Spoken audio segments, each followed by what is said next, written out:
Hey, Amanda. How are you? Hey, Solo Beer Gang. Hey, guys. You guys are first over there. I see ya. That.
Welcome in, guys. Welcome in.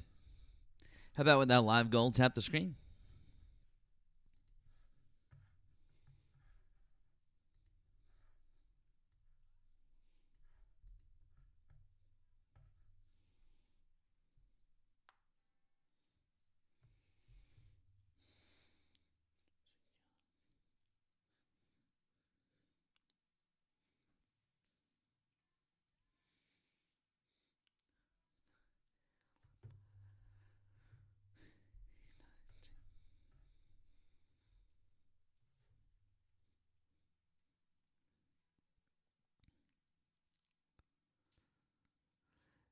I saw that message, Palpable. Congratulations, friend.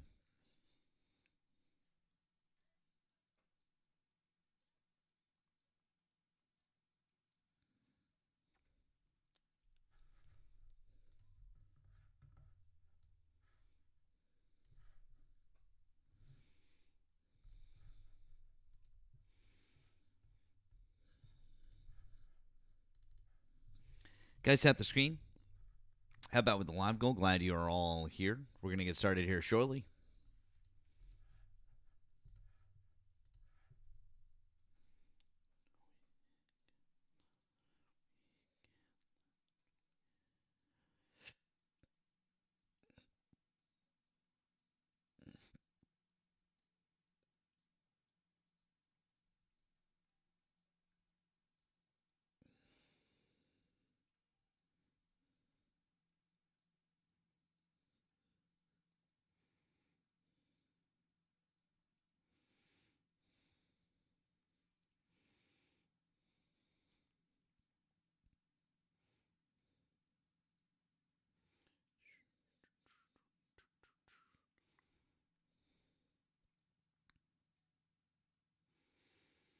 Looks good.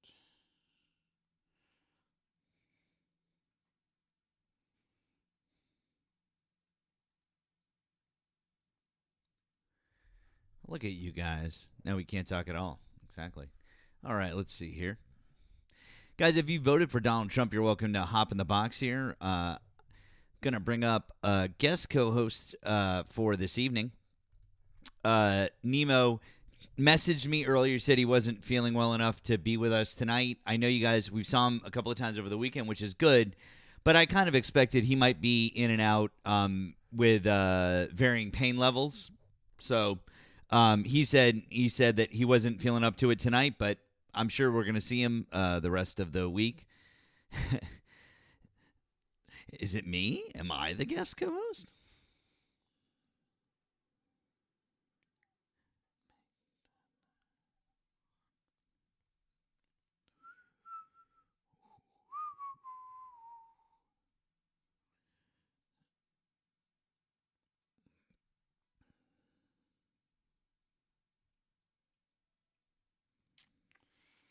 right, let's see here.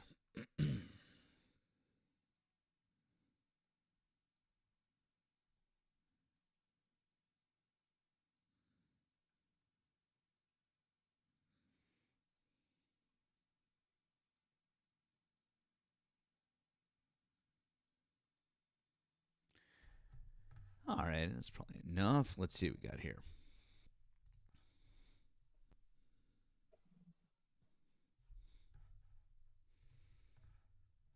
Is it the My Pillow guy?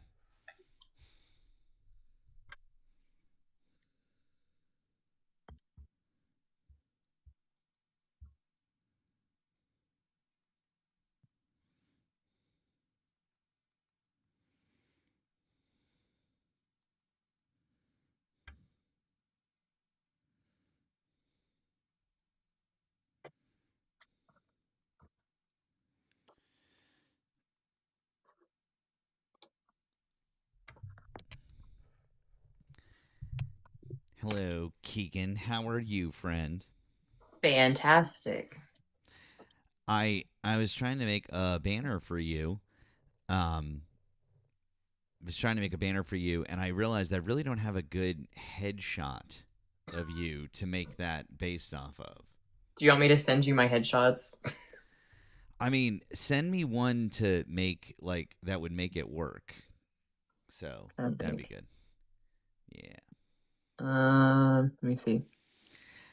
While Keegan's doing that, welcome in everybody. Welcome in. I'm gonna try not to say it a million times tonight. Nemo's just not feeling well. He messaged me earlier. That's it. He's just not feeling well. He's still trying to recover from his oral surgery. So send him good vibes and all of your good thoughts, please, and thank you. That would be great. Okay, thank you. So, um, yeah, there you go. All right, let's see what you got here.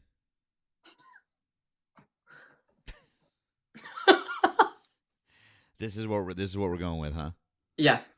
Okay. All right. Oh, okay. Hey, we do what we do. I think it would be good because it has like the glasses, it has like the face. Okay, fair enough. Let me see what I can do with this. Okay, I'm gonna see what I can do. How's everyone doing out there on a Monday evening? It's Memorial Day.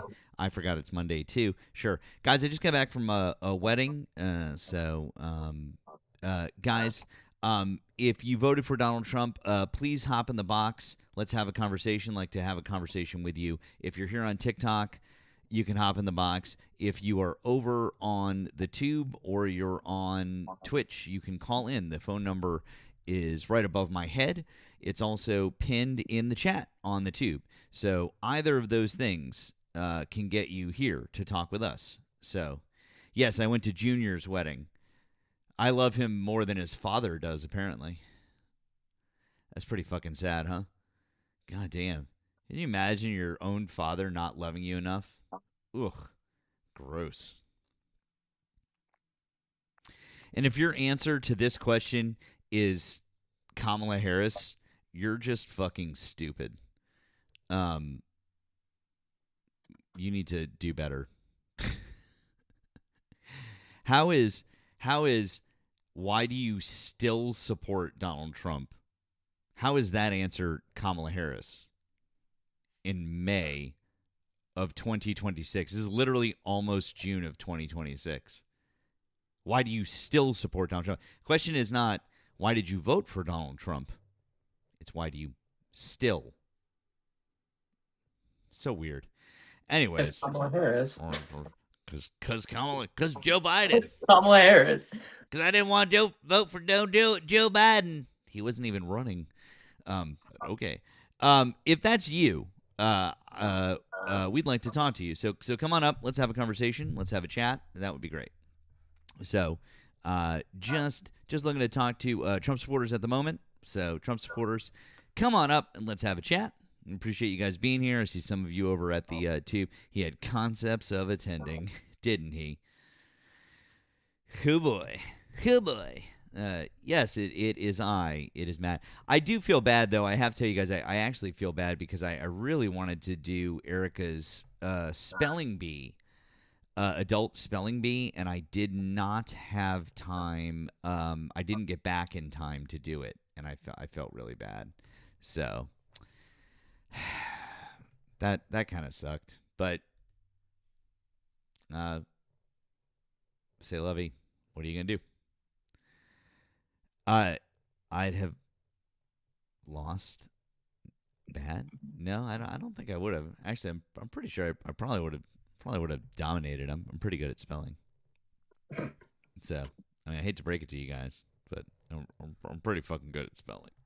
So that's okay though. Let's see. Can I do that with this? Just recently saved. You look so happy in this photo, by the way.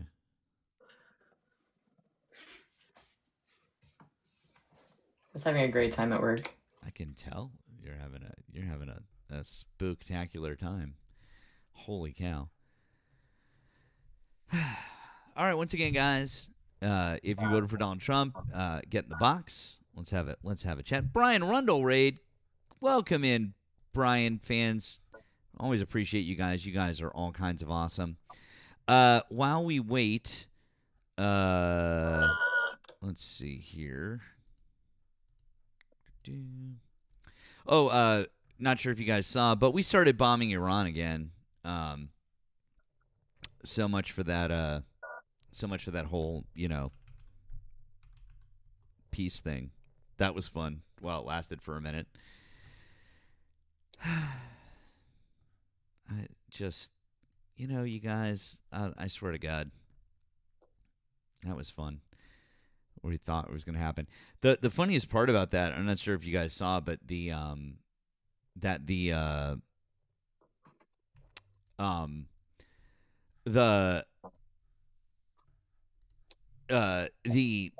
Senate Republicans, especially, but a lot of Republicans, they were mad at Trump with this peace deal. They were mad at Trump with this peace deal, and they were mad because they were like, "Hey, this is gonna make it seem like the war was for nothing. Like there was no reason for us to go to war." It's like, yeah, that's because no matter what he does, there's nothing that's going to come out of this that's going to make it seem like this was worthwhile. So, I have to say, man, it's just so ridiculous. Yeah. Let's see here.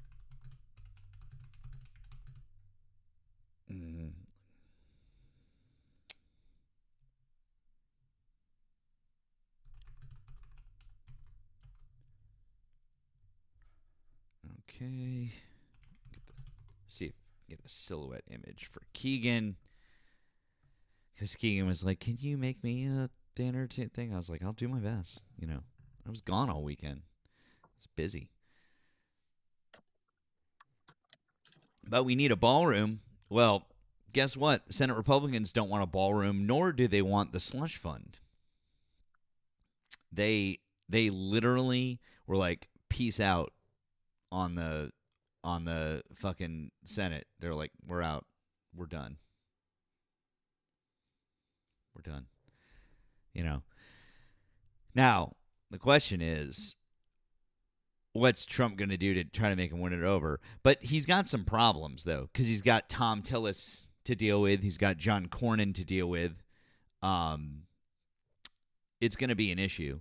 Also, I think that they're really pissed at him about John Cornyn.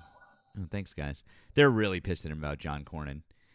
Yeah, Massey, but I'm talking about senators. In terms of senators, so it's just really problematic all the way around. So,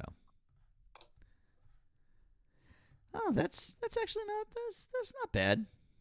Could kind of I think we could take. Oh, okay. I guess you know what I could take that. Sure. Why not? Hmm. Maybe you'll approve, Keegan. I don't know. I will approve of anything. Let's see here. So I might have somebody. Hi, thanks for coming on up. Collars Blue. Did you vote for Donald Trump? I did. Okay. How old are you? What state did you vote in? 27 Pennsylvania. Okay. Why do you still support Donald Trump as of May 2026? He's just a delightful human being.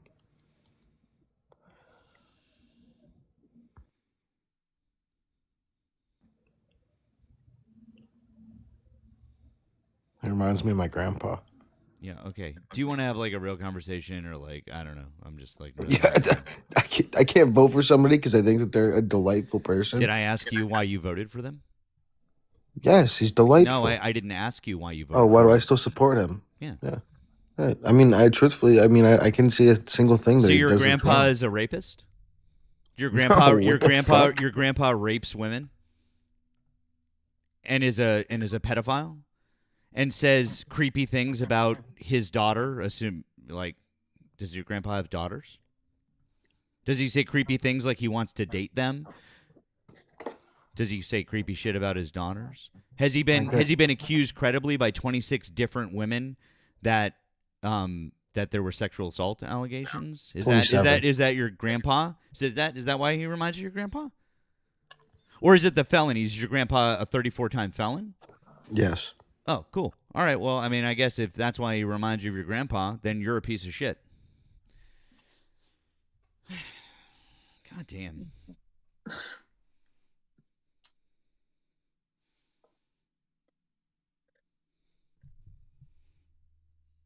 Guys, I'm not in the mood for trolling. Like, we're not doing the trolling thing. So,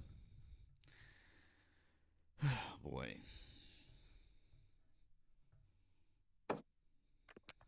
How's it going? But yeah, your microphone is way too loud and you got a lot of background noise. You got to turn that down, please. Okay. Is that better? Talk again. Hello. You still have a lot of background noise going. Yeah, and you got an echo too. Are you recording? No, I'm not. I'm not recording. Can you Well, hear me? then something is going on. Like I'm turned up too loud, or something is going on. So yeah, it's just Are you on max volume? That might be it. I'm on like 65%. okay. Well, there's an echo coming back of my voice. I can hear the echo too. I don't hear the echo. Sorry. So well, you gotta. I mean, you probably wouldn't since it's your phone. I'm not Well, I'm not on a phone. I'm on studio, and it's coming through. So either you can fix Yeah, it. I'm on a MacBook. But either fix it, or we're gonna have to get rid of you. Everyone subscribe to YouTube Collage. I got a new song out. Go fuck Your voice yourself. recording. Go promote yourself on your own fucking channel, you fucking loser. Also, your song fucking sucks. You should listen to it.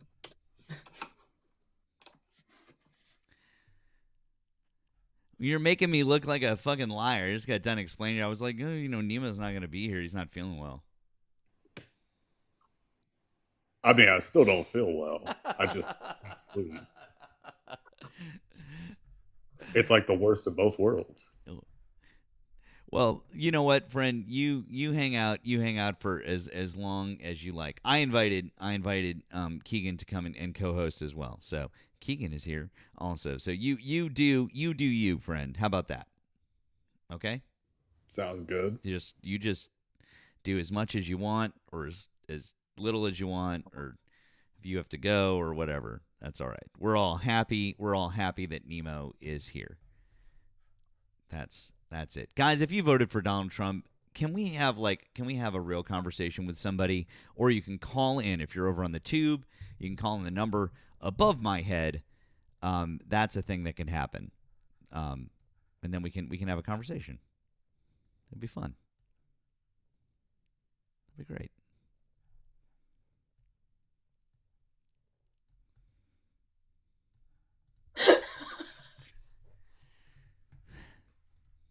I'm kind of mogging up there. listen. You goddamn Gen Zers with your fucking mogging and your maxing. Okay. I swear to fucking God. You about to drop a diss track? Hey, look, It's like yeah. it's like an album pose.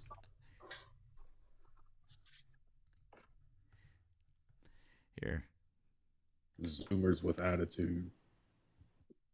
And Ian. Here. There we go.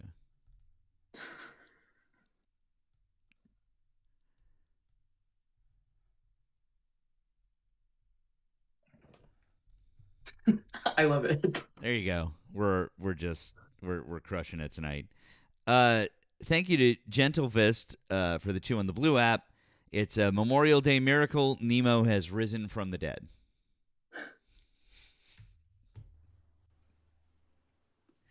That is a pretty fucked up like timing, isn't it? Yeah. I mean, I mean, remember me? Like, I guess that kind of works. we need a. I really feel like I've been asked now a couple of times that we really got to do merch, and I really feel like we need a He Is Risen. I really feel like we need a He Is Risen T-shirt with Nemo's face, like with the beard, and like just a silhouette of Nemo being like, that sort of a thing. I'm fairly I like sure it. we need that. I feel like you guys would. I feel like you guys would go ham for that. Okay, I really do. Nemo, did you see that we started bombing Iran again? Isn't that fun? Wait, what? I thought like earlier today somebody had tagged me in a different live and said, "Hey Nemo, give us an update on Iran." I think that they may have been a red hat. And I'm pretty sure it was around the time when Trump had said that there was a peace deal. We're bombing them again? Oh, let's see here. I need to put this now there. Okay, cool. As talks to end war resume in Qatar, U.S. conducts strikes on Iran's Gulf Coast. Iranian officials went to Doha on Monday for the negotiations hours before the U.S. military announced the strikes it said were intended to protect troops.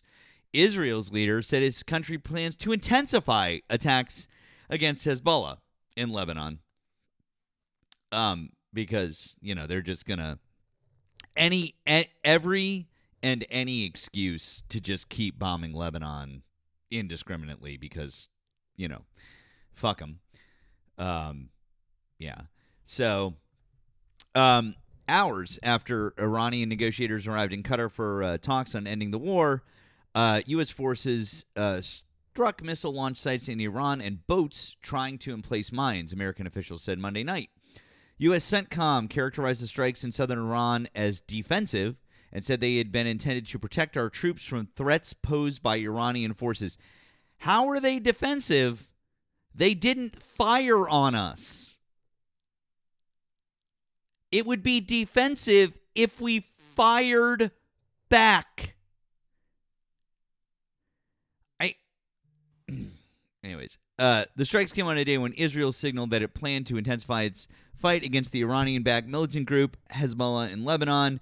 The two conflicts closely intertwined, escalation in the fighting in Lebanon might make it still harder for negotiators to reach a peace deal. Iran has said any agreement should cover both the war with the United States and Israel and Israeli conflict with Hezbollah. I mean, yeah, I don't. Once again, guys, if you voted for Donald Trump, we'd like you to hop in the box, or you can give us a ring. Call in on the phone line that is right above my head, or is tagged and pinned in the chat over on the tube. I think we might have somebody who's in the box. I don't know who this is. Maybe they're a Trump supporter. Maybe not.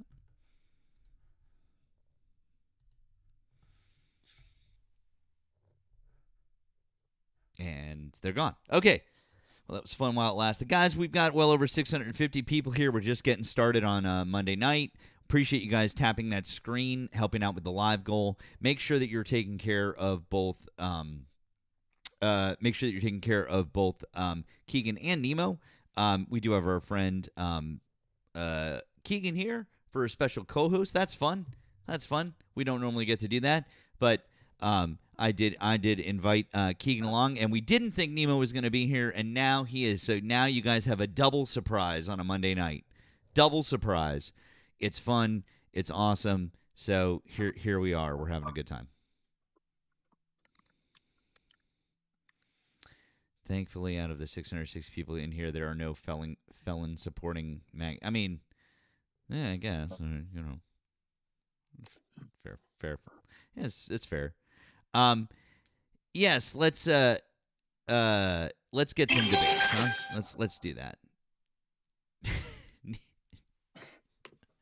I don't know if Nemo is the third wheel up there. I mean, in all fairness, I don't know if that's it. But it's all good. It's fine.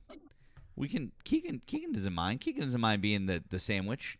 It's fine. I'm mogging in my picture, so I refuse to acknowledge that word, by the way. I don't even acknowledge I love it. that word. I won't even acknowledge it. mogging. Cool. All right. Well, then, okay, Mr. Gen X, what does it mean? When I'm mogging? Yeah. What? Explain specifically. I would like to know. I'm just mogging. What? Define the word. Just mogging everyone, just looking better. You can't use the word to define the word. You know this. You're a smart guy. I know you know that. I know this. Just looking better.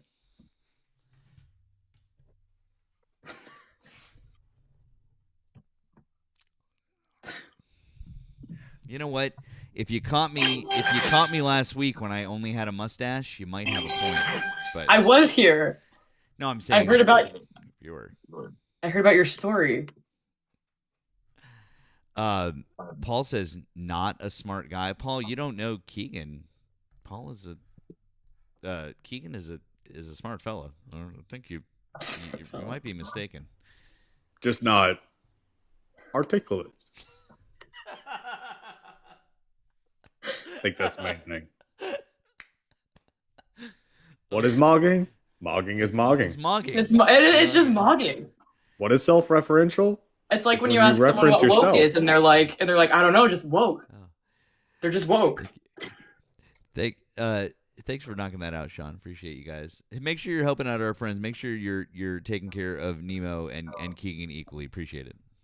Mog maxing. What the fuck, you guys? I literally just finally learned what like the whole like maxing suffix is on the internet. I'm like looks maxing and this max. I'm like, oh my god. I'm woke maxing.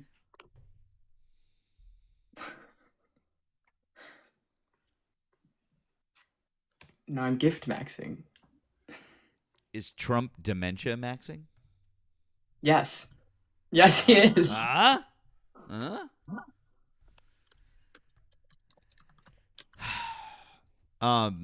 Can I just tell you guys, I went to a wedding this weekend, and it was like not a typical like bullshit, like all of the things that you generally hate about weddings, and that was fucking mint. It was great. It was really delightful. Kylie said the RNC is grinder maxing. In addition, they are Diaper. Sigma grinding. They are grinding on Sigmas. A lot. Like a lot. You know what, guys? I'm not. Thank you to Thick for the $1 on the Blue app. It says, example of mogging in a sentence. Quote, that guy got teeth mogged by that pit bull, and now he's crymaxing. I think that's right. Right? That's what that was what Thick said. So Keegan, is I that don't think is that so. correct? No, you don't think so? I don't know. All right. Well, that's about as much. That is as much as I'm going to dedicate to that. And Midwest Progressive just said it correct. There are too many kids on my goddamn lawn. So, all right. Who we got? No, we I don't know. didn't. I feel like he would be dead maxing in that situation. If it's a pit bull, it's like you don't normally get away with the whole "I'm going to go cry now." It's like I'm going to go die in a hospital now. What the fuck? The Pacific Waves, thank you for the $2 super chat. You said, bring out the face hammers. Oh, my God. Everything I learned about that guy, A, I blame on British Erika, and B, completely against my fucking will. 100% against, what's his name? Clavicular. That guy. Holy shit. Like, ugh. Yeah. No, thank you. Neely says, let's get to tap maxing. My God. Thick said, "Not now, sweetie. Mommy is mogging on the internet."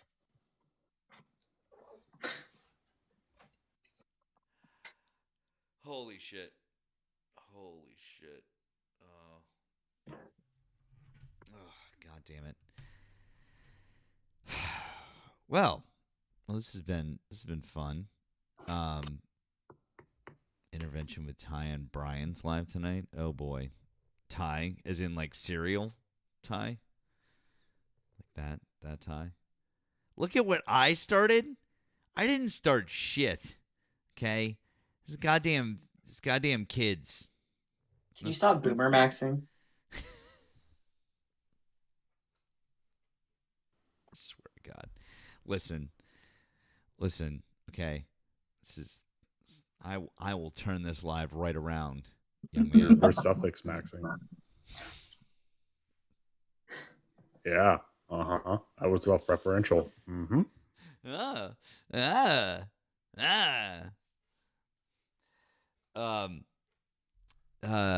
Ricky Boston, you saw Roger Clemens outside of Fenway on Saturday. Oh, that's fun. He used to be my favorite. He used to be my favorite baseball player when I was a kid. He was my favorite baseball player.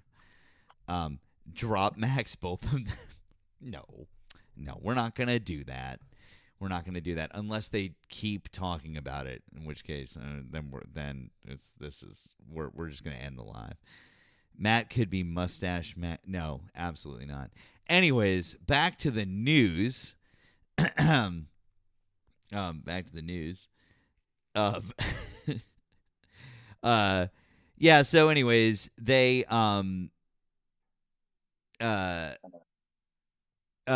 basically they did these strikes. Trump said, quote, he expected Iran to either turn its enriched uranium over to the U.S. or to destroy it in front of neutral witnesses. Like, I don't know. A senior U.S. official told reporters on Sunday that Iranians had, in principle, committed to giving up stockpiles of enriched uranium. On Monday, Ismail Baghei, the Iranian foreign minister spokesman said Iran was not discussing details of its nuclear program. So it's yet again another situation where you've got the administration saying one thing and Iran being like, we didn't say that. We didn't indicate that. We're not doing that. And then Israel just indiscriminately bombing somewhere. It's like another day that ends in Y. I mean, like, I hate to laugh, but it's so fun. You have to. It's funny because it's funny because it's true.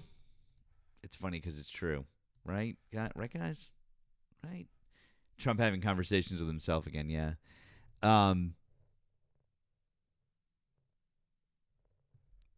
Let's see. You ever see the movie Predestination? It's got Ethan Hawke in it.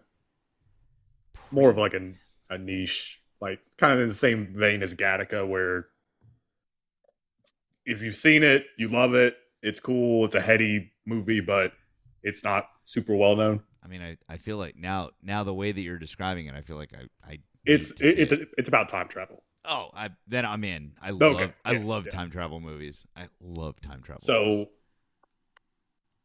I think it's based off like, I guess I don't know, like a parable or like a short story of sorts, where I'm not going to go through the whole thing because it's confusing. But anyway, it's basically a Ouroboros type situation with time travel. And when Israel does defensive strikes, I get the same vibe. Or like when we do defensive strikes. Yeah, we do strikes in self-defense. We do preemptive self-defense strikes. I don't. What the fuck? Yeah. If you punched me in the face, that would upset me. Therefore, I'm going to punch you. But then, in response, you would punch me, and that is anti-Semitic because I am Netanyahu. And there is totally not a difference between Israelis and Jews. The same thing. No difference whatsoever. Therefore, call the ADL. Call them. Thumbs down on Iran. I'm going to go blow up Lebanon now. You better watch out. They're gonna right. They're gonna get you for that impression. They're gonna get you. Just saying. Yeah. This is thank you, Crystal. Crystal just sent me this political cartoon. That's fun. On the left, it says Obama's Iran policy, pallets of cash, and on the right, it says Trump's Iran policy. And of course, it's a U.S. warship firing. Does he think that this is good?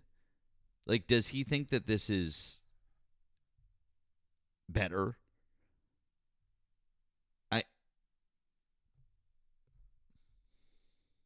That's the thing I want to know. Does he think that people are looking at this and everyone's like, yes, because like I'll take the one on the left. I'll take the one on the left if it means that like our service members don't die.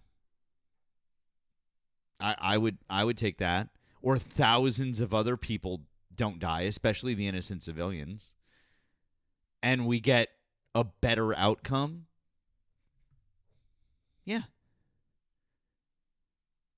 It's their money, too. Yeah. I mean, the whole pallets of cash thing, for anybody that isn't familiar with the details on that, the pallets of cash thing, it was $400 million. And I think it was in like assorted currencies. It was physical cash, but it was $400 million. And we did that because there really wasn't another way to do it, because we had cut Iran off from pretty much the entire world when it came to banking. And that was the only, I guess, reliable way of doing it. I mean, it's just really just fucking happenstance. Like, I don't. It was basically just their frozen assets plus interest. Yep.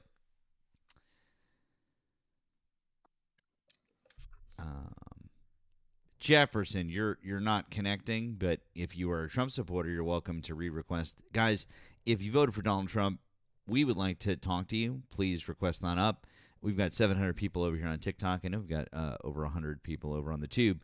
So you can request that up, or you can give a call to the phone line. The phone line is open and it is working.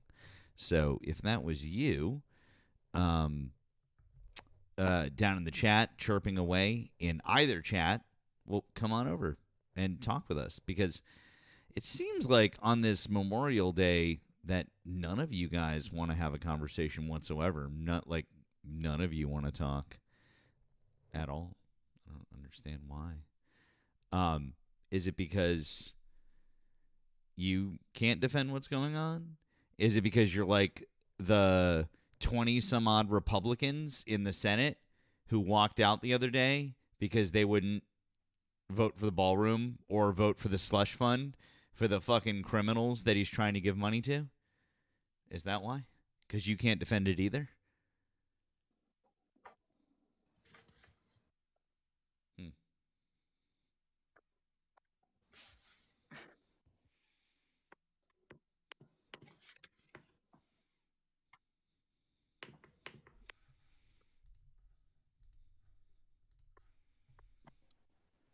The arch is approved. What? Matt, did you just mute me in the chat? No more mocking.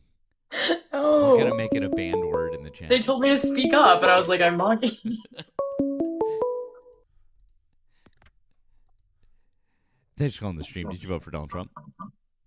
I did not. I just recognized that nobody was calling in, so I just figured I would test to make sure the number is working. Thank you, Matt. Have a nice stream. Number's working. Thanks, man. Have a good night.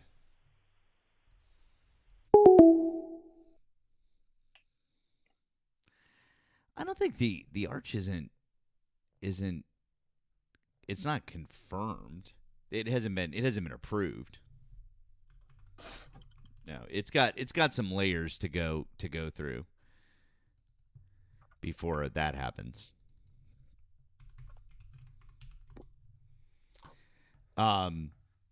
Yeah. No, there's definitely still. It's just proposed at this point still, so not approved. Not approved.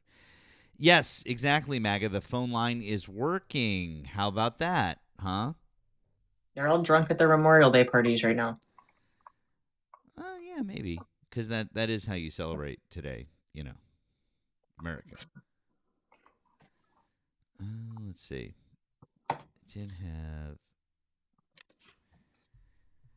I did have one or two things I had planned to show you guys. Let's see. So I'll pull those up while we wait. Let's see. So I saw this the other day, and I think that this is fucking amazing. I'm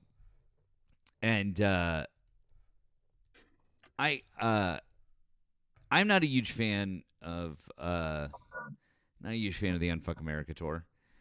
However, I am a fan of this, so I hope you guys enjoy this. This is about Turning Point USA. This is from CFH Unfiltered. Breaking news. It has just been uncovered that Turning Point USA may be engaged in massive criminal charity fraud. Over the last few months, the folks over at the Unfuck America Tour has been investigating Turning Point USA. And what they discovered is actually pretty shocking. So if you don't know, Turning Point USA is a Christian conservative nonprofit group. And they claim to be the largest and fastest growing youth organization in America. And they claim to have Turning Point USA chapters in over 3,500 schools. But it turns out a lot of those chapters might not be real. Here's audio recording from a regional Turning Point USA field representative. And she claims that out of the 12 chapters that she managed, 40% were fake. I was handed 12 chapters and only 7 of them were actually real. The other 5, I found out, the previous field rep's family members had pretended to open up a chapter so that they could claim those chapters on campuses, and then the rest were... Side note, I thought for a fucking second that might be Fawcett over here. I'm not going to lie. I thought for a fucking second that maybe that was Fawcett. It does kind of look like it. It was like for the briefest of seconds. But that person actually is slightly, like, not entirely ugly. So I was like, no, never mind. Legitimately fake contact information, bounced back, texts bounced, calls failed. The Unfuck America Tour investigated. In early 1948, Palestinians owned. Okay, we have breaking news. That It has didn't just been Fuck America There Tour we go. investigated 72 high schools that had verified Turning Point USA chapters. And guess how many of those schools had legitimate chapters? 7. We're talking fake chapters with fake numbers with fake 7. students at fake schools. Some students even claimed that they were offered financial incentives to go out into the world and create new Turning Point USA chapters. So if this is all true, here's how the scheme works. Turning Point USA pays students to go out and create fake Turning Point USA chapters. And then they use those inflated chapter numbers to show to their donors and raise donor money. Go check out the new documentary that the Unfuck America Tour just dropped. The investigation is so well done. Like I said, guys, not a huge fan of what they've done necessarily overall, but I do think that this is amazing. Like they're literally just a fucking paper tiger. They're house cards. They're nothing.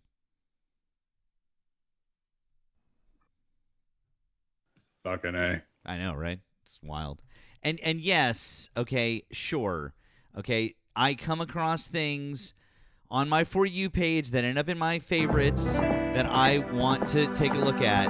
And did I see that there was somebody was doing a Super Nintendo version of Ocarina of Time, and I was like, oh, that's cool. I want to watch that video. Yes. Okay.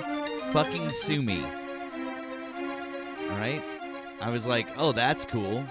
I love that you save things without liking them. I don't know. That's cool as fuck. Right? It is cool as fuck. Somebody took the time to make an Ocarina of Time 2D. As you know, because so many people are so focused on making Ocarina of Time and upscaling it and putting it in like a fucking Unreal Engine, or doing it in 4K, or the remake and different things like that. And I was like, look at that. They scaled down the graphics and the music and everything. It's fucking amazing. So, anyways, thanks for calling the stream. Did you vote for Donald Trump? Hello, I'm calling from California. Yes. Hi. Did you vote for Donald Trump? Yes, of course. He's the best. Okay. How old are you? I am 40 years old. Little more. You said you're 40 and you're from California, right? California. And I came from Israel. I know you're already like speaking about some people like from Israel, so we can have some conversation and talk about everything you want. What time is it, by the way? What time now is it's like it? 7:50. Okay, just checking. 7:50 p.m. Yeah, okay, just checking. So you tell me why you don't support Trump. Let's start with that. No, you tell me, why do you still support Donald Trump? Because that's the question. Because he's the best. He's the best president that ever exists in the United States. Dude, we don't need platitudes. Can you be an adult and give actual fucking policy that you support? Everything that he's doing, everything is about strategy. You have to understand You're what literally about. just giving word salad. Can you please There be is specific? No word. Sir, can you please be specific and say things that he's currently doing specifically that you like? Everything. The way how he handled Iran, the way how he handled Israel, the way how he's basically like the GOAT. Like he's basically like nobody can play with him. He is. This is the point of he is Trump. the GOAT. He is the GOAT at being the president with the most felonies. He's the GOAT at being the president who's raped the most women. Probably. He doesn't have any followers. He's the GOAT at. Excuse me, sir. He's the GOAT. I let you speak. He's the GOAT at being the president who's been on his knees in front of Benjamin Netanyahu the most. He's the GOAT at helping Israel commit genocide. Absolutely. So congratulations. Good job. That is not true. But it's not true. But what's not true? It doesn't mean if you say it. What's not true, it's sir? True. It's actually been understand? verified. It's actually been verified by Genocide multiple. about Excuse me, Israel. sir. It's been verified by multiple independent organizations, including Who- one who they inside. are? Excuse Who me, is this sir. organization? Excuse me. I'm in the middle of a sentence. Please be an adult and have some decorum. I know you're Israeli, but calm down. Anyways, there are No, there is multiple nothing to do with that, Sir, calm down. There are multiple organizations, including one inside of Israel, who says that they're committing genocide of the Palestinian people. What is the name? Hold on, I'll pull it up for you. Oh, okay. So you don't even know the names like that, right? By I'm heart. so sorry. The UN, okay, sir. okay, Excuse okay, me, okay, sir. so Excuse you me, didn't sir. know by Excuse heart. me, sir. Excuse me, sir. The UN Okay, I has already said it. caught you with Excuse something. me, sir. The UN has said it. I just don't remember the name of the organization inside of Israel. Oh, you don't. But you remember what they said. The UN So has you said don't- it. you don't Sir, the remember the UN names, has but said you it. remember what Sir, they the said. UN has said it. Sir, the UN has said it. Okay. That's very, very intelligent. Oh, so you don't on believe your the side, so the you know? UN is lying, right? The UN is lying? No, listen. Oh, so the UN I'll isn't tell you lying? something. Wait, hold on. I asked you a So listen question. to me. Is the UN lying? Forget Yes about or all no? this. This is politics. You're talking about politics. This is lying. Why are This you doesn't Why are you lie. dodging the What is question, the sir? bottom of the line? Is the UN lying about the genocide being committed in Israel? Yes or no? I don't know what they say because I don't even listen to them. There is a lot of people that against. Oh, so what you do is Israel. instead of actually learning about what's happening in Israel, you just put your I head in the already sand know and what you happened in pretend Israel like because I'm Israeli. the genocide isn't happening of the Palestinian people. didn't happen And by the over way, there. by the way, did the Nakba happen in 1948 or do So you one deny second, that are too? you supporting October 7? Did Are the you supporting Nakba, sir? October Did the 7? Nakba happen in No, one second. 1948? You asked me like two Sir, did the questions. You see, you Nakba don't let me happen to in speak. 1948? Yes or no? Listen. Did the you don't let me Nakba to happen in speak. 1948? Yes One or no? second, you asked me Did a the question, and Sir, you don't let me to I'm talk. so sorry, sir. This is my show. Did the Nakba happen in Yeah, but you have 1948? to have a Did the conversation. Nakba happen in 1948? Yes or no? Happened. So what? Whatever happened. Okay. What is Is your that point? a What do yes? you want to Did try the to say? Nakba happen? Happened. What are I'm you asking trying to a say? question. Is that a yes? It happened. I say yes already. Okay, I good. say yes. So this guy So on what the is the phone point? who's Israeli, I'll tell you the point. So this guy on the phone readily admits that Israel came in. Yeah. They expelled 750,000 Palestinians into the surrounding towns. They destroyed burnt to the ground about a dozen different Palestinian villages, killed about 5,000 Palestinians in that time, and they basically made an entire fucking region destabilized because they sent 750,000 fucking people into the countries around them, including Lebanon, right? So I didn't really get what are you trying to say? Like we was over there before them. So I don't know what are you talking about. You were over there before who, sir? Before who, when you sir? dig in the ground, Sir, before when who? you dig in the ground, Sir, what do you find? Sir, can I One see? second, let me Sir, ask you a no, question. sir. I'd like to see your You 23andMe, don't sir. have to answer No, questions. sir, I'd like to see your That means that you 23andMe now. manipulate your audience. Now, sir, I'd like to see your You manipulate your 23andMe. audience. I'd like to see your 23andMe Because you now. don't like to answer No, questions sir, because you don't have I'm answers. just calling you on your bullshit. You said you were there before them. I'd like to see your 23andMe now, sir. When you're dipping Sir, in the I'd like to ground see your in 23andMe. Israel, what do you find? Sir, I'd like to see One your second. 23andMe. Nope, I'd like to see your Let me ask you 23andMe something. now. What Jesus? Sir, I'd like how to old see your Jesus 23andMe. Is? One second. Sir, how old Jesus is? Sir, I'd like to How see your old Jesus? 23andMe. How old is Jesus? Not as old How as old the is Jesus? not as old as the How old is Phoenicians. Jesus? Not as One old as the second, ask a Phoenicians. question. Not as How old as the old is And Jesus? I just answered you. Not as old as the Phoenicians, sir. No, but that's like you're trying to you don't answer the question. How old is Jesus? Sir, can you see the YouTube screen?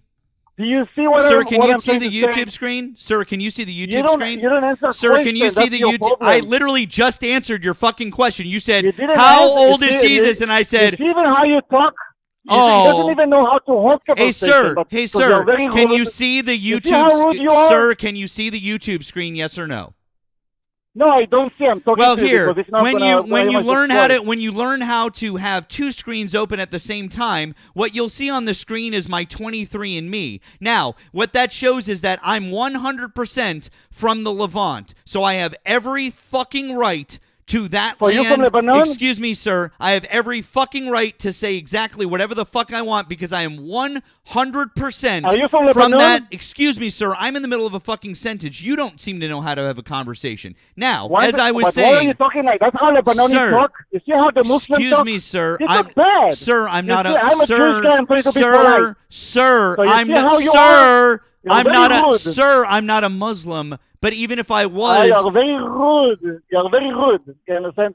But when you're around like Muslim people, that's what happened to people like hey, you. sir, They hey, become sir, super hey, rude. sir, hey, sir. Just so They you become know, super rude. You just so want to you have know, hey, I just conversation? want you to know, sir. I just want you to know something. My Jewish girlfriend hates you. It doesn't matter. I don't care what you do. I know, you don't Who care. See, cares? that's why, and this is why, Because and this we're is why Jewish, we're the people, and best. this is why people hate Israel but still love the Jewish They people. don't hate Israel. Yes, they they do. don't hate. Everyone in the world, majority yeah, they people- do. They love the Jewish majority people, people and I love love the Jewish Israel. people. I love the Jewish The people, but smart I hate people, Israel. they love And this is Israel. why, and I hate people The like you, sir, smart because you're a people. fucking Zionist. Because you what see, you're of doing course is, I'm sir, Zionist. because, sir, I have to be- now, sir, what I want you to do is, I want you to show all of the people in here your DNA test that shows that you're from the Levant and that you have a claim But to you that don't let me land. to speak. Show me. You No, see, I you want to don't see even your. let me to I want to speak. see your DNA Can you be test. quiet for a I want second? no. I want to see your DNA Why test not? now because I You asked know you what a is the question. problem? Where is Look, your you DNA don't- you don't like test? to talk. Sir, you made a didn't claim. stop to Sir, talk for 1 minute. Sir, you made a claim. Your claim is that No, you have a no, right to the you don't land let- and that you were there before anyone else. I'm from You know there. why? Where's your Because you're DNA not test? quiet, Where's I'm your 100% DNA right. test? Because Where you're not is quiet, your I'm DNA 100% test? right. Where is your DNA Because- test? Listen, because you're Where is your DNA test? I can literally prove that every fucking gene in my body, yeah, I would hang up too. I can literally prove that every fucking gene in my body is from that piece of land. You cannot. I still think that Jewish people have a right to live there. But do not say we were there first. Fuck you.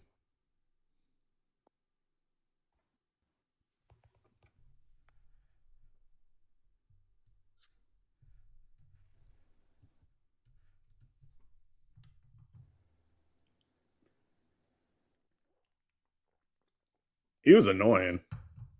Well, I mean, he's Israeli. You know, it's kind of... Yeah. Sorry, it started like frying me. He was like, "How old is Jesus?" I was like, I don't know, 33, I think. This is probably him. Thank you for calling the stream. Did you vote for Donald Trump? yes, of course.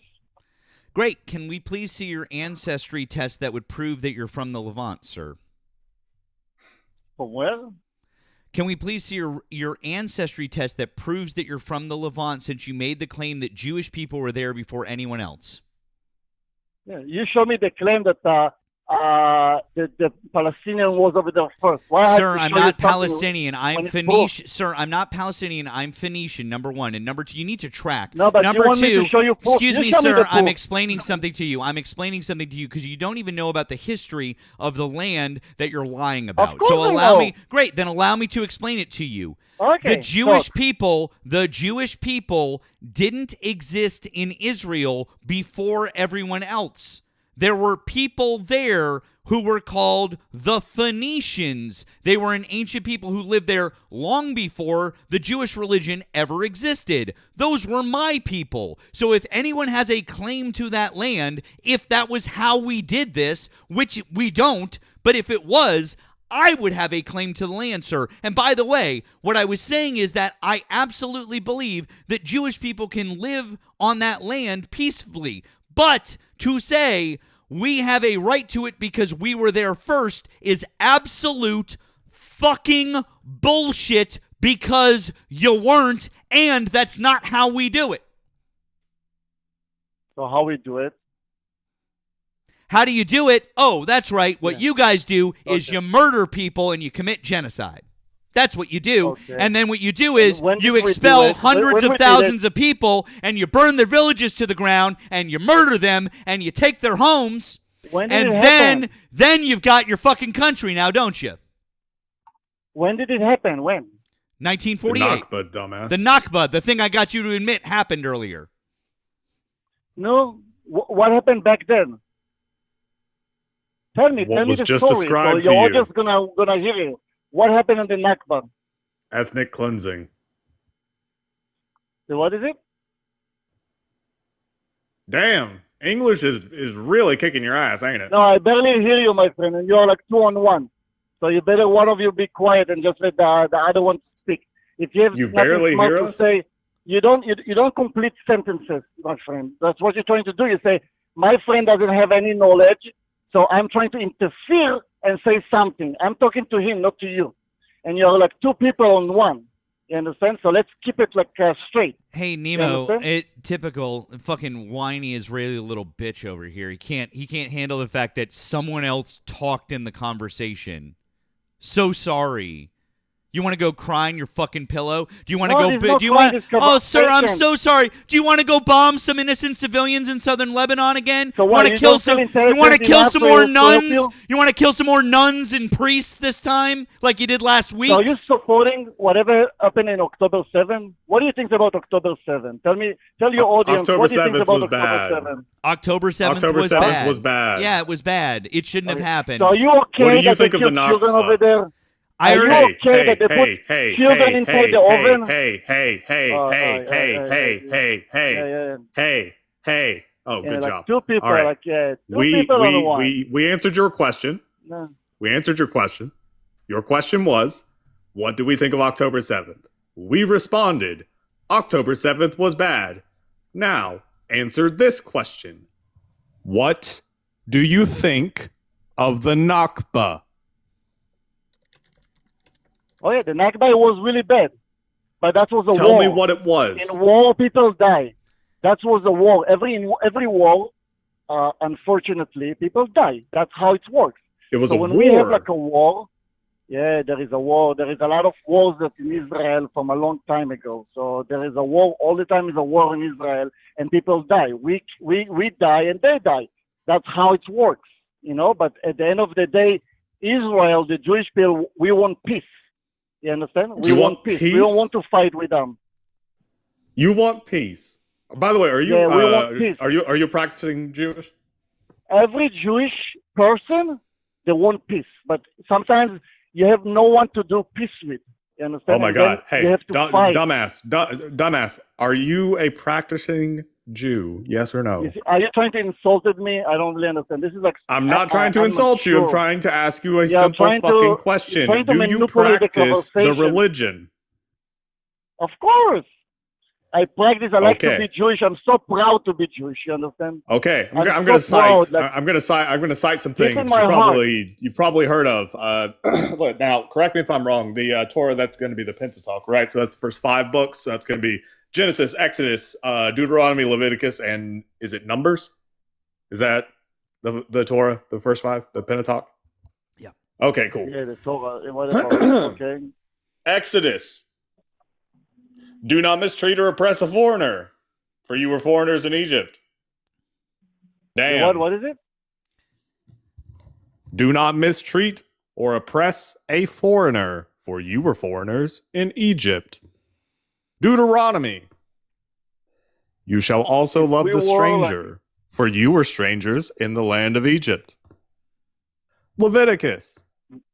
Yeah. The foreigner guilty, residing okay, among no. you We- must be treated as we your are the one native who built born. the pyramid. Yeah. Okay. Why are you speaking over the word of God? What do you mean, like the word of God? You speak the word of God. I'm reading the word of You're God the to you, one and you're who's basically speaking over it, like, you heretic. You're the one.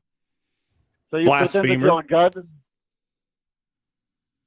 So you pretend that you're God or something? I'm reading the word. What are you trying to read? I don't really understand. You have to be like The very- Bible. Oh my God! Wow, you are actually Okay, so what do you want to just say? a, What is just your a dumbass. What is your point? There He's is a citing point the in every Torah to conversation. you, that the Torah is telling you that what you're doing and what the people are doing in Israel is wrong. The Torah says that. It's not wrong. It's one of the best things that ever happened. It's one of the best. We have to take control about, like, when the other side, you guys have to listen. When the other side is a violent side, the other side have to control it. And that's Who's what we're trying to killed 70,000 people? It's like Who's killed 700, 70,000 people? It's like 700. Who has That's what killed you're basically saying, 70,000 like, in the people? Nakba. Who has killed 70,000 people in Gaza? When? Holy When? shit! Since When October 7,000? 7th. Right? Who said that it was 7,000? Excuse me, 70,000. No, listen. When you put children inside schools, they're gonna get killed.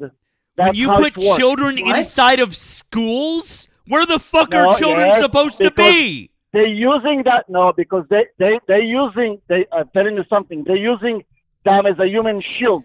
Then They maybe go to you shouldn't schools. bomb the fucking school. Okay. So Maybe they you can shouldn't kill from there. children.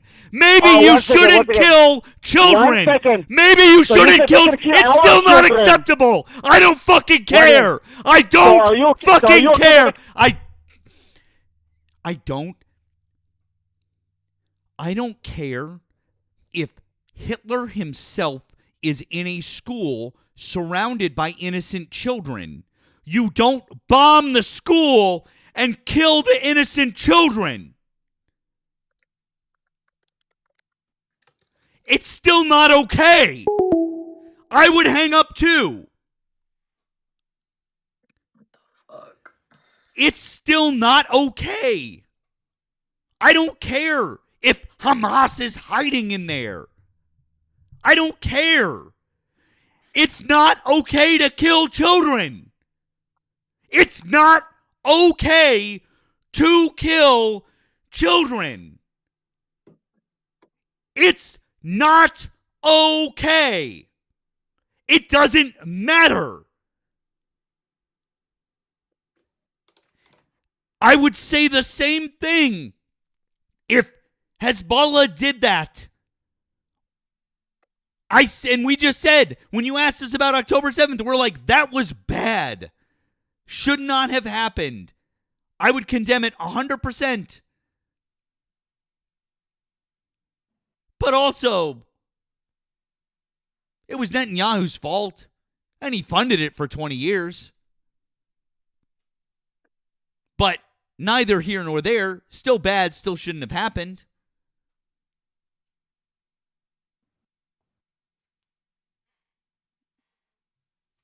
Fucking kill children.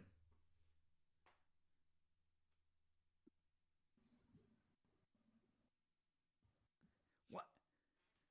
Like, what the fuck?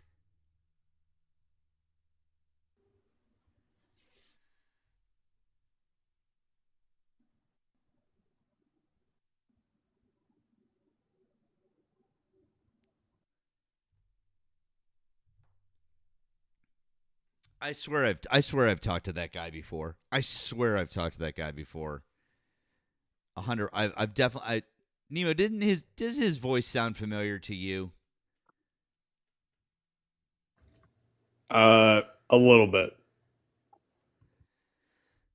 I swear to God, I've talked to that guy before. Guys, I don't think I've talked to him here. I think I've talked to him like on someone else's. I swear I've talked to him on someone else's panel or something like that. But I don't think he's called in. But anyways.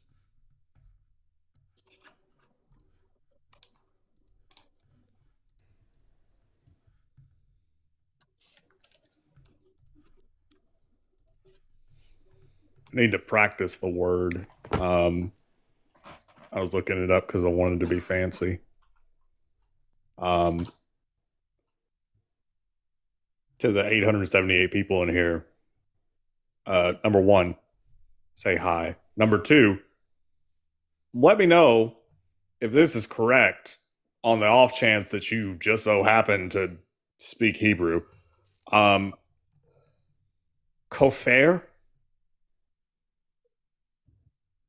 It's Hebrew for heretic. Have to check that one. I'm sure. All right, Raymond, you agree with that last guest? Well, you know what?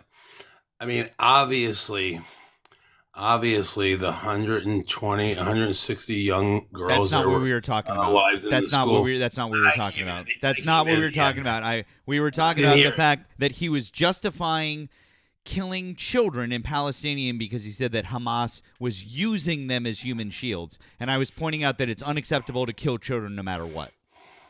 Yeah, I know. I thought, that's what Hamas did on October 7th. They unalived little babies in Yeah, the crib. and they asked Nemo and I, and the guy asked Nemo and I said, "What do you think about October 7th?" We were like, "That was bad. We condemn that." But so then- now I'm but then asking you you, did- Raymond. but you did that Shut up! I asked you a specific question. Answer the fucking question. Do you agree with killing children so that you can get to Hamas? Yes or no? I don't like the unaliving of children. No. Okay, so you disagree with it. Yeah, I don't like when they do that. Good. Then you disagree with the genocide that's being commenced in Palestine. Good. Well, I'm so glad you disagree with the genocide. Well, let me pull it back to what you. Thank you for condemning Okay. Israel, Raymond. Thank you. All right. So, but here's what you just did. So, and I'll prove your point here. So, when you just said about the October 7th, you put a but in there because we've been funding them for 20 years. You put a but in there. I didn't put a but So in now- there. I didn't put a but in there. What I said was, no, shut up and listen. Because what I said was, and I'll gladly roll back the tape. I said, it was bad and I condemn it. And I said, we could talk about the fact that it's kind of Netanyahu's fault. You didn't say it I like didn't that. say. Okay. You're right. I'm a little bit calmer now, but that was basically what I was saying. I didn't say, but it's okay. I didn't say that. Now, did I? Did I excuse it? Did I say that it was okay? At any point in time, did I say that October 7th was an acceptable thing that happened in any manner, way, shape, or form? Did I say that it was okay? No, you wanted to. Good. I didn't say that it was okay. So, no, those two things are not equivalent, sir. They're not. You let me finish? No, I'm not, because I'm not going to let you try and say that I said something that I did not say. We can still say that it was partly Netanyahu's fault, which it was, and factually, we know that he helped fund Hamas based on the Times of Israel and their reporting, right? Did the Times of Israel say that he helped fund Hamas, yes or no? I'm sure they did. We have. Good. We know that. And in an article 2 days after the October 7th attacks, they said this is kind of Netanyahu's fault, and he funded them. I am literally just repeating what the Times of Israel said 2 days after the attack, sir. So if you take issue with what I'm saying, you should fly to Israel and go into the Times of Israel's offices and say, why did you guys do this investigative reporting that uncovered that Netanyahu was propping up Hamas? Yeah, I know. I get your point, but listen, the point what I'm trying to make is we know what Hamas does. We know what Israel does. We know they've been fighting for years and years and years. I get it. You're frustrated. I know. In Lebanon and Israel, I get it. But I really call for another thing. I wanted to get your opinion on this with the whole Jackson Dart thing. Because that's, I'm a New York fan. And he introduced the president the other night in New York City. And the backlash he is getting is just unbelievable. So I'm just like bad backlash. Like what's wrong with, why can't he have an opinion? And they're calling him this, and maybe it's a bad decision on him. You guys can answer this. I need another drink, and you guys. And by the way, neither of these two people are really sports fans, and I'll let them explain to you why the quarterback of an NFL team endorsing Donald Trump deserves fucking backlash and why that is. I'm going to let them explain it to you. Please, friends, I need a moment. He's got some balls to do it. I give him that. 'Cause he knew what firestorm he was in for. Guess he didn't give a shit because he goes on what he believes in his heart. That's it. Free speech and all that, right, Nemo? Yeah? You think he should be fired? Fired? No one's firing that guy. Why You not? see with the NFL, you can snake somebody in the NFL and you'll be able to play. Why would he Oh, be? really? Why should he be fired for that, Nemo? You think he should be Well, fired for that? I mean, the right Well, wing. you don't have a job, so you don't have a job, so what do you care? Well, But no, I'm why happy should he to be fired explain for it to that? you, Raymond. Okay. All right. You Yes. asked the question. Now calm down. Calm down. All right. The answer is pretty simple. The right wing doesn't like it when quarterbacks express their free speech. They want them to be fired. Oh, the right wing doesn't like it, or the left wing? The right wing. You, red hats, fascists, Timu Nazis. Y'all. We didn't like what he did? Of course we did. No, I'm set. Oh my God, Raymond, are you seriously? Yeah, I'm missing your point here. He misses the point, but like when it happened, he was probably like freaking the fuck out. All Like, right, this little is so kid. bad. Oh yeah. Like I'm trying to get him to take a stance on this. So Raymond, do you think, hypothetical here, Raymond? Okay, it's not a complicated one. We're just gonna walk through it together. Do you think, hypothetically, if that quarterback that you were talking about, because I've already forgotten his fucking name, if he was fired because he endorsed Donald Trump, you'd have a problem with that? Yeah, but Colin Kaepernick wasn't fired. That's the problem. He wasn't fired. He wasn't a very good quarterback at that point in his career when he kneeled. He was never getting signed by anybody. His last 6 games were tragic, okay? No one was hiring him, okay? So it didn't matter. At the end of the day, though, like, what does him being a good quarterback have to do with anything? Do you know how much heat he still there's a got big from point the here. right because of what he did? But Keegan, there's a big difference here. Where is he right now? On a football field, right? He's an employee of the NFL.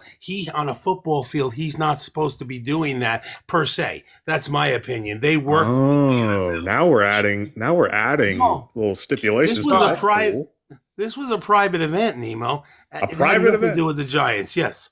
Gotcha. Okay. And Do you like the UFC? Do you like the UFC? Yeah, I think that's pretty good. No, I don't really watch it all that much, but it's fine. My kids do. My son. So does. when all the little troglodytes, there's that one. I can't remember. I think it's like Caleb or some just viciously southern redneck ass name. The turbo redneck dude who was a fighter for the UFC. I don't know if he's still relevant at this point, but he would give his political opinions during press briefings or press conferences or whatever the fuck it is. I don't know what his name is. It's like, is it Sean Strickland? Is that his name? Hold up. I can recognize his face. Let me see. Sean Strickland. No, this guy has like blonde hair. I think he looks like I don't know. He looks like a inbred fuckwit. What's your point, Nemo? What do you do bad? Well, if it's during a press conference, he would be on the clock, right? Yeah, but he wasn't at a press conference. He was at a rally that Trump asked him to go to. What does that have to do with the Giants? It wasn't anything to do with the New York Giants whatsoever. It wasn't a press conference. He went to the rally by himself and was introducing the president. Had nothing to do with the New York Giants. So obviously, why would they even? You can't fire him anyway. The whole point that Nemo was trying to make was that when Kaepernick did that, you all wanted him fired. Do you not remember the uproar of like hate he was getting from the right from this? Yeah, I didn't love the kneeling during the national anthem. I can tell you that, but I understand why he did it. I do understand why he did it, and I can understand why. By the way, he started doing that during the 2016 season. His stats in the 2016 season was he started 12 games. He had 2,200 passing yards, 16 touchdowns, only 4 interceptions, and almost 500 rushing yards, and 2 more rushing touchdowns in 12 games, Raymond. So don't tell me that he was just done, and that's why. That was the same year that he started kneeling. All right, well, guess what? The white owners didn't want him. There you go. Okay? So what you're saying is that they're all just hypocrites because, like, Keegan was just pointing out to you, and they're all just hypocrites. But Jackson wasn't during a football event with the Giants. There is a day he wasn't on the football field when he did this. So neither was Colin Kaepernick. It was before the football He kneeled game. on the football field. It was before the game. Well, the problem is I don't know if you can kneel when you work for the company that says you can't kneel. Got it, guys. So you can't kneel outside of you can't do that, but what you can do is you can publicly espouse your political beliefs when you're a direct representative of the team. Well, Kaepernick, when he was outside the team facilities and on his own, he could speak his mind any way he wants, and he did. And and everyone got pissed off about him doing that. So Well, that was why he kneeled. I know. We were just talking. You thought they should fire Jackson Dart, but he wasn't at a facility or anything like that. So I didn't say. But he's going to pay the consequences, isn't he? He might lose advertising. He's going to lose fans. He's going to lose jersey sales. Good. Even though I heard his jersey sales went 270,000 over the last couple of days. It's like breaking some record. Okay. So, see, we rally. Sometimes the right rallies with our players. Also, isn't it a meme that the Giants suck? Yes. Well, guess what? Yeah. Well, the Giants tell suck. this The boy. Giants suck balls. Yeah. Like no shade to people from New York because I know that they're not even the Giants watching. are from New Jersey, so we don't even claim them here. Well, you know what's funny, Keegan and Nemo, let me just Raymond, if you're gonna make some comment about the fact if you're gonna make some comment about the fact I don't give a fuck. I don't. Also, I want to point out that I don't give a fuck. Also, you're welcome for Bill Belichick giving you the other 2 Super Bowl rings. You're welcome. Okay? Because without Bill Belichick, you would never have gotten them. So if we're going to play that little stupid fucking game, you're very, very welcome. But that's not the point of this conversation. I know really you want to weird. move to asides because you have nothing else to contribute, but that's fine.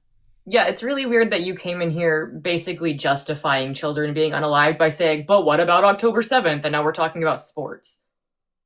I didn't justify. That was well, a bit. You said, well, what about this? Which it doesn't make it better. I hope that was an accident. I do hope that was an accident. When I mean an accident, the bad intel, we didn't have up-to-date intel. But if it was absolutely, we knew there was children in there and we did that, then that's a different story.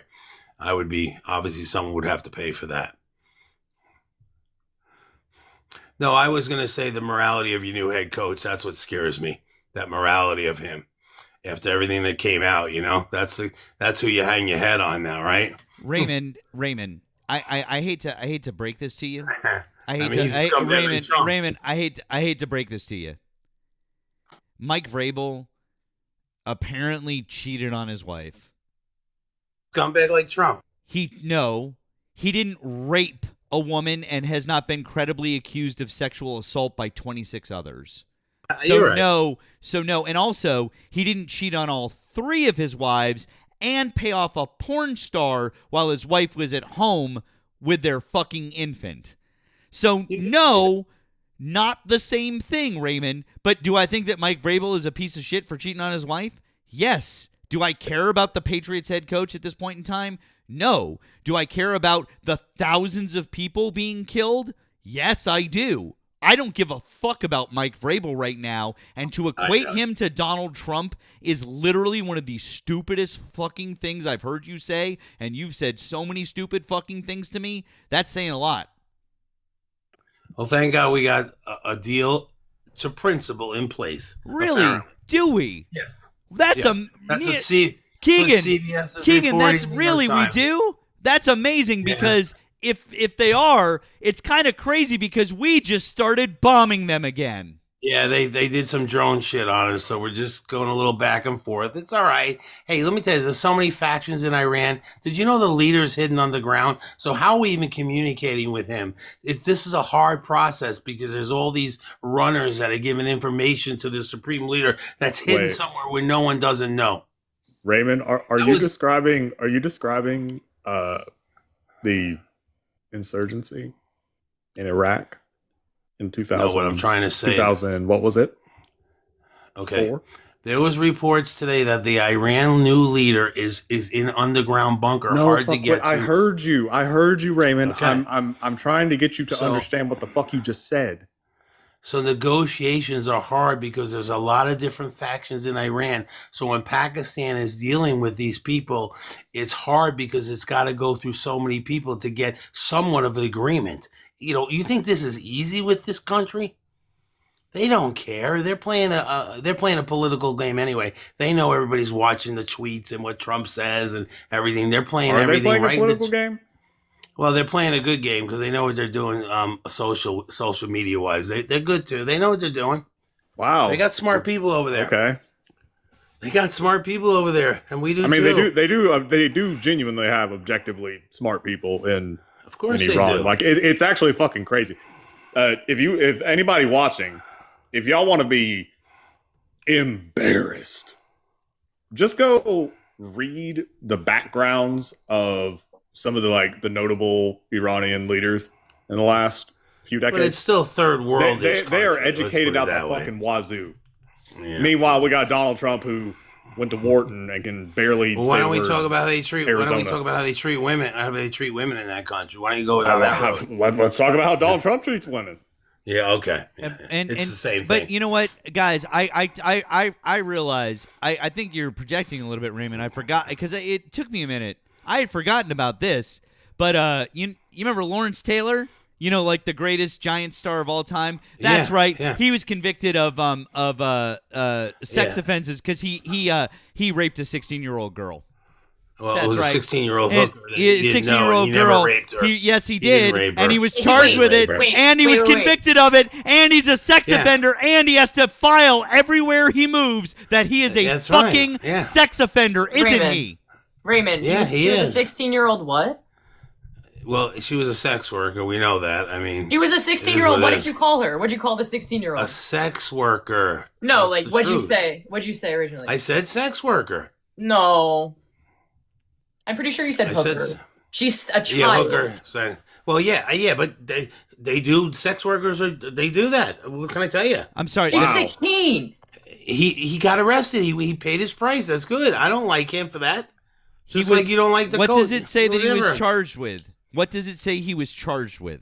Charged with raping? Yeah, he raped. So if she's underage and he raped her, that's fine. It's fine. And now, and you just said, "Oh, it's just like you don't like the coke." Yes, I don't like that Mike Vrabel cheated on his wife. I know.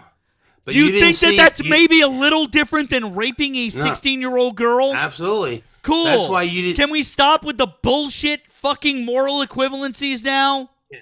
But you didn't see him on the White House lawn for that test with the kids because I think Trump knew he made a mistake on that. Dude just came in here and picked him. Dude just came in here and he goes, "But what about what they're doing to women in that country?" And then he calls a 16-year-old a hooker. No, well, she was a sex worker. Exactly. She's a child. Absolutely, but she still was a sex worker. She's a victim. Of course she is, but she still was a sex worker. She's a victim.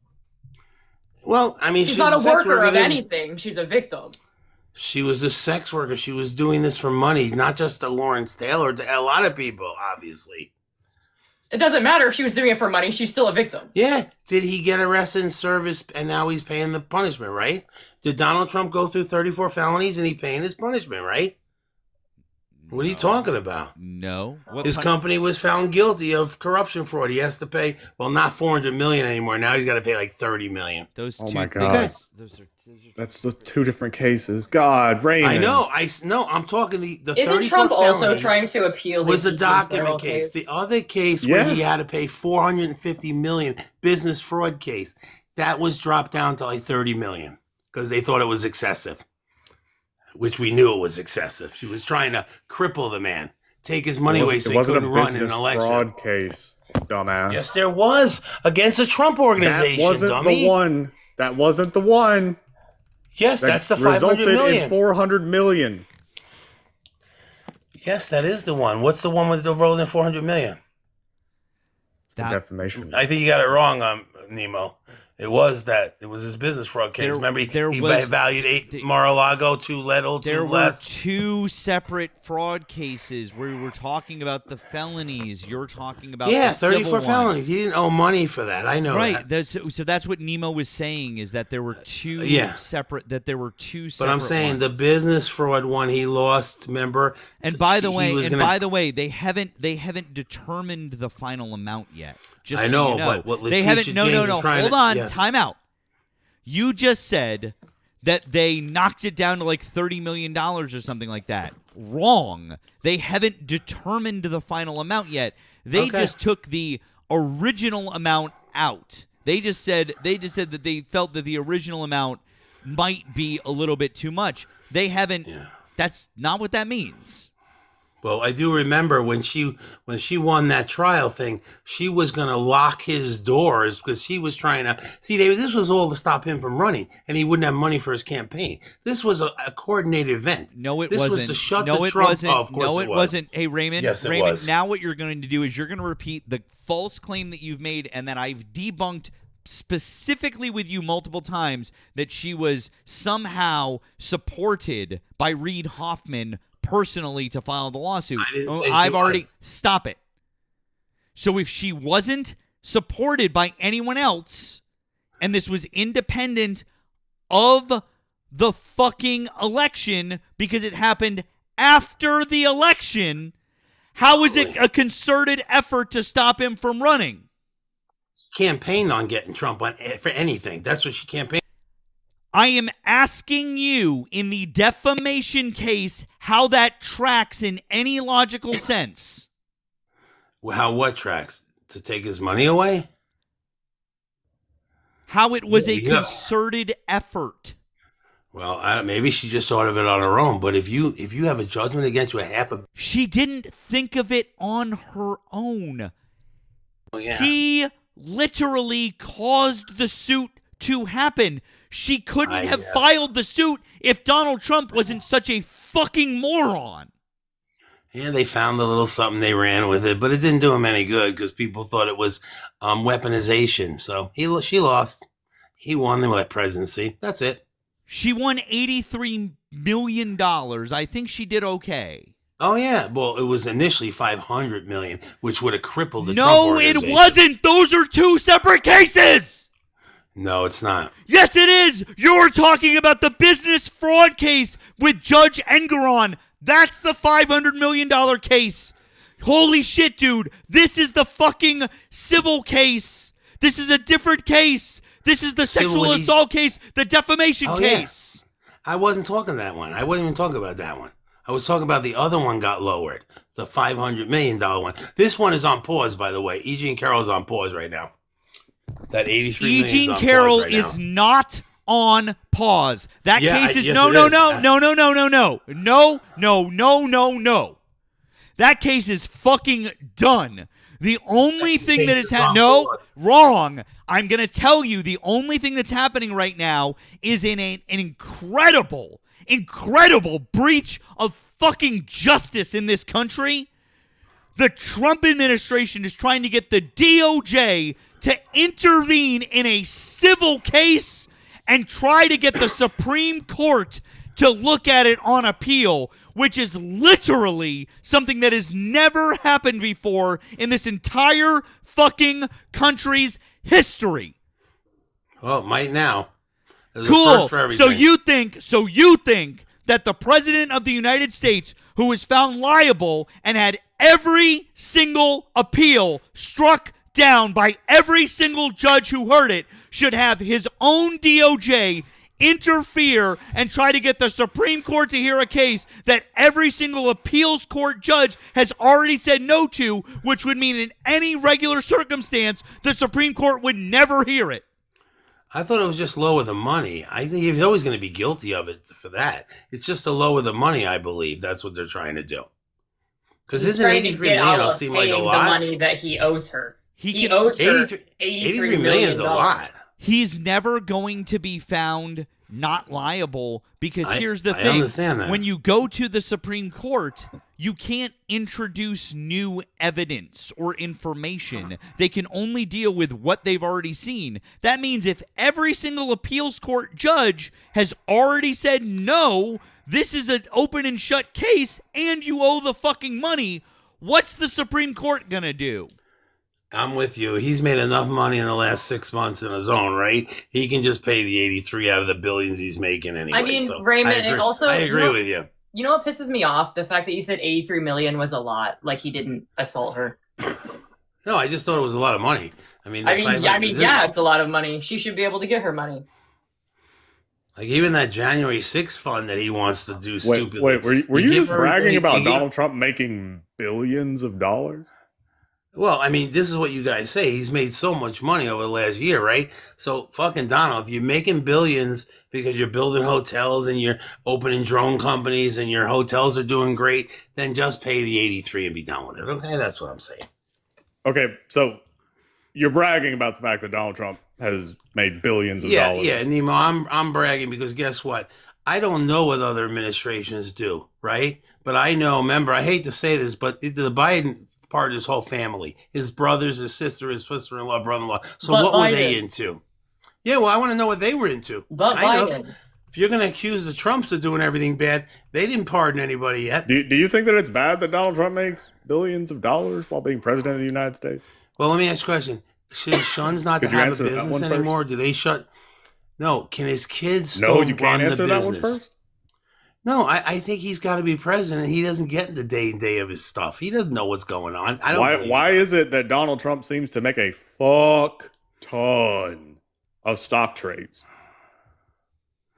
Oh, so I'm sure he has a team of people because he's a billionaire, right? And if they're making moves that make Trump money, is there a problem with that? Yeah, it's a conflict of interest. Yeah. Well, yeah, we never had a billionaire and president like this before, so. You know, we know what all the other senators and congressmen do in the stock trades, and they buy everything and they know everything. Yeah, maybe you take it out of politics. Well, don't take it out of politics. You can't take it off the president until you take it off everybody else, buddy. Do you want it to stop? I mean, buddy, yeah, we'll get it to stop one day. First, we got to get the country back. Who is we? Yeah. The Republican Party's got to finish the job and get this country back. The Republican Party ain't about to do that shit. You are fucking crazy if you think the Republican Party is about to pass legislation for that. Do you want to know why I know? Why, Nemo? The Republican Party is in control of both houses of Congress right now. The Republican Party is in the White House right now. The Republican Party has enough power to do this. And there was already legislation put on the floor in the House and in the Senate. And guess who had a problem with it? Nemo, he can't get one bill passed right now. The only thing he got passed was a big, beautiful bill. No. He's not going to get a bill passed in this climate. Oh, no. He could. The original bill banned stock trading for anyone in the House. That's not on his agenda right now. No shit, it's not on his agenda. He could care less about that. Of course he could care less about it because he's making money.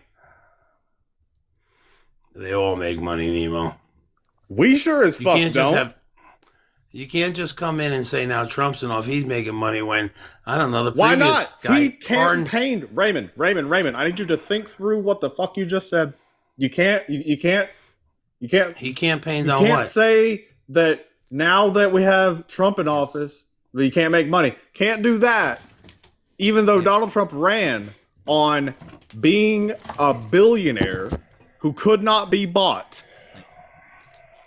Nemo, I think it's important to point this out. Can you read the headline? I know it's a little small, Raymond, but you want me to read it from you? This is from Yahoo Finance. You want me to read? This is from today. Trump's trading volume just jumped 10 times and topped all of Congress combined. I want to repeat that. There are 535 members in Congress, and one man is more than them by volume combined.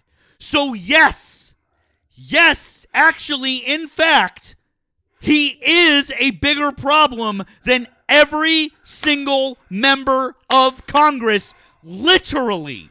Not figuratively, he is literally a bigger problem. Well, when you get the House back, you can do a committee and figure out. You just said that you have a problem with it. No. Raymond. You just said you had a problem with it. You just said we. And when I asked you, what do you mean by we? You said Republicans. So what the fuck are you now putting the onus on the Democrats? Because you said the Republicans would do this, and they're not. Nemo, they wouldn't even pass a bill. Remember, they had a little slush fund for being sued. The Congress people have. They wouldn't even pass that so we could get the names of all the settlements. You just think it's the Republicans that are bad. Trump is a scumbag. Clinton's a scumbag. Obama's lawyer was a scumbag. Nemo, shut up. Raymond, shut up. Hey, Nemo. Bob Menendez. What's up? Bob Menendez, bribery scandal, former senator from New Jersey. What do you think should have happened to that guy? Arrest the motherfucker. Thank you. Keegan, what do you think should happen to that Democratic senator from New Jersey? Arrest that guy. Cool. Good. I'm glad we're all in agreement. Oh, wait, what was that? All of the Democratic caucus in the Senate called for his resignation before he was convicted? Just when the allegation surfaced, they were all like, go. Get the fuck out of here. We don't want you here anymore. Get the fuck out. We literally understand that there absolutely are corrupt members of the Democratic Party, but guess what? We're all able to go the fuck away. We don't want you.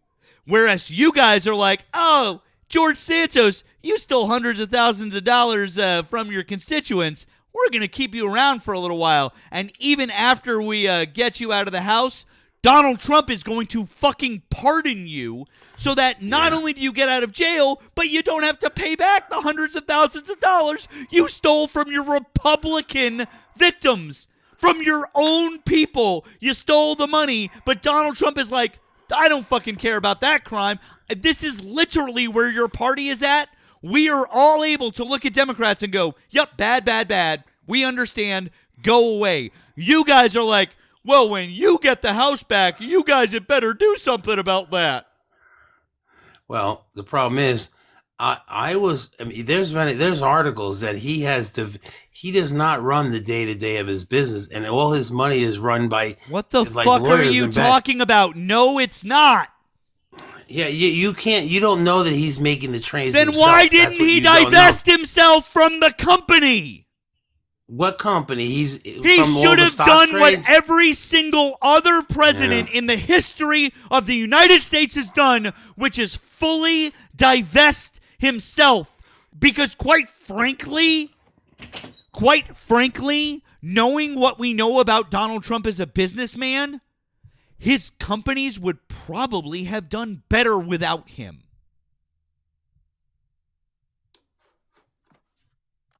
Yeah, we've never had this situation, and I don't know you don't know what he's divested. We absolutely have had very wealthy presidents before, and all of them have had businesses or business ties to some degree, and they've all divested. Nemo, what did Jimmy Carter do with his family's peanut farm in 1977?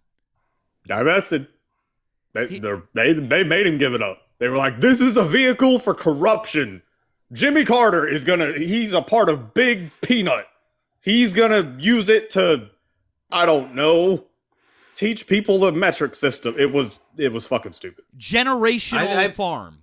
Okay, well, I believe his sons are running. A generational farm. You can believe whatever you want. If you believe it, why didn't he divest?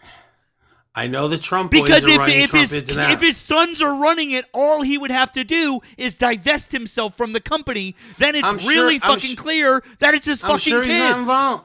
I'm sure he's not involved in it every day. Hey guys, to the fucking nearly 1,100 people that are watching between here and the tube, we should rest assured because Raymond is sure, even though Donald Trump is the first president in U.S. history with business interests that large to never divest. But just because he didn't divest, which would have been the absolute clearest way to make sure that all of us knew that he wasn't running the company, and he didn't do it, Raymond says he's sure.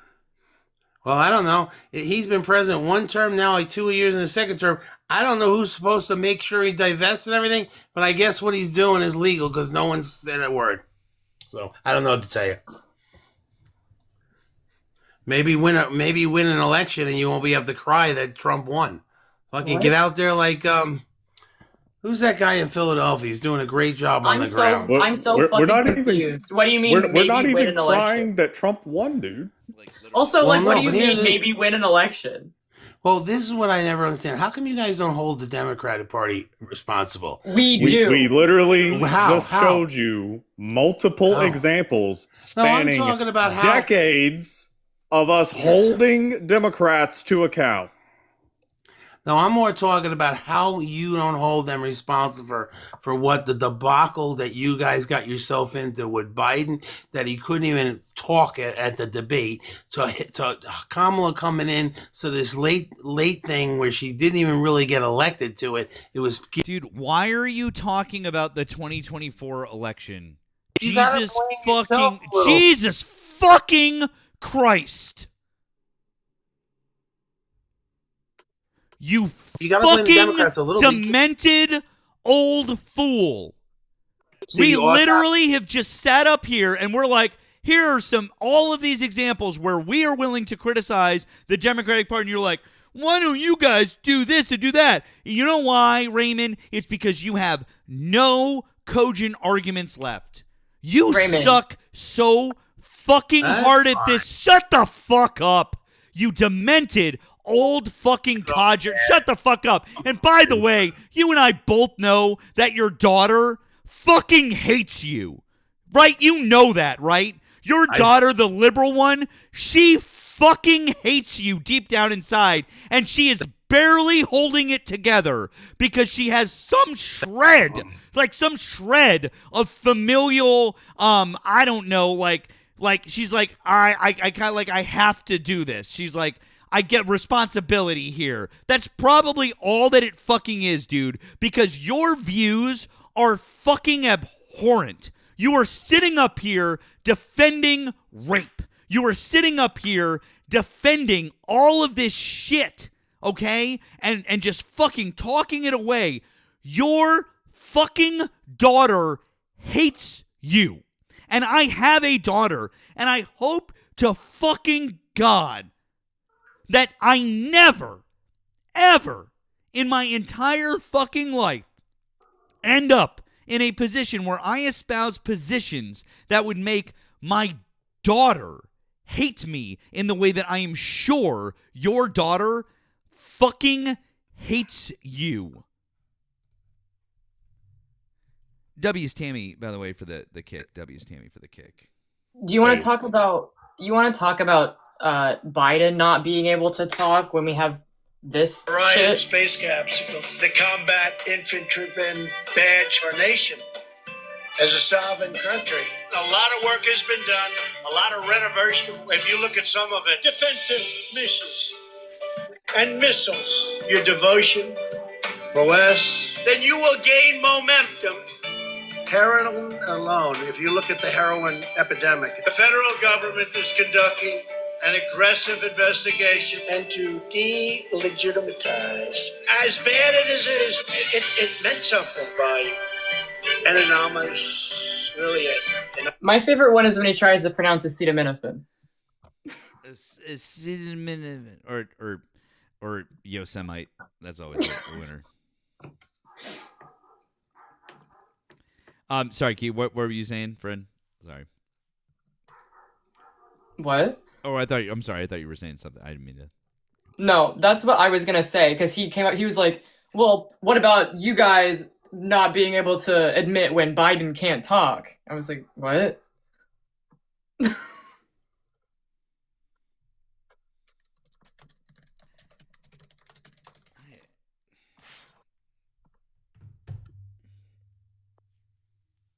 Obama.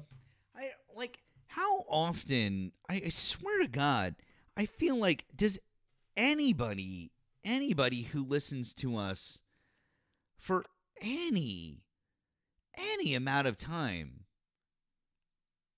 like I even was just talking about this a couple of days ago when when you weren't here. I was like the fucking 2024 DNC autopsy and like this was bungled and they should have released it and they should have this. I was like, yeah, like criticize them. They do some shit wrong. Like fuck. I like fine. This whole idea, like you guys can't like criticize them all the fucking time. Oh yeah. To be clear, the week that I was out and all that bullshit with Ken Martin. Oh lordy. Have you guys, I don't know if you guys have read it, but by the way, it's fucking miserable. That autopsy, 1,000%. ChatGPT, maybe a day was spent on it.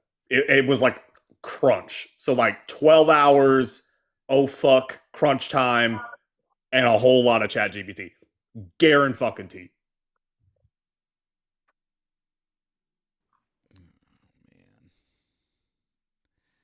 Yes, Ken Martin needs to go. Ken Martin Yeah. needs to go. I don't. No. And no.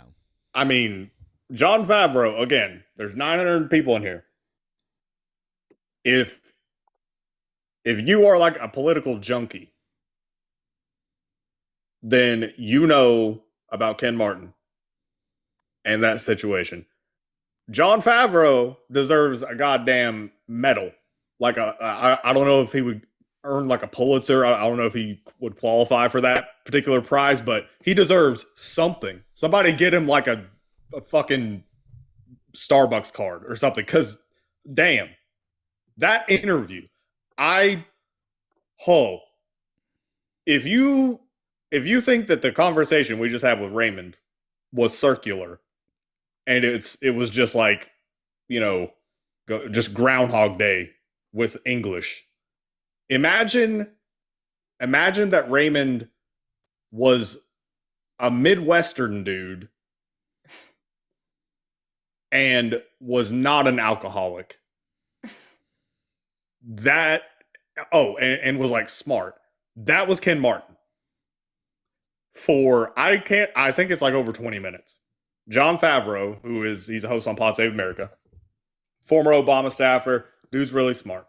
By no means is he like some hardcore leftist. He is a very much just a liberal. Like that's what he is. He grills Ken Martin for 20 minutes straight. And those 20 minutes consist of like the same 4 questions. Which is, so you said this in 2024 when you were campaigning for the chair of the DNC, and you promised that you would release the autopsy. Why has it not been released? And Ken Martin would respond with some permutation of, "Oh, you betcha. We got to learn the lessons, but we got to focus on the lessons, John. The lessons. There's no smoking gun, John. Okay, we got to focus on the lessons. All right. We got to look forward. Don't look back." Nemo, have you ever seen Letterkenny? No, what is that? That's exactly what you sound like right now. Shit. I haven't really watched it, but I do. I've seen some of the clips, and I know the voice, Keegan. That was actually pretty spot on. Also, he said, "Imagine if they're a he's Midwestern, but an alcoholic." And I lived in Indiana for like 20 years of my life, and I'm just gonna let you know right now, all Midwesterns are alcoholics.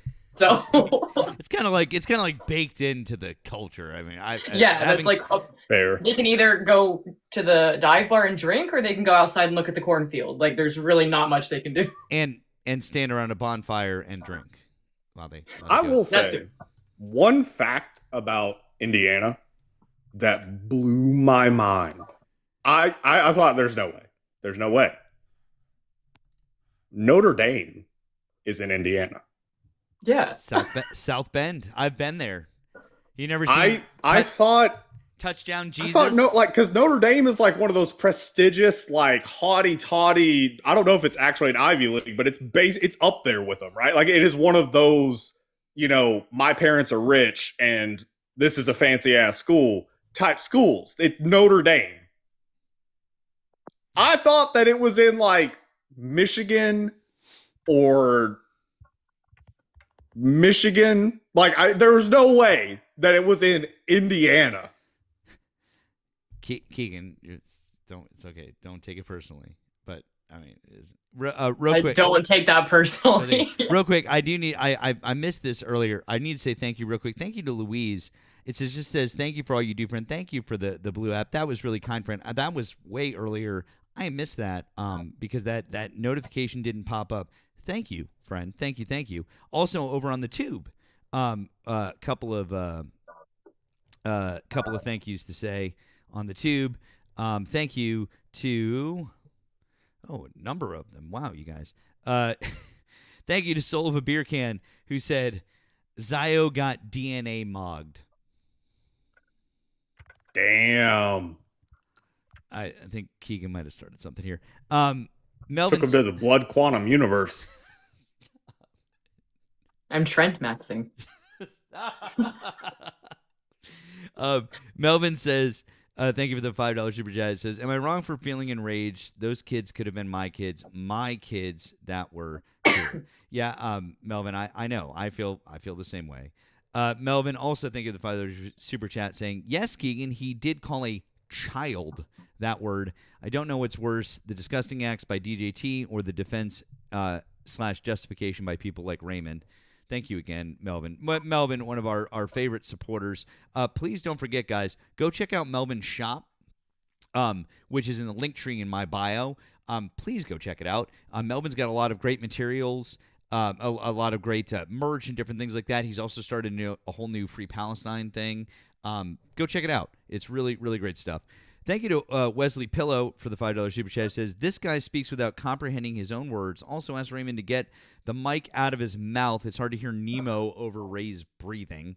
I mean, all the time, forever and always. Thank you again, Wesley, for the 5. It says, Matt, do you remember how much hate we gave W for his gaffes? What happened to that? Why doesn't it stick with Trump the same way? It's depressing. It's because these people are in a fucking cult and they refuse to acknowledge it. That's why. It's because it's a fucking cult. That's how you know it's a fucking cult. There's that. Lastly, thank you to Goldmine Transportation, who said, damn, Matt lit his ass up like a Christmas tree. Thank you, Goldmine. I appreciate that. Oh, my friends did too, to be fair. That was a group effort of ass lighting. Lastly, thank you to Isaiah, who just said, you were such a blessing. God bless you. Thank you, Isaiah. I appreciate that, friend. Thank you on the Green app. That's great. Guys, please make sure that you're doing the same thing. I need you to make sure that you're taking care of my friends over here, not just with the TikTok gifts, which I'd very much like you to do and run them up as much as you can. But if you'd like to offer additional support, there's links in everyone's bios. In Nemo's bio, in Keegan's bio, in my bio, if you'd like to do that. If you're over on the tube, if you look right down here in the description of the YouTube, you'll find links to offer support to everyone else individually if you'd like as well. I do get the super chats, and that's great, but if you'd like to support my friends, and I hope that you do, you can find their links right down here. So that's the easiest way to go about it. So all of my gifts will be used to see my boyfriend. Very exciting. You mean your colonizer? Shut up. Shut up. Why did you have that on hand? Because of Erika. Oh yeah, duh. Wait, what kind of English is he? What do you mean? What kind of English is he? Is he the good kind? kind? Is he a northerner? Is he where's he from? He's like from roughly. the South. Oh, he speaks the King's English. says grass. He's glass. Cornish, I believe. Cornish. Oh shit. And Dutch.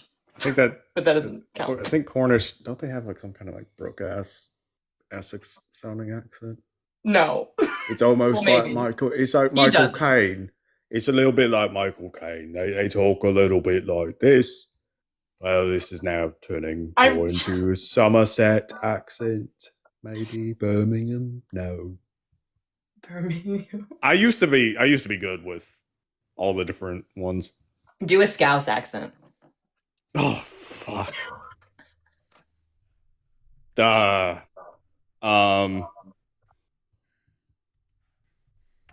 Matt, hold on. What? Can you speak really quick? Oh. Hello. Oh, there I don't have an Essex accent. Wait, keep talking. I need to hear this. What do you want me to say? Wait. Because see, I had the reverse of this when I lived there. So okay. I want you to tell me the ingredients to a cheeseburger. Just run through it. The bun, the burger, the cheese, the lettuce, tomato, onions, ketchup, mustard. Maybe. Okay. Interesting. All right. What did you gather from that? To me, it just sound like you just sound like a standard. I don't know what. Like, yeah, I just have say a like standard, West like- London, or not like West London, but like I don't know, West-ish. I have a London-y. standard like Southern accent. I don't really have a regional Yeah. accent. Nemo's like, you sound British. I mean, yeah, that makes sense. Well, England it's fun because you can, if you're good at it, you can basically tell where somebody's from in England just by talking to them. And Someone just said it sounds very old money. I'll take it as a compliment. Oh, there you go. Compliment. Oh God. What? Yeah. Yeah. Right. I know. What? It was very Lucius Malfoy, Alexis. I'm not gonna lie. Can you please say my father will hear about this? Say Potter. No. You know, people have often misheard my name. My last Potter. name is Potter. Potter. I'd say Potter. Don't Okay, dox yourself. now say it like Potter. angry. Angry. Say it with contempt. I'm really angry at you. No. Like that was how you say it with contempt, right? Yeah. Say like with like you like say the Say name Potter, like say but, Potter like, but really you're, angry. like you're spitting. It. Oh, like, you're like, I like, think they said yeah. the word angry, like I'm angry. No. Potter. Potter. See, Oh that's fuck! right. Oh right? wow! Right? Yup. Right? Maybe Draco just had your accent. I think it's because my parents used to live in London. That's probably why. Oh, fucking nailed it! Yeah, nailed But it. we weren't. West? Yeah. West? No, north. Okay, his parents Was it also used to live in Northwest? Texas. So Yeah, my parents also lived in like Texas and Singapore and all the rest. So. Oh, And where, okay. Never and where mind. else? And where else? Hong Kong. they didn't live in Boston. Oh, well, They didn't wait. live no, in My dad was they, in they Boston. have that posh British shit going on. My in Hong Kong. my dad was in Boston for like 6 months. He like lived there for it 6 was only months. 6 months. Oh, okay, all right, what's fine. Yeah. All right, it's Alexis and when Keegan when they came to visit, we drove around and went to our Cambridge and you know and we did some sightseeing and I was under the impression it was longer. That's fine. 6 months is still good. You're honorary. It's fine. Doesn't matter. Thank you. Yeah, it's fine. It doesn't take that long to do a what's it called? The business whatever he had, BSA, whatever it was. What is it? MBA. That's the word. MBA. Yeah. Yeah, they probably had a fast track program, and I bet he probably already had a bunch of the requirements down anyway. So Someone wants you to say aluminum, but they want you to say it how you say it. Aluminium. like we don't Lies. hear Erika say it wrong enough times. Like Metric. I mean, Keegan and I often have this debate because I'll be like, "You're saying this wrong because we invented the language." What did I say last night? What was that? Oh, it was about vase versus vase. I It's don't like vase. that. It's not.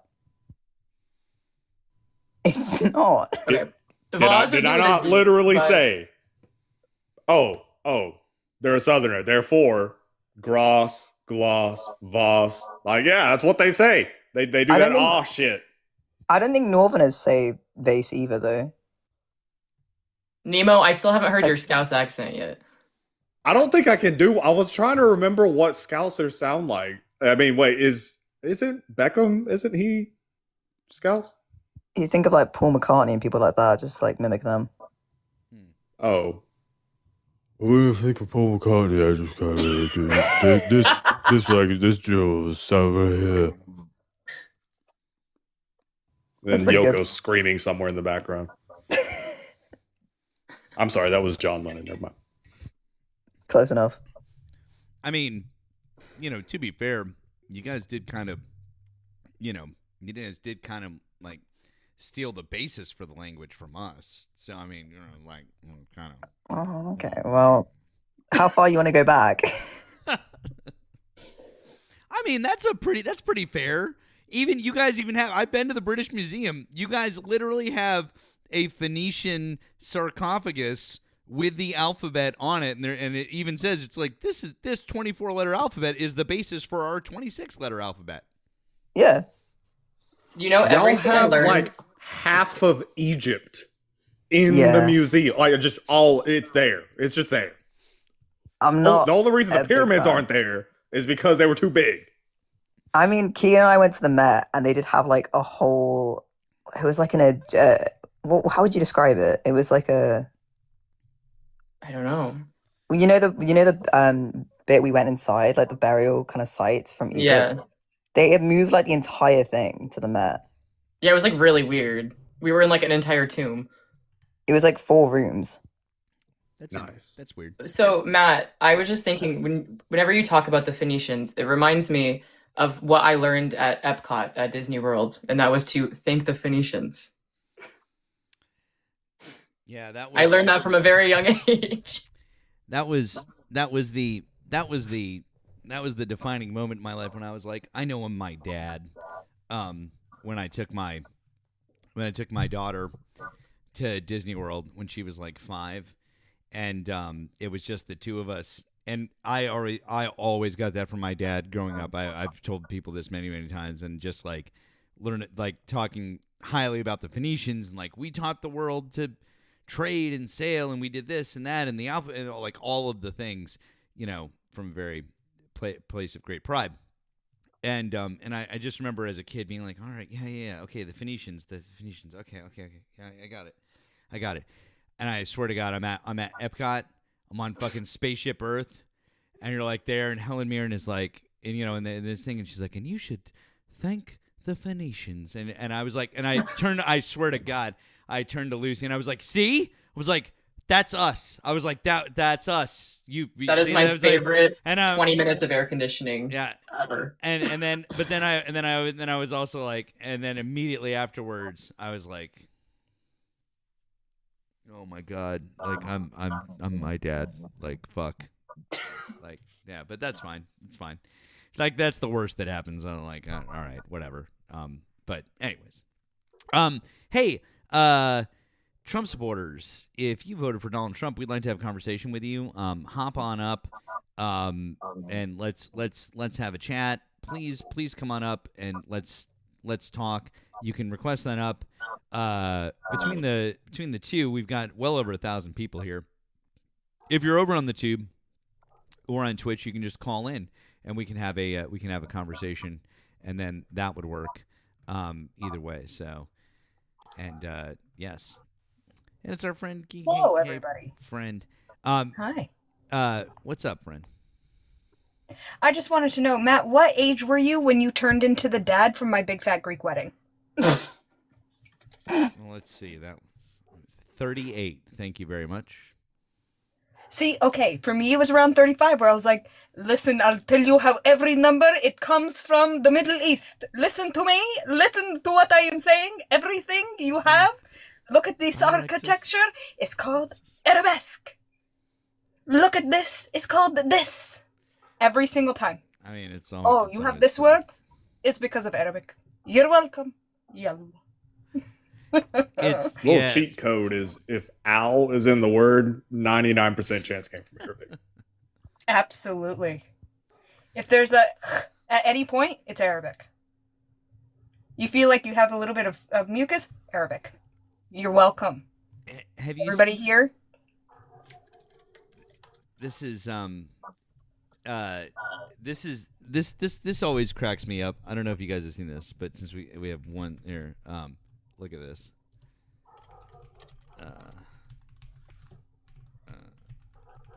I'm sorry. Laluna said Al Borshan. You're welcome.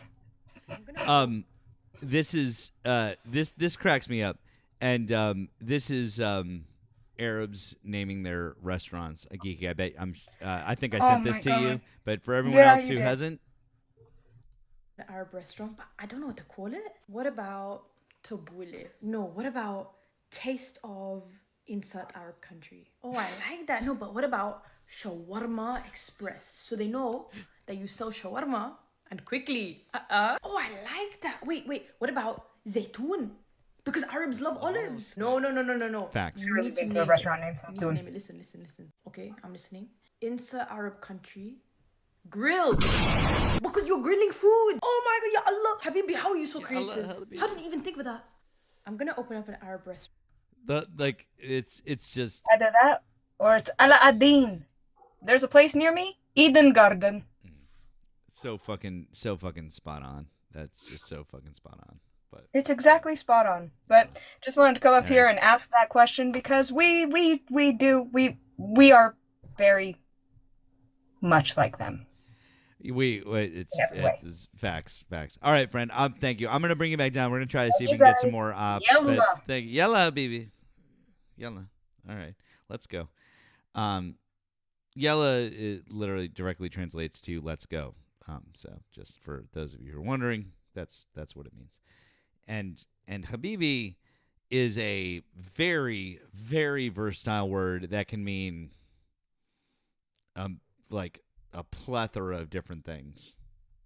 From your friend or your pal or just a like nice acquaintance. Also could be like your sweetheart or your like your crush or something. Like there's a million. Like I love, that's a great word. It's a very versatile word. Yes, it could mean my love. Ish, but I think there are better words, but still, yeah. But yeah, there's so many different things. Habibi is a great word. So,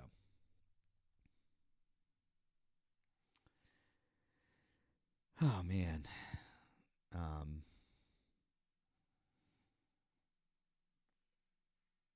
let's see here.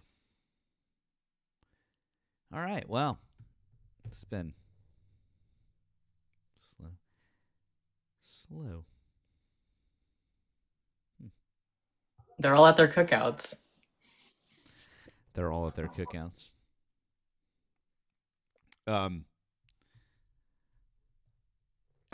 By the way, I keep getting messages from you guys. Like you guys crack me up. I like you guys so much. I keep getting messages from you guys.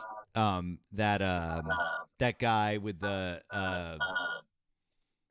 beard, whatever his name is, that I made a video about like a week ago or whatever, and I was like joking. I was like calling him out or whatever. Apparently, like keeps talking about me in his lives, and he just keeps calling me Mad Matt. I love that so much. And I was like, that's actually kind of. I was like, it's kind of great. I was like, actually, like, fuck yeah, let's go. I was like, great, awesome. But apparently, he like just keeps bringing me up. Yeah, Gumby Beard, Geeky. I don't know, guys. Whatever. His thing is like, I don't know. Yeah, there's a video on my page. I was over it after a day or two. Yeah, that's what your backup account name should be, Mad Matt. Right? I know, and it's really actually good. Like, it's kind of good, like good branding. Exactly. Like, yeah, free advertise. I know. And he just keeps whining about me, and I'm like, oh, bud, like, did we move? I thought we moved. Like, I moved on like a week ago. It's like, okay, But sure, man. If like this is your thing, if it floats your boat, you got a little crush. Like, that's cute. No, Geeky, don't tell people to do that. Don't. That's literally all that he wants. He just wants the he just wants the traffic for his YouTube. Is sad. By the way, the best thing I fucking heard is that apparently he tells people that he wants to have like 300 million followers or something like that. Or that he's gonna have 300, or like he's gonna be bigger than Charlie Kirk.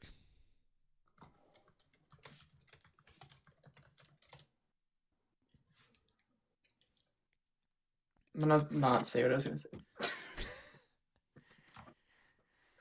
I don't know. Well, I mean, hey, you know what? Maybe that guy will finally, maybe he'll finally lean to the left too.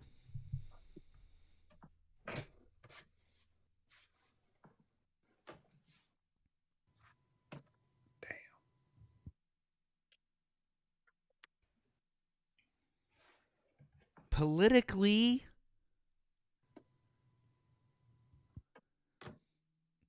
Yeah. What were you guys thinking? What the fuck is wrong with you people?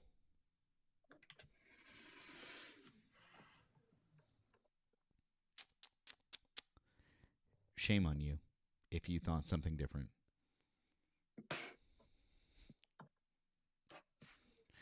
Shame on you all. I saw a post the other day and it was like, he's been really quiet lately. Who? Charlie Kirk. I'm sorry.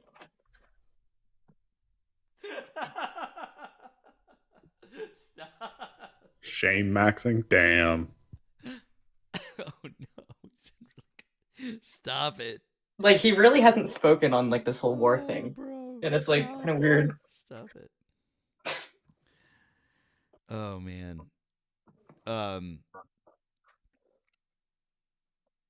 Man. Speaking of the UK, this weekend I wore the wedding I wore a bow tie that I bought in London. That's where I buy my bow ties at a shop called Colonel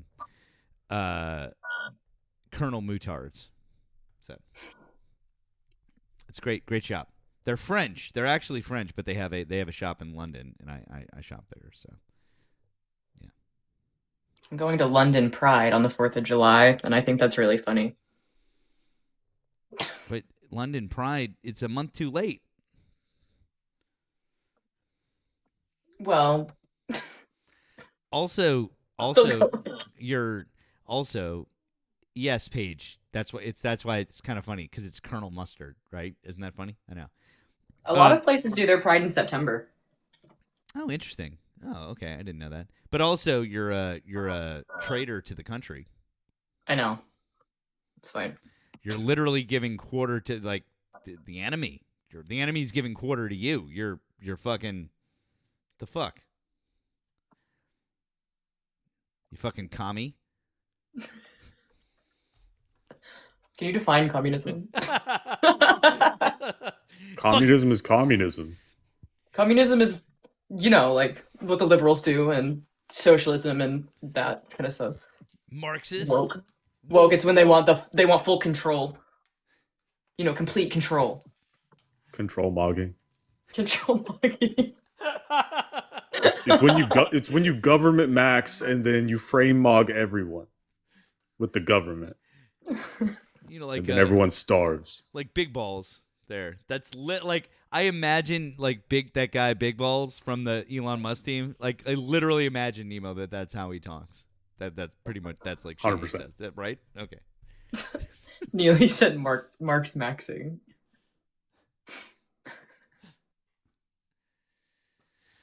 I'd love to do some Marx maxing. There we go. Let's see here. Mog the means of production. By the way, I do want to just publicly say that Alexis is a lovely fellow, and I got to meet Alexis when when he and Keegan came through Boston and stayed at my house, and lovely house guest to have, and they're just absolutely lovely. So if any of you give that fine young gentleman any shit, you're gonna have me to fucking reckon with. So just don't. He didn't let me take all the batteries out of your remote controls. That would have been pretty fucking funny. But he said it's not polite. We don't do that in the UK. W Alexis. But also, I'm a dad. I have extra batteries out the wazoo. So let's go. Would have been fine. Batteries are too expensive.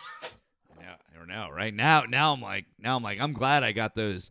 The fucking like a couple of years ago, I got like the Amazon like bulk pack. It was like Amazon or Costco. It was one of the I don't know. I got it somewhere. But anyways, oh hey, look at that phone call.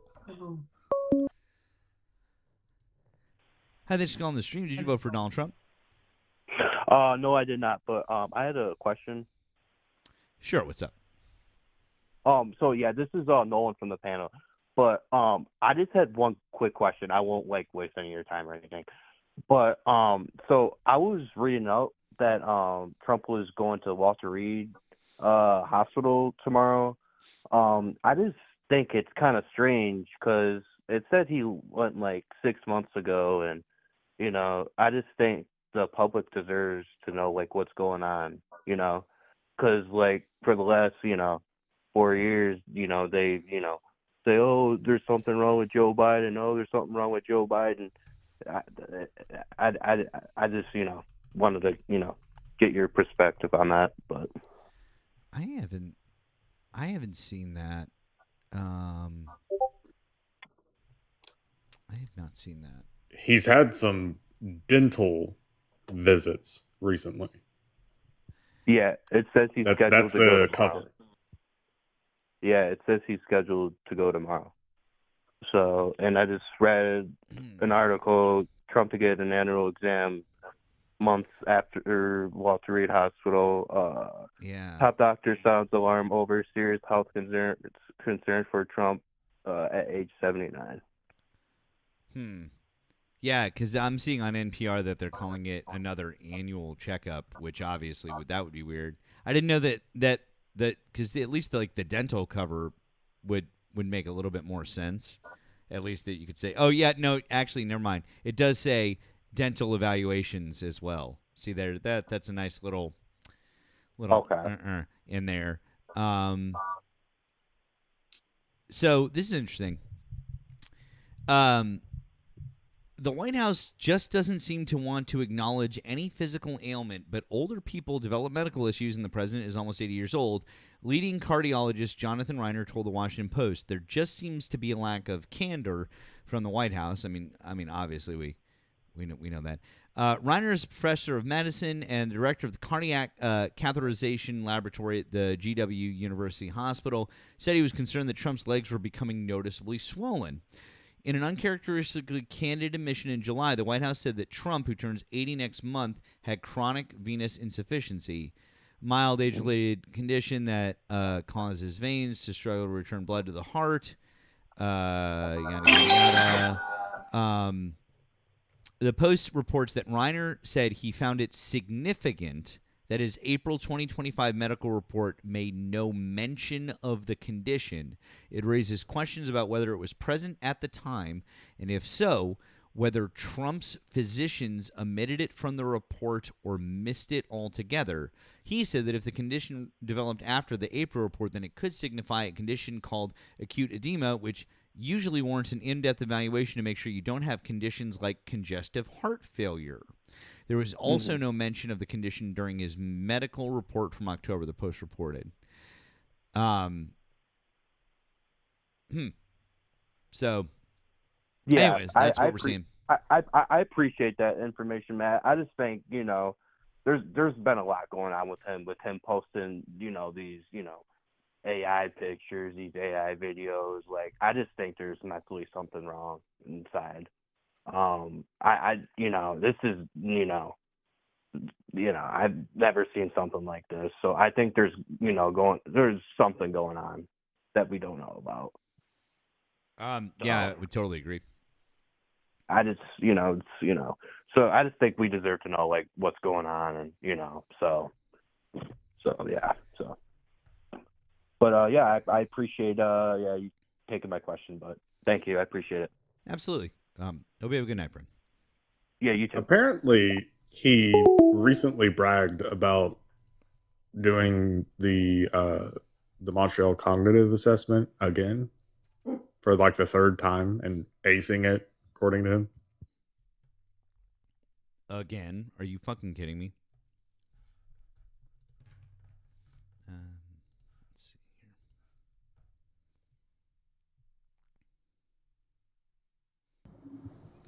here. Peaches, hi. Did you vote for Donald Trump? Hello? Okay. Cool story. Once again, guys, if you voted for Donald Trump and you're over here on the TikToks, hop in the box. Let's have a conversation. If you're over on the tube or on Twitch, you can call in. That number is above my head. It's also pinned in the chat over in the tube. Real easy. Well, a couple of more super chats in. Wesley must be from before said tomato, and Tech Raven said, "I say tomato, you say tomato." Rim shot. Wesley says, "What are Draco's thoughts on crumpets?" Keegan, maybe you can relay those to us. Taffy said, thank you for the $10 super chat. That's very kind. Says, can we do the stream in Aramaic or Latin only, please? I really feel like that would limit our audience, friend. I really feel like it would. Keegan, Melvin says, I respect you, but you look like you're waiting for a Beastie Boys song to come on so you can freestyle to it. And then also thank you to Wesley for the $2 super chat who said Mad Matt Beyond Thunderdome. I mean if the merch writes itself, Wesley, we might have to do that. I think our little buddy over there might have just given us some really good grifting ideas, as they call it. We'll grift. How about that? It'll be fun. Yeah. What do you think about that, Keegan? What, Beastie Boys? Well, that or the Mad Matt Beyond Thunderdome, either way. No, I like that. Sorry, I was locked out because he said that he loves crumpets. He does not like tea, however. Wait, what the? How the fuck? Did I request up? Did you request up? That was purely accidental. But hi, y'all.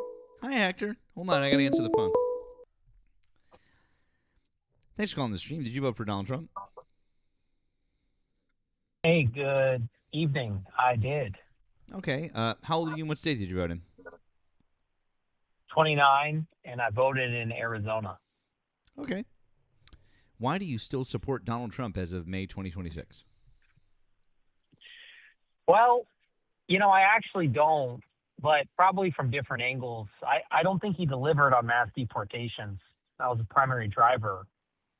And so I wish he was living up to that promise. Does that make sense? Yeah, I understand. You wanted him to be as terrible as he promised. I got you. Yeah, didn't do it. Yeah. So do we agree that he hasn't delivered on the mass deportations? Yep, we agree. That's my frustration. I wish that he actually would do it. I think Minnesota was a turning point for the deportations, and I think he kind of capitulated.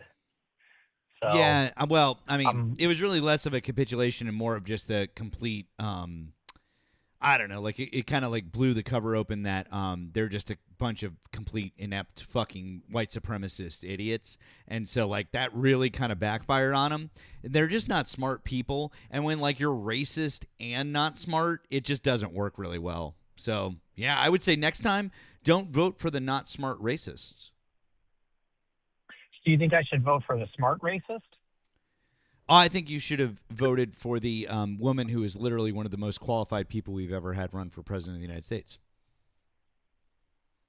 Well, my logic is this. Next time I vote, I'm hoping that there's a dark horse candidate on the conservative side that actually delivers. There won't be. Trump was promising, there won't be. And by the way, your party is going to shift from going further right to having to go further left because that's the way that our country is moving now. Yeah, have you seen all of the special elections that have happened since 2024? Yeah. What's the trend and what's the trend there? Are they moving right or left? I think that the conservatives are losing. Are they losing or are they getting absolutely fucking massacred across the board? Are they losing in places where they haven't lost in decades? Is that what's happening? Because Nemo in Georgia, that state seat that you guys flipped, was it 25 years it's been since there's been a Democrat on that commission, and now there's 2? Is that correct? Yeah. Oh, okay, cool. And in Texas, they had a state. I was just gonna say in Texas they had the same thing, and it was 30 years there. And Miami just elected a Democratic mayor, and that was like 30 years there too. And like it's not just like it's kind of like a little bit tilting back in the Democrats' favor. It's like a historic move back to the left now because, again, when you have a bunch of like inept racists doing a bunch of shit like this, people get upset. What? Well, okay, a few things. Just a genuine question. Do you think that the right is going to lose the midterms? Yep. Yeah. 6,000%. So I was of the opinion that they were going to lose the House, but after the recent SCOTUS ruling with the Voting Rights Act, you still think they're going to lose? Yep. We literally have Republican representatives in red states talking about how the repercussions of the redistricting is going to lead to more black turnout. And how they're scared about that. I thought, why would it matter about black turnout? Because that's what Section 2 of the Voting Rights Act affects. Wait, no, I understand that. Why would black turnout mean that the Republicans would lose? Oh, okay. You may not have been made aware of this. So for the last over 60 years, the majority of black people vote Democrat. That's why. Oh, you think of black people as a monolith.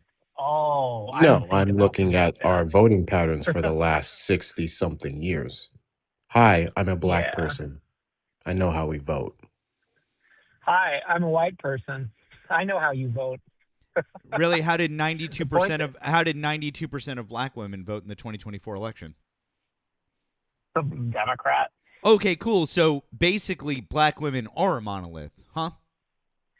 Right? Yeah. Okay, cool. So now that we've established I'm so sorry, sir. So when you have a majority excuse me, sir, I'm so sorry. When you have a majority of people that's well over 90% in one category and well over 70% in the other category voting in a particular way, demonstrably so for over 60 years, fairly certain that what my friend said is exactly fucking correct. It's correct. I was just trolling. Cool. It's usually not a good thing to admit that by virtue of a race, someone votes a certain way. I didn't realize that we were just going. Oh, no, it is an absolute compliment to the black community. 6,000%. As you vote Democrat? Oh, yeah. Yeah, they're smarter than you. I thought, wait, isn't the average IQ of a black person like statistically lower than that of a white person? Yeah, well, I promise you that ours is higher than yours. Are you doing bell curve shit again? That's fucking awesome. Wow, I haven't heard bell curve shit. Well, I can't say that I haven't heard it since 2017 because I hear it all the time from Johnstone. But yeah, wow, circa 2017. Damn. Woo. Well, hey, caller, do you know what IQ stands for? You're saying you're smarter than me, and then I Caller. bring up the IQ thing, and you're like, well, in this situation, Caller, do you know what IQ we were just talking stands about for? monoliths. Yeah, do you know what IQ Intellectual stands for, quotient. caller? I said intellectual quotient. Oh, God. So close. Wow, you suck. Hey, caller. I got another question for you. Go. How many people are in the House of Representatives? Oh, that's always a tough one, dude. That's always a tough one. I always want to say 367. I know that's not the right number. Also, wasn't the IQ test originally like designed to like only work with like white European men? Like, isn't that what it was designed for? Shh. I think that's pretty racist. They don't like to. They don't like. That's it. Not no. They don't like Keegan. They don't like to know that. They don't like to. They don't like to understand. Wait, did you just call me racist to white European men? Racist. What? You think that only white European men can take an IQ test? No. Oh my God. That's literally not what he said. That's not what he said. That's literally not what he said. Holy shit, dude. You said it was made to test only white European men. You don't think an IQ test can test people that aren't white? It was designed to. Men? Okay. Oh my God. It was designed. Okay. Your IQ is getting shout out in real time for us right now. Damn. This is wild. Yeah. You do agree with me, and I'll get back to the seriousness of the conversation. Enough of the trolling. Do you don't think that the reinterpretation of the repealing of the Voting Rights Act, you don't think that's going to mess with the House? You still think that the left is going to take it? Yeah. Number one, it's going to change. It is going to change a couple of seats, but number two, too many states aren't going to be able to redraw their maps and put them in. Number three, what my friends have said is correct, that there are already states who are railing against this because they're like, this is going to backfire on us. Republicans are saying that, okay? We literally have video that I can play you and play the audio of a state senator from South Carolina who absolutely said, this is going to drive the black vote out. We should not do this.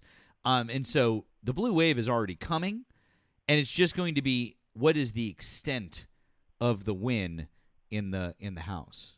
I don't believe that there's any amount of redistricting that can stop them from taking the majority. I do believe that the Republicans can certainly mitigate it to a degree, but not stop them from getting the majority. See, I don't think so. And this is what's the lead right now? Is it 15, 16 in the House? What? What's the delta that the Republicans have over the left in the House right now? Sir, you should not use the word delta if you are that ignorant of the margin. Bro. Holy fuck, man. Like, stop trying to sound smart. Like, stop trying to use smart words in dumb questions. That is a dumb question, what you just asked. If you want to sit here and have a political discussion, but you don't know the margin in the House right now, when it is famously thin. Famously. What is it? What is it right now? Let me look it up because you're 4. like a clown. It's 4. 5? It's 4. So it's 5 right now. It's not. It's Democrats 4 because 12. the one independent caucuses with the Democrats, you moron. It's 4. Okay, is they voted as an independent, or they voted Democrat or Republican on the ticket? Oh my God! They caucus with the Democrats. It's like Bernie Sanders in the Senate caucuses with the Democrats, even though he's an independent. So the advantage is 4. Holy fuck, dude! You cannot be this dumb. What percentage of voting does Bernie Sanders do in line with Democrats?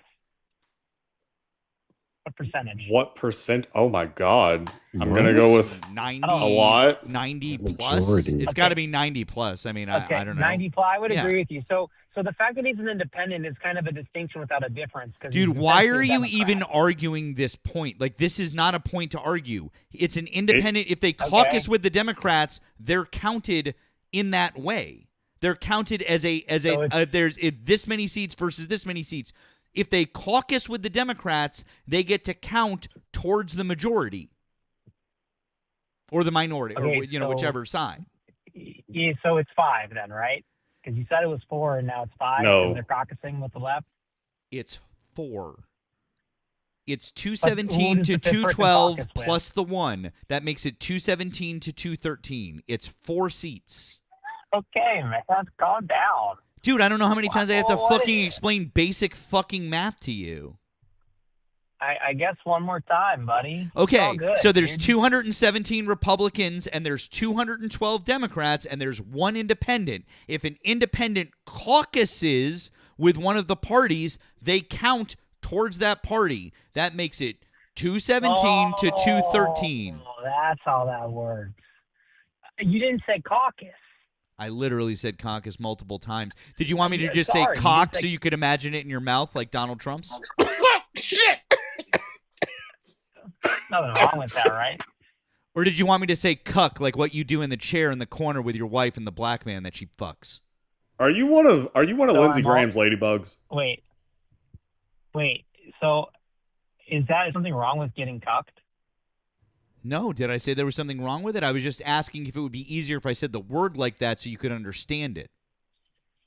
And was there something wrong with a black man having sex with a white woman? Was there any value judgment in it, sir? I just asked if it would be easier with the word. I was giving you an example. You're really focusing on the wrong thing. I was trying to say if it was cuck or cock, maybe you would understand the word dude. caucus a little bit more.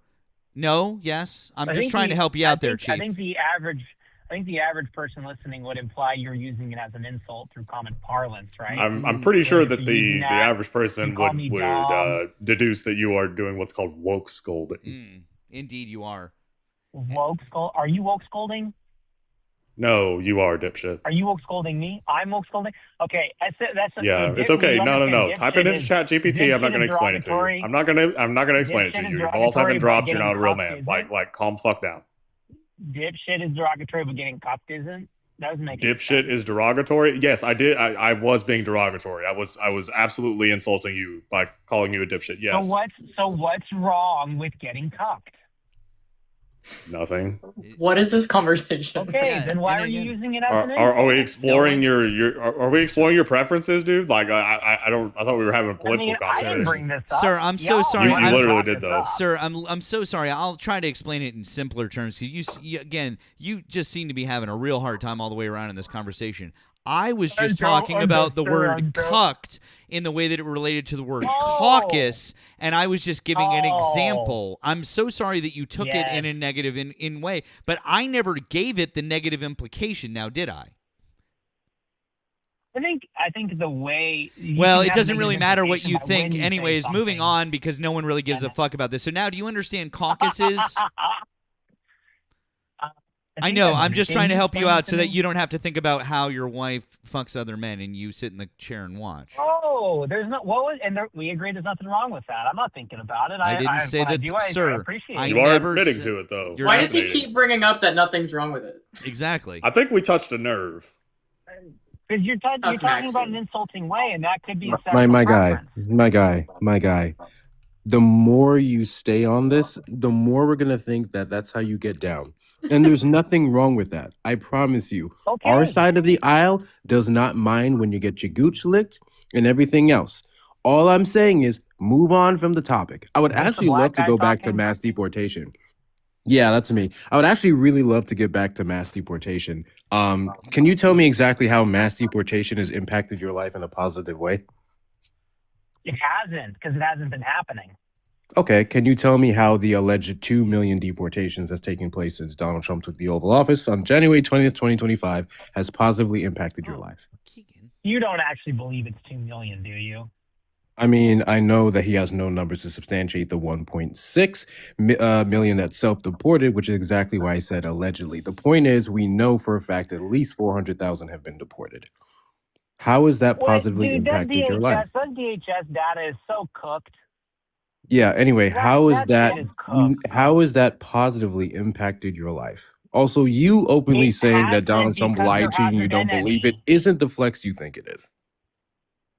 It hasn't because there hasn't been any deportations. There has been deportations. What? Oh, come on, man. What? It's probably been shy of 1 million, maybe. Maybe. Unless you're going to count the self-deportations.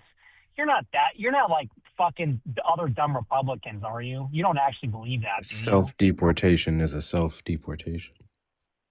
What? I understand. Do you believe that they're reporting it and that it's actual, that there's been, what did he say? Yeah, like that's not what I 800 or said. That's 600,000 actually not what I said. If you self-deportations? paid attention to the word alleged that came out of my mouth when I started this sentence, then you would understand that that's not what I said. And your ability to not track the conversation and comprehend the words coming out of my mouth is really showing your lack of intelligence more and more as you proceeded to try and make a jab at black IQs. And a bad boy. Here comes the Oh, you like this shit. I'm muting. Oh shit. Dude, you really generally have to pay for this, bro. Like, I mean, you know. Like, No, come on. dude, this is what I'm saying. We could start our YouTube channel. We could make some money together. All right? You could play the arrogant white retard, and I could be the guy getting cuffed by him. And you knew that if you said that word, I'd have to hang up on you. So bye-bye. Anyways, by the way, TikTok, we got rid of that guest immediately when they said that word, because we absolutely positively do not condone the use of it, and 100%, yeah, we don't like that. But you know what we do like? We do like People's History of the United States. That's right, by Howard Zinn, one of the best books that's honest about our fucking history. If you haven't read this book, you need to. You can get it on the TikTok shop. In fact, you can get it through my showcase in my profile. That's where you can get it. My showcase in my profile, and it's awesome. You can buy it there. It's super cool. It's great. I love this book. I've given out so many copies. I want you to have a copy. It's really not that expensive, but also you can go get it at the library, or you can just like buy it at the used bookstore. You can whatever the fuck you want. I don't care. Just you can get a copy, or like on audiobook or whatever the fuck. However you want to do it. I still recommend that you check it out. Anyways, man, I feel like we talked to that guy before. I feel like Nemo and I talked to that guy before. Like that guy, that voice sounded familiar, and it was like, I don't know. There's something about it. He sounded familiar, but anyways, it's the not so casual racism for me, Hector. Yeah, I feel like his right hand was in his pants for most of that conversation. That was odd. You get some oddballs over here. Dude, you get some fucking oddballs. What are you talking about? Put that shit on me. they like you too, okay? Oh yeah, I get some comment about trying to do things to my bunghole on a daily basis. It's very strange. Yeah. Oh, look, somebody else. They just go on the stream. Did you vote for Donald Trump? Yes. Okay. How old are you and what state did you vote in? 55, Ohio. Okay. Why do you still support Donald Trump? Because he's doing all the right things. He got the wall going, so we've stopped him at the border.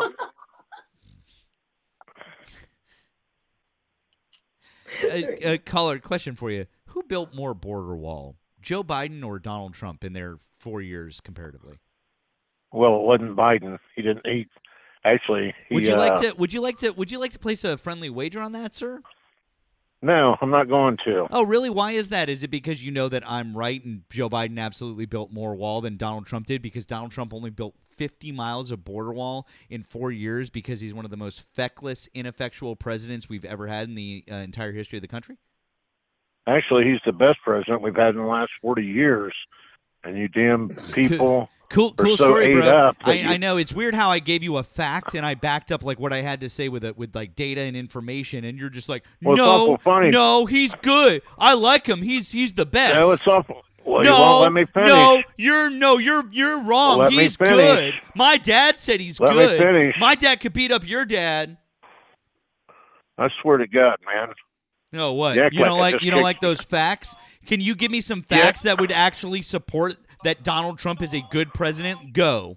Yes. You act like I just kicked you right square in the I'm still pussy. waiting for some facts instead of you whining like a little bitch. Give me some facts. Wow. Anytime. Waiting. No. Wah. Well, the funny thing is, Joe Biden undid now why are you talking the about Joe executive Biden? I order asked for that Donald President Trump. You don't did even have any to build the fucking facts wall. about Donald Trump. You suck at Yes, this, I bro. do. You suck at this. No, you suck worse than Obama. You I mean, do. Him No, I sucking Big mean, Mike is no. a pretty big The thing thing, you but you just suck said, worse than that. you suck. No, you do. No, you do. No, you suck. No, you do. You suck. Man. Oh, look I at guess that. your pussy I can is do really that thing. hurt, man. Bro. Hey, literally, old man. You should try Trump packs. Hey, bro. They stop the bleeding. Hey, bro. Hey, listen. You can. And Hey, bro. they're Listen. specially formulated for I hate to break TDS. this to you. Hey, bro. I hate to break this to you. Two things. Number one. Vaginas are really fucking stronger than our dick and balls because they literally can push out something the size of a watermelon and then shrink back down to size. So you can just fuck right off with that shit. But then number two, okay, I've literally just been asking you for facts about why Donald Trump is a good president, and you have yet to give a single fact that would verifiably back up your position. All you have Because the are big, fucking beautiful bill. Okay, great. The big, beautiful bill. Good job. It only took us 5 fucking minutes of you rambling like a doddering old fool to get there. Good job. The big, beautiful bill. Great. What do you like about the big, beautiful bill? Let me ask you, why don't you like no tax on tips? Holy Social Security, shit. or I overtime? just am asking you, what do you like about the bill? Okay, no tax on tips, Social Security, and overtime. Great. No tax on tips has done the Trump literally account nothing. the Trump account for children. The Trump Wait, account. Can I ask him a question? No, go. How does no tax on tips benefit you at all? Well, it doesn't, but no tax on overtime does. Okay, so no tax on tips doesn't benefit you at all. No, but no tax on overtime does. Okay, how? How? Yeah, how has that been benefiting you? Because next year when I do my taxes, I won't be taxed on that overtime that I've worked, the 10 hours every week extra.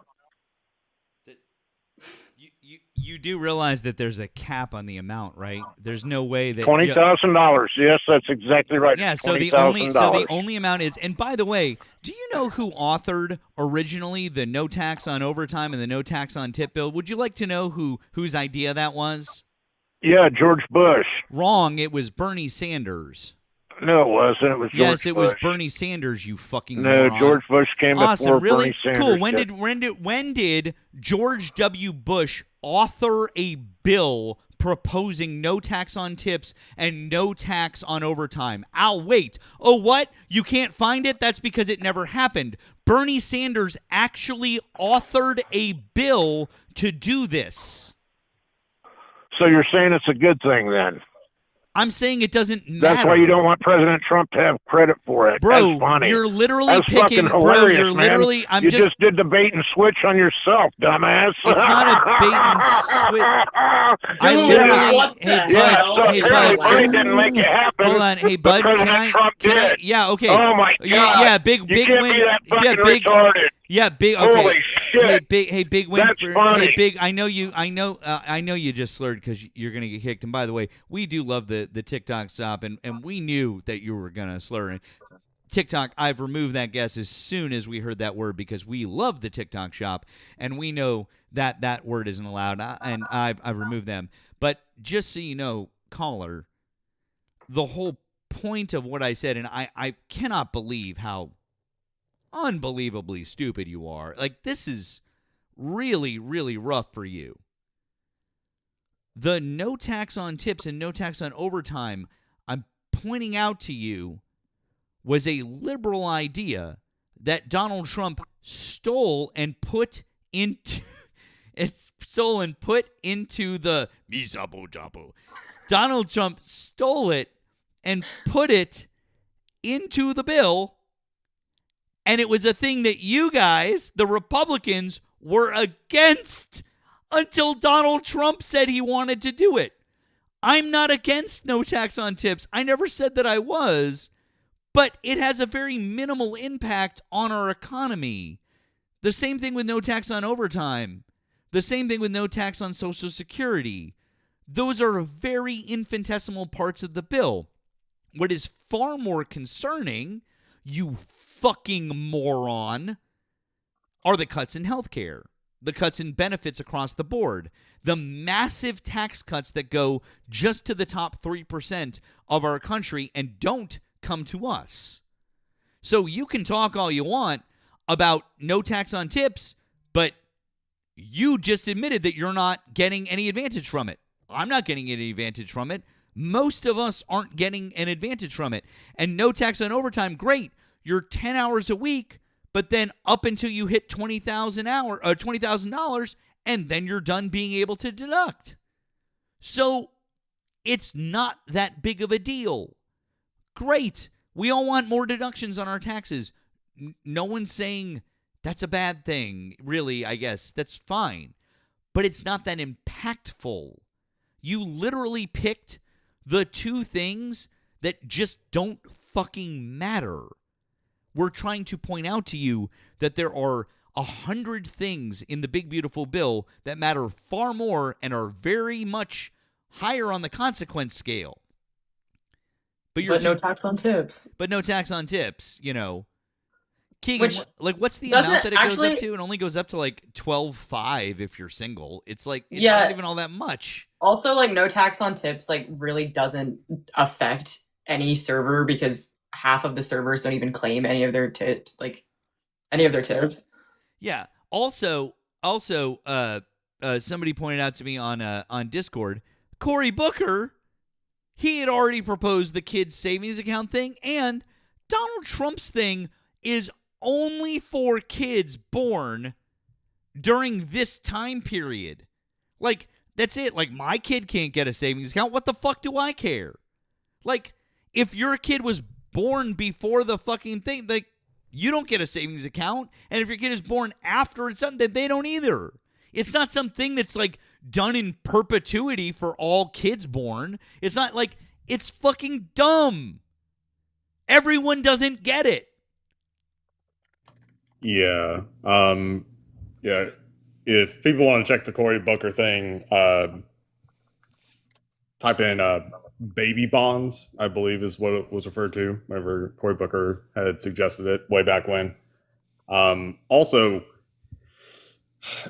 the tailoring it to specifically babies born during this time period, not having any type of retroactive thing whatsoever for, I don't know, say kids under the age of 5, you know, kids that we would explicitly call, you know, toddlers, infants, right?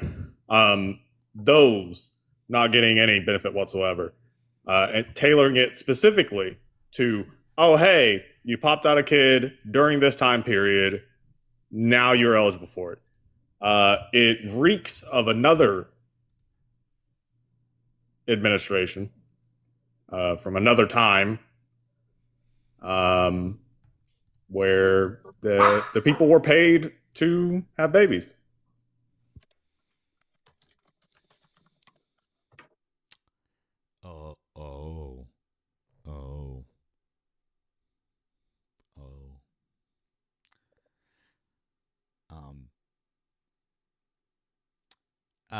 Yeah. By the way, he's just on hold. I just have him sitting on hold. I know he's fuming right now. He's still talking. Like, I laughing like Jabba the Hutt. That's literally what it sounded like. Solo Jabba.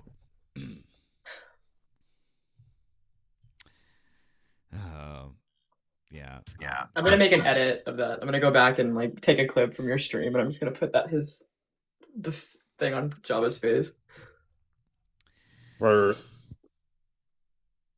anyone that wants to check me on the thing that I am alluding to, it is called the Law for the Encouragement of Marriage. People would be given 1,000 things, the currency that they used. And they would also be given a loan of 250 things for every kid born. But Nemo, you forgot one important thing though. There's a qualifying process for the loans. Like when you get a mortgage or another, you gotta, it's qualifying process, obviously.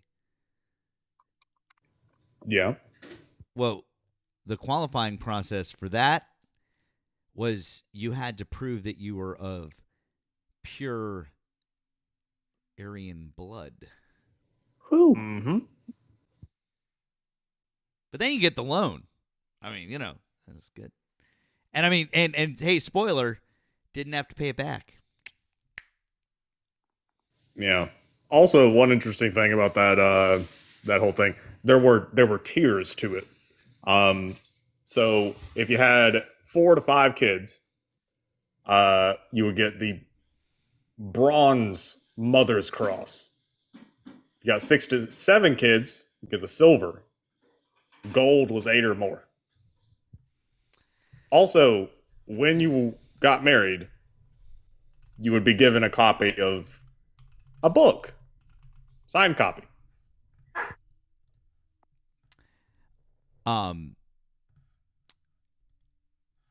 Wait, what did you get? 1, 2, 3, 4, 5. Wait, what did you get for 6? What did you get? Silver. Well, here's a happy Silver Cross recipient family. Holy God. Yeah. Yeah. By the way, if any of you have ever seen the movie Downfall, you know what happened to everyone in this picture. Do I want to know? Do you know who the gentleman in the suit is? Here? I do not, actually. That's that's Joey G. Goebbels. This Goebbels. And his propaganda minister for the Yahtzees. Yep. And also, in a side-by-side, disturbingly looks like Stephen Miller with hair. God damn it, I see it. I mean, it's really actually not that, like,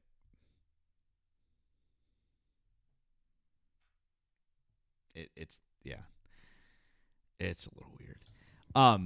But if any I used to have a picture of it, but I may have deleted it. We need that edit. If any of you have seen the movie Downfall, which actually I recommend, by the way, it's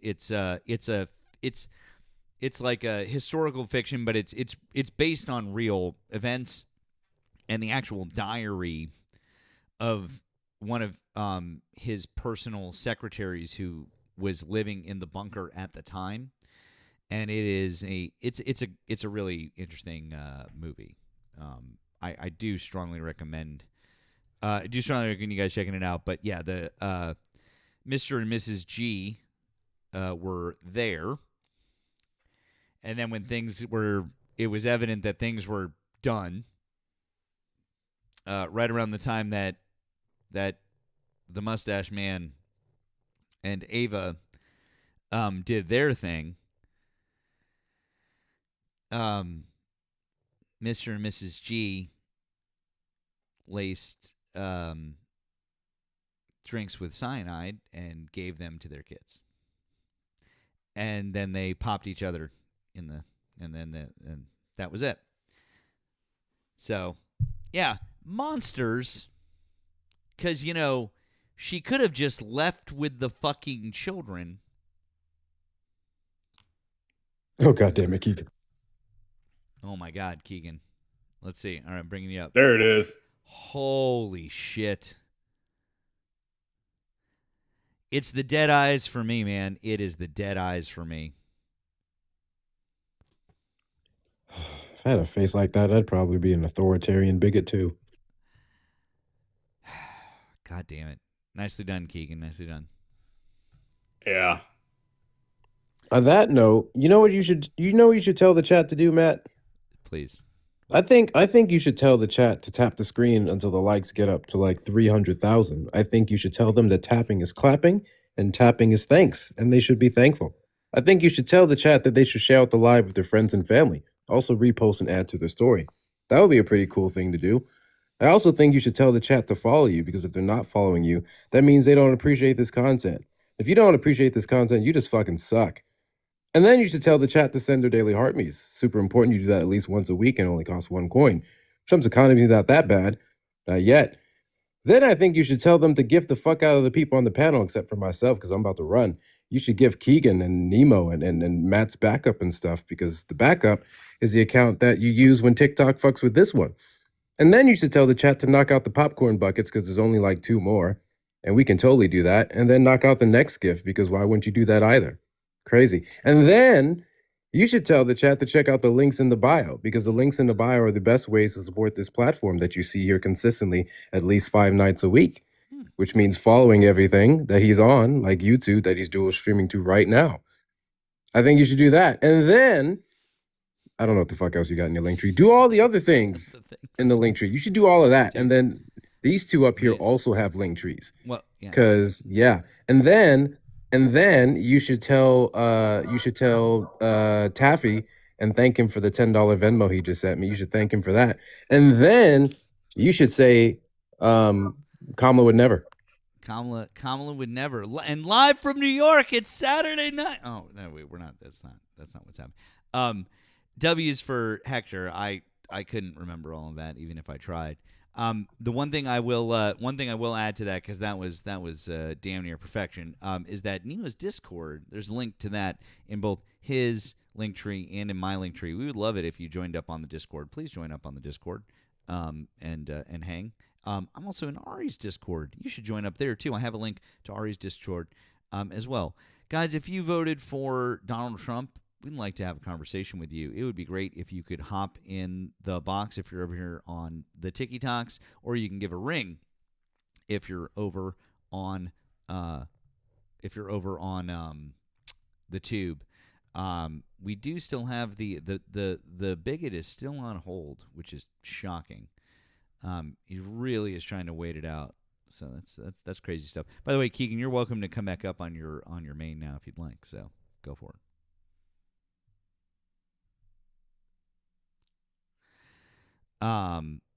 Yeah, do all those things. By the way, real quick, thank you to Pamela on the Blue app. It says Matt is back. Thank you, Pam. Appreciate you, friend. Also over on the tube. Thank you. A couple more super chats here. Thank you to Wesley for the 5 who said I would buy a Mad Matt shirt. Fucking A. All right, we might have to work on that. Thank you to Wesley again, who said, historically, progress always leads to the left. Correct. That's why progressives. There you go. Wesley said, oh, shit, Matt, what a burn. There you go. We really worked on that one. There you go. Wesley also said, again, guest was too dumb, or guest was too racist to handle Hector making him look dumb. Yeah, fact. And then thank you to Random Citizen for the high five there. You guys are kind.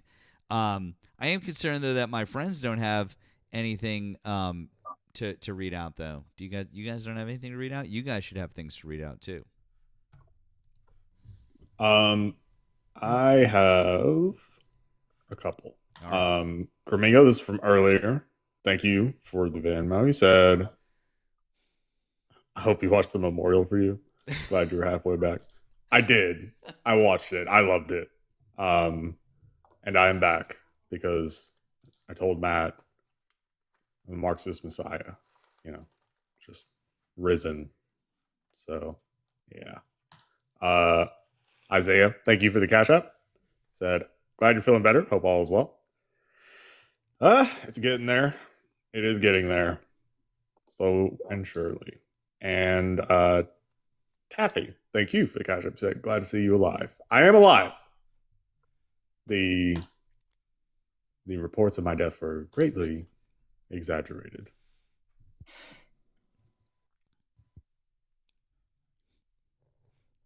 Do you know how many, someone said in the arms of an angel, do you know how many segments I had to cut out of that YouTube video for copyright violations? Oh, I bet. Yeah, it's like, I got the email from YouTube and it was like, I was like, okay, yep. Didn't care. Worth it. I sent you. There were two videos. There were two videos I sent you. The last one is a quicker watch. The other one is a long form interview with Plattner, which we can do that one in a bit. But the last one, we just have to watch a few minutes of it. Sure. All right. This is "Don't Be a Sucker" from the U.S. National Archives. Oh, I know this video. But there are guys who stay up nights figuring out how to take that away from him. I want to give you the truth, folks. The truth about America. Hey, finally hung up. I know you've got a lot of questions. You want to know why you're not getting the breaks you deserve? Well, I'm not a politician, but I've made it my business to study these things, and I happen to know the facts. Now, friends, I'm just an average American. But I'm an American, and some of the things I see in this country of ours make my blood boil. I see people with foreign accents making all the money. I see Negroes holding jobs that belong to me and you. Now I ask you, if we allow this thing to go on, what's going to become of us real Americans? I've heard this kind of talk before, but I never expected to hear it in America. This fella seems to know what he's talking about. Yes, he knows all right. What's the answer? What are we real Americans going to do about it? You'll find it right here in this little pamphlet. The truth about Negroes and foreigners. The truth about the Catholic Church. Now, friends, these books are free. Paid for by real Americans who want others to know the truth. Excuse me, young man, but are you actually going to read that stuff? Sure, why not? You heard what he said, didn't you? Yes, I heard. But do you believe in that kind of talk? I don't know. Makes pretty good sense to me. I'm speaking to you as an American. And I tell you, friends, we'll never be able to call this country our own until it's a country without. Without what? Yeah, without what? Without Negroes. Without alien foreigners. Without Catholics. Without Freemasons. You know these people. What's wrong with the Masons? I'm a Mason. Hey, that fella's talking about me. And that makes a difference, doesn't it? These are your enemies. These are the people who are trying to take over our country. Now you know them. You know what they stand for. And it's up to you and me to fight them. Fight them and destroy them before they destroy us. Thank you.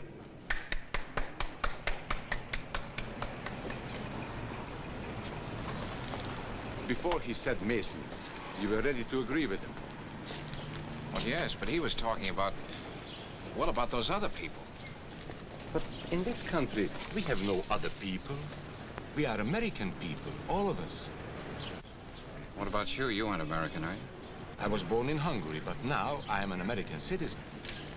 And I have seen what this kind of talk can do. I saw it in Berlin. What were you doing there? I was a professor at the university. I heard the same words we have heard today. But I was a fool then. I thought Nazis were crazy people, stupid fanatics. But unfortunately, it was not so. You see, they knew that they were not strong enough to conquer a unified country. So they split Germany into small groups. They used prejudice as a practical weapon to cripple the nation. Of course, that was not easy to do. They had to work hard to do it. You see, we human beings are not born with prejudices. Always they are made for us, made by someone who wants something. Remember that when you hear this kind of talk. Somebody is going to get something out of it, and it isn't going to be you. This is not classroom theory. I saw it happen. I saw it first in Berlin in 1932. 5 young men that I knew were standing in the crowd listening to the Nazi speaker. Erika was a Catholic. Anton, a student of mine, was a Jew. Heinrich owned a small hardware store. Karl was a farmer. And Hans was an unemployed metal worker. To all true Aryan Germans, I say it is time you inherited the nation which rightfully belongs to you. To you alone belongs the glorious destiny of the greater Germany. The Nazi Party will provide land for the farmer, work for the worker, and profits for the small businessman. Who is getting these things now? The Jew.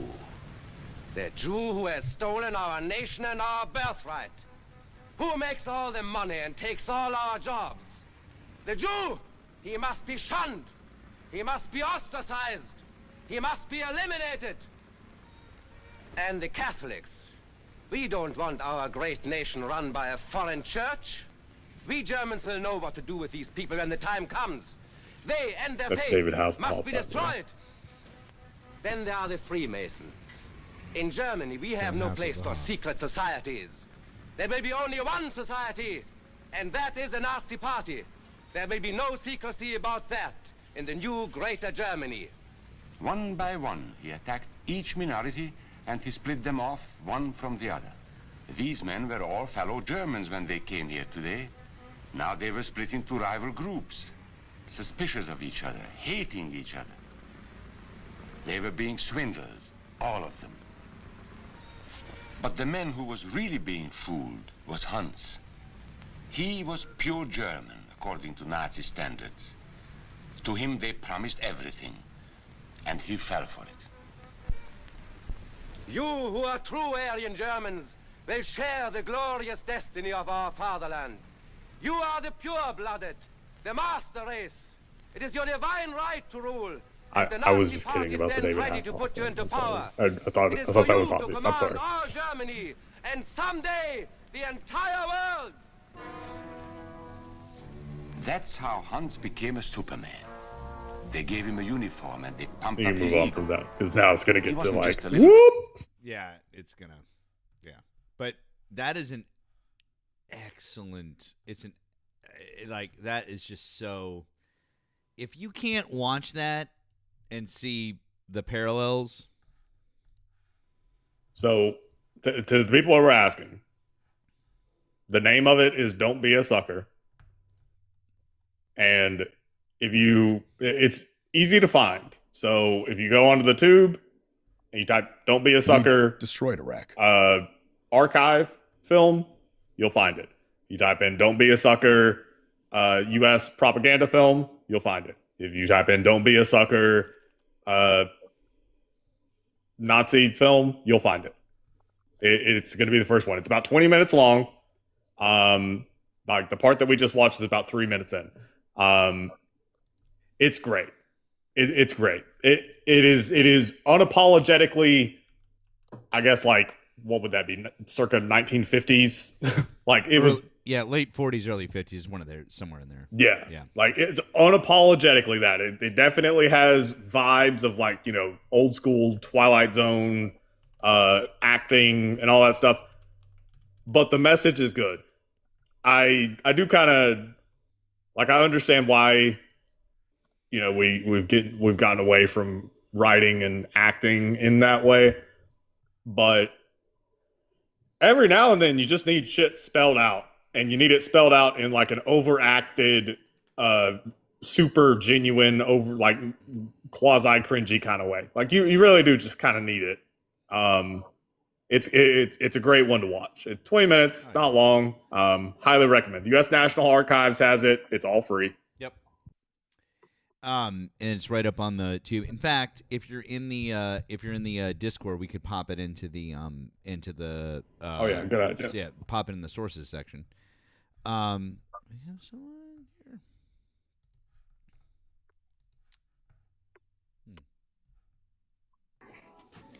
What a bunch of losers. I'm so sorry I didn't ask you to say anything yet. Justin, hi. Did you vote for Donald Trump? Of course I did. Great. How old are you? What state And did you I'll vote vote in? for him again. I'm so sorry. It seems like you're having trouble just tracking the conversation. So how old are you and what state did you vote in? 41.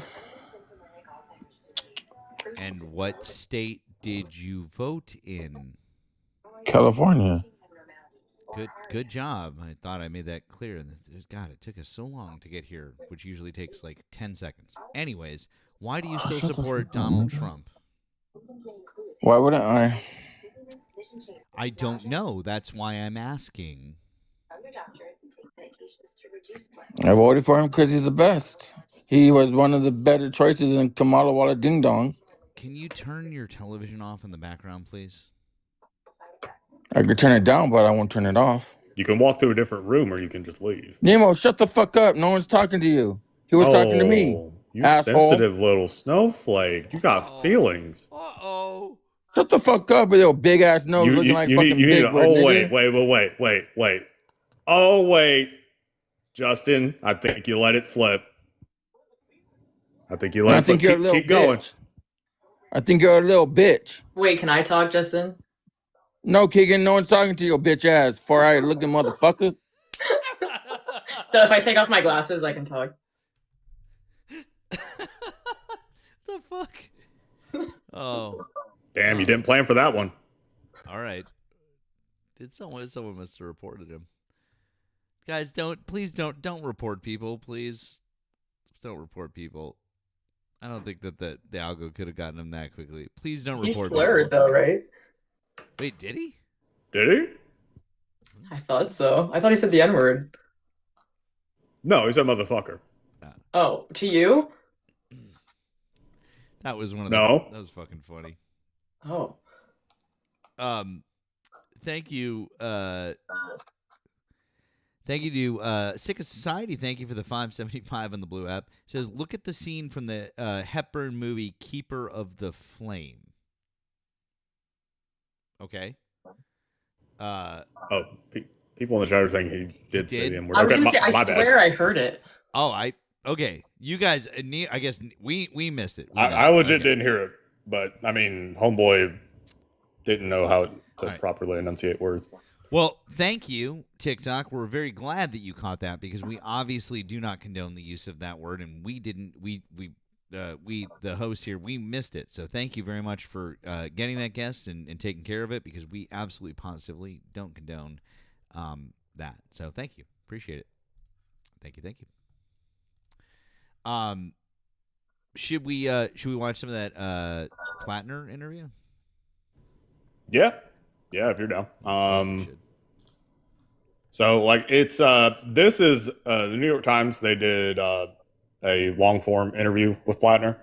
Now, if people want to sit here and bitch about the New York Times, I don't care. The New York Times, if you're going to say that they're a liberal hug box and they don't like conservatives, okay, cool. Graham Plattner isn't a liberal. Graham Plattner is a leftist. And the New York Times, Washington Post, and the mainstream media has been actively hostile towards Graham Plattner. Well, leftists. Let's see what we got. Hi, they just got on the stream. Did you vote for Donald Trump? Yellow.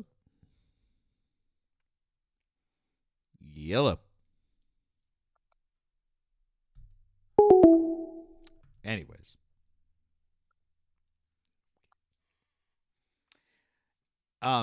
Yeah, I guys, like, I mean, the Times, like this is, I guarantee this is this has got to be a good interview. So, yeah. And we destroyed Afghanistan, and all the suffering, all the killing, all the dying, all the displacement, all of it, and that I'm ashamed of. In Maine, there's a candidate for Senate who's electrifying the Democratic base and worrying the establishment. I did 4 infantry tours in the Marine Corps and the Army. I'm not afraid to name an enemy. He's Graham Plattner, a progressive 41-year-old military vet and oyster farmer. His pitch of starting a working-class revolution and a savvy social media strategy has seen him surge in popularity, but he's been dogged by controversy in his short time in the national spotlight. Hey all, it's Graham here. As you've probably seen, there's a story that's broken about comments I made on Reddit in an earlier part of my life. I am sorry, but it does not in any way reflect who I am today or the beliefs that I hold. Now that his primary opponent, Governor Janet Mills, has dropped out of the race, They're just on the stream. Did you vote for Donald Trump?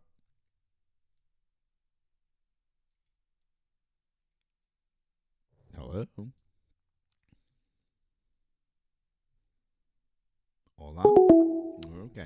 All right, good talk. Washington Democrats are pinning their hopes on him to help win back the Senate in November. Nothing brings people together like wanting to beat Susan Collins. Is he ready? I sat down with him to find out. Not a bad interview setup. Here's my conversation with Graham Plattner. Thank you so much for coming to New York on this gray day, but I guess you're used to it, I mean. Yeah, well, I mean, a little bit. This is nice, though. Yeah, and at least we're inside on a we're rainy inside, day. exactly. Yeah. We're not out in the elements as you normally are. You are now the presumptive Democratic nominee for Senate in Maine after Janet Mills dropped out. Your opponent, Susan Collins, is viewed as, I think, one of the most vulnerable GOP senators up for re-election. I'm sure you know this. A ton of cash is about to drop into the race on both sides. Are you ready for prime time? Yeah, I mean, at the point, I'll be entirely honest. Like when we set this thing in motion back in August, the entire idea was we wanted to build a different looking politics in the state of Maine. Frankly, it's based around like community organizing. I'm a firm believer that organized people is the only actual place of power to conflict with organized money. And in our society, money is very organized. We set out on that. You know, we were hopeful. We thought it was going to work. It's, of course, worked in a pretty spectacular fashion thus far. We're just going to continue doing exactly that. We're going to continue doing the public events. We're going to continue focusing on the field organizing. And we knew that all the money was going to come. We knew that, like, we're up against the establishment of the American political system. In many ways, we were up against the Democratic establishment up until last week. And we figured at some point we were probably going to win that. And then we were going to go up against the Republican political establishment, which is where we find ourselves now. You know, obviously the test right now is if you can run in a general election. And so, you know, I want to ask straight up because there have already been quite a few controversies, and we're going to talk about that a little bit later. But the GOP is going to dig up everything and more that they can. Yeah, and probably lie at some point. I mean, is there something new you want to get ahead of? No, I mean, like I've lived my life. I've been there for the whole.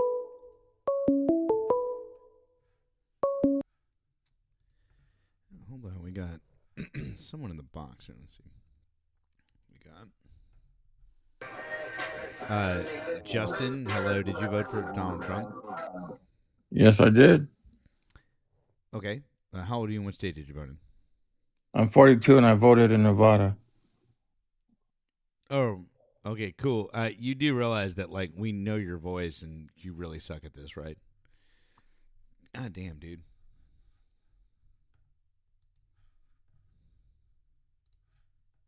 And because of that, like I mean, I know what I've been through. I know what my behavior has been. I know all of it. And there's a reason that even after however many months that was, October, when they dropped the opposition research stuff on us. And the whole time there was always this like, oh, there's more coming. And I was like, I don't know like what this more is going to be. And these are all your social media posts, et cetera, which again, we'll talk about in a minute. But there was always this like, oh no, they're going to dig up everything in your life. And you know, it's everything you've ever done. I'm like, yeah, I mean, I get that. But like, I've been through my life, and like, I'm certainly an imperfect person, and I certainly went through my struggles, and I mean, which I'm sure we'll talk about. But I also know for a fact that like I've never been close to money. I've never been close to power. I've never like, you know, I don't think anything I've ever done has been outside of the realm of like what people do when they struggle, when they suffer, you know, that kind of stuff. And you know, I think those controversies and the fact that you're such an unknown is part of the reason why the Democratic establishment was worried. Not the whole reason, but certainly part of it. Senate Minority Leader Chuck Schumer recruited, obviously, Janet Mills to run against you because she did have that track record of running statewide. Okay, yeah. And so, like, she was viewed as more moderate in his view. There were no skeletons. Him being an outsider or whatever.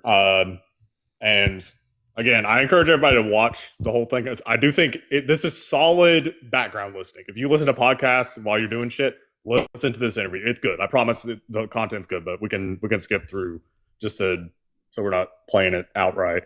Go to roughly 14 minutes in. Got it.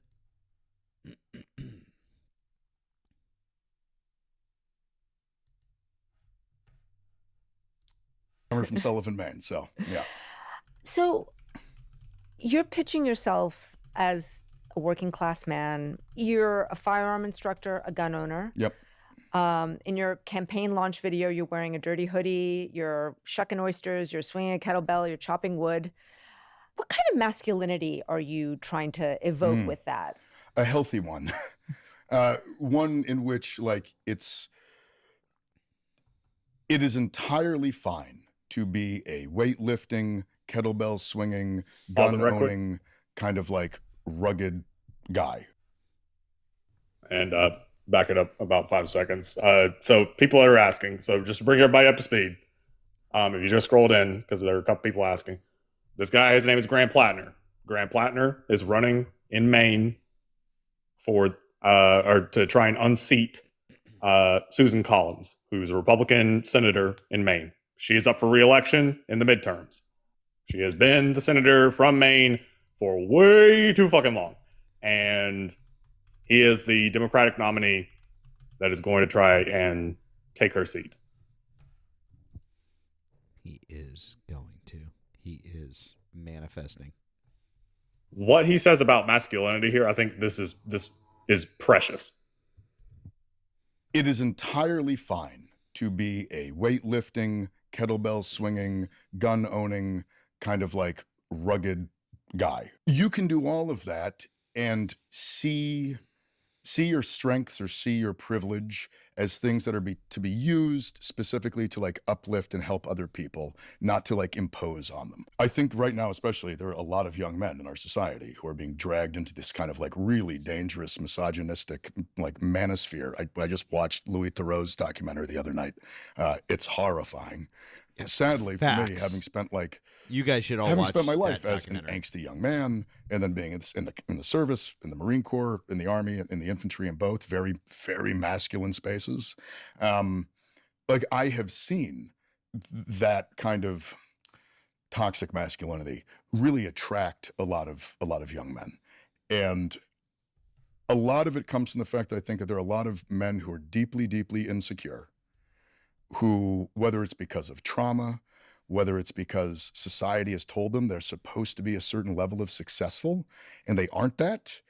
And so then they feel like they've failed or that society has somehow failed them. And then they're given this story that the only way to make that up is to like impose on other people. To uplift yourself, you have to put others down, which I think is nonsense. I think that just results in you being alone. Why have Democrats struggled so much with men lately? Honestly, I think it's because they've left behind the working class. And hear me out here. There was a time where like people who like worked for a living, used their hands, were very, very close to the Democratic Party. Through the labor movement, through just kind of general policies, the Democratic Party was once the policy that really represented working folks. And there is this vision of masculinity in America, which has a lot to do with that exact thing, right? Like kind of working, building, creating. There are elements of that I think are very positive.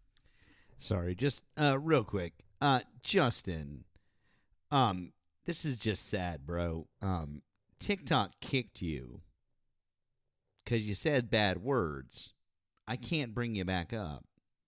Go away. Okay? All right, cool. Good story, bro. Bye-bye. I do not believe in this whole like white working class, that the working class is just a bunch of rugged dudes in hard hats. That's not the working class. Working class is significantly bigger than that, and it's very multicultural, multi-gendered, multiracial, the whole nine yards. But there is an element in our society that we view like kind of working class people like that. And I think as a Democratic Party has for a while now kind of begun to look like the party of like liberal elites. There's just an element. You don't have to whisper it. Sorry, I'm in New York. But it looks like this party and sounds like, and in some ways kind of did become this party of sort of like Ivy League schools and elite, that like when that was left behind. I mean, the data shows it. Yeah. Yeah. I mean, the strength of the Democratic Party is in cities. It's among the educated. Yeah. It's among women, actually. And I think a lot of that came because the Democratic Party abandoned organized labor, quite frankly. Is that what you were tapping into when you did your thing? Yeah, I mean, like it wasn't. Yes, I mean, but I'll be honest, like not performatively. This is just my life. I mean, I do swing kettlebells, I lift weights, I work on the ocean with my hands, I shoot guns. Like it's all. There's nothing performative about it. It's just kind of my existence. So yeah, I think I want us to be able to reconnect with a healthier version of masculinity, one that is rooted in hard work and building things. You're not a looks maxer? Definitely not a looks maxer. I'm not going to smack myself in the face with hammers because that seems to be like possibly the dumbest thing a human being could ever do. But, that's just me. One of the things that I have heard. Oh, man. That makes me. I forgot that was in the interview, and that's just like the perfect timing. It's amazing. Dude, I feel like you planned that. Just saying. Debated about you quite a bit is your working class roots, because you grew up in a small town. Yep. Didn't graduate college, became a bartender. Hold on, guys. One second.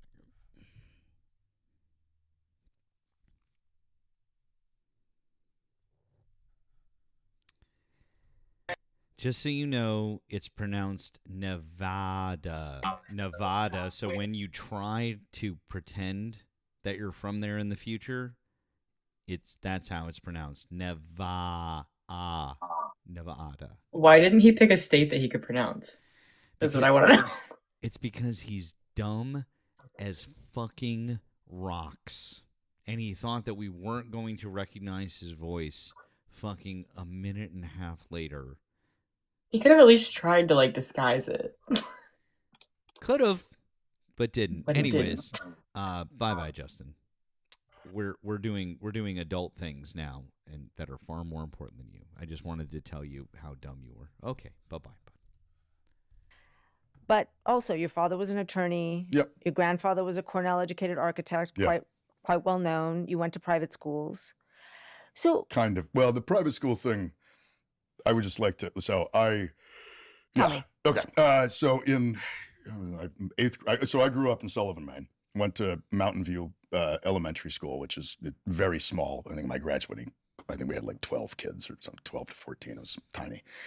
And my mom really, really wanted my brother and I to get like a high quality education. And this place in Connecticut, Hotchkiss, gave us a really good financial aid package. So my mom was like, all right, that's where you're going. I did not want to go at all because I didn't want to leave Maine.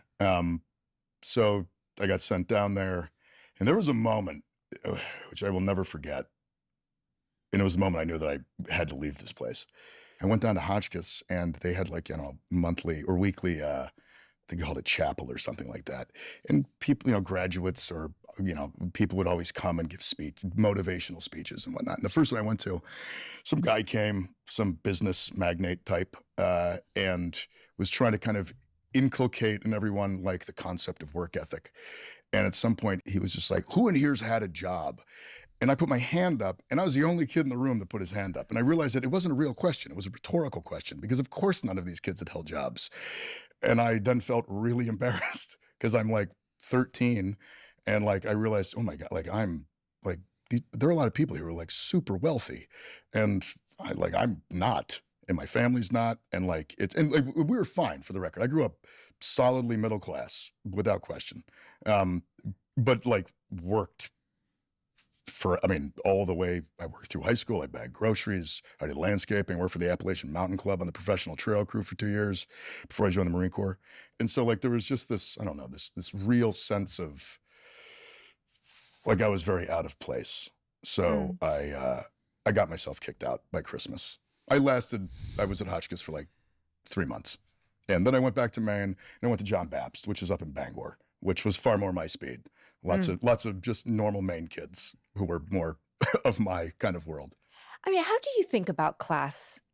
Is working class how you grew up or how you live now? Like, how do you, because you grew up, you're describing it as solidly middle class. I think his definition of working class here and you make your, is, your pitches, I'm of the work. It's interesting. I think that he changes the definition of working class, and I think that it makes more sense to me when the way that he explains it. And honestly, I think it is better to approach it that way. But yeah, like his explanation of class here. Class now, I work with my hands. Yeah, and I am. I mean, I work with my hands. I don't make a lot of money. My wife and I work incredibly hard, and we probably make like $60,000 a year combined. We don't have money left over. We're not saving for retirement, I'll tell you that. I was lucky. I got to buy my house in 2017, and I could not afford my house today. My house has gone up almost 3 times in value. But my family money? Was that? Do you have family money? My father gave me the mortgage, except of course because he's.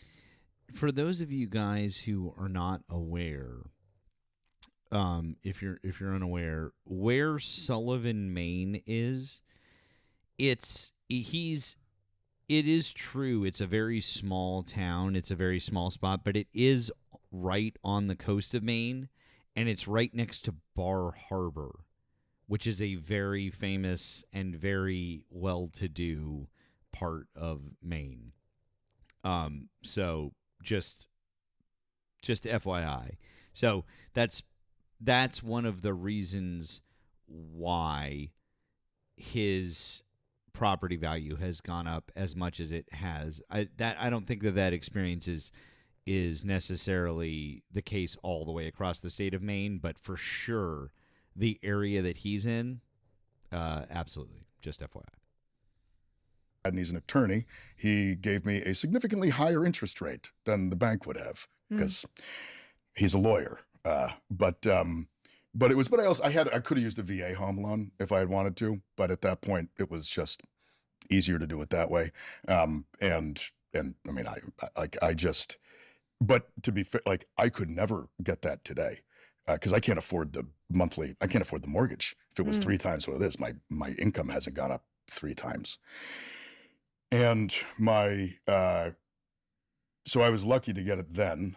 And so my wife and I very much recognize that the life we've been able to build has come from a lot of like luck. But on top of that is also my VA healthcare and my VA pension, which that really is kind of like that's the baseline that really allows all this to happen.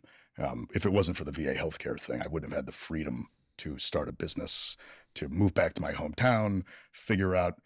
I mean, I was flat. I moved back to Maine in 2016 from DC, and I was broke. I was living at my mom's house because I had spent a number of years very depressed, which we can get to about after my combat service. But when it comes to like middle class, working class, I will be very upfront. I think this day and age, you are working class if you work and you make your money from work and wages. The world of wealth disparity has become so intense that there are just so many people now who are sitting on so much money who do not work. They make money off their investments. They make money off of their wealth. And I know it's an expansive definition of working class, but I think you need to have an expansive definition of working class when we have the most expansive margin of wealth inequality in the history of the country. In the state of Maine, almost everybody's working class. Everybody works. Everybody works. Everybody struggles. Everybody has, like, if the hospital closes and that really impacts you, you're probably a working class person. If you're really rich, it doesn't matter where the hospital is. You probably can go wherever you want for healthcare. It's interesting. I'm listening to you, and on the one hand, it makes political sense to say the working class is this very expansive group that anyone who gets a W-2 and has to pay taxes off a salary, which is different than if you're making it off your investments, is working class, right? Yeah. And you get a different kind of hit, as we all know, just having been in tax season.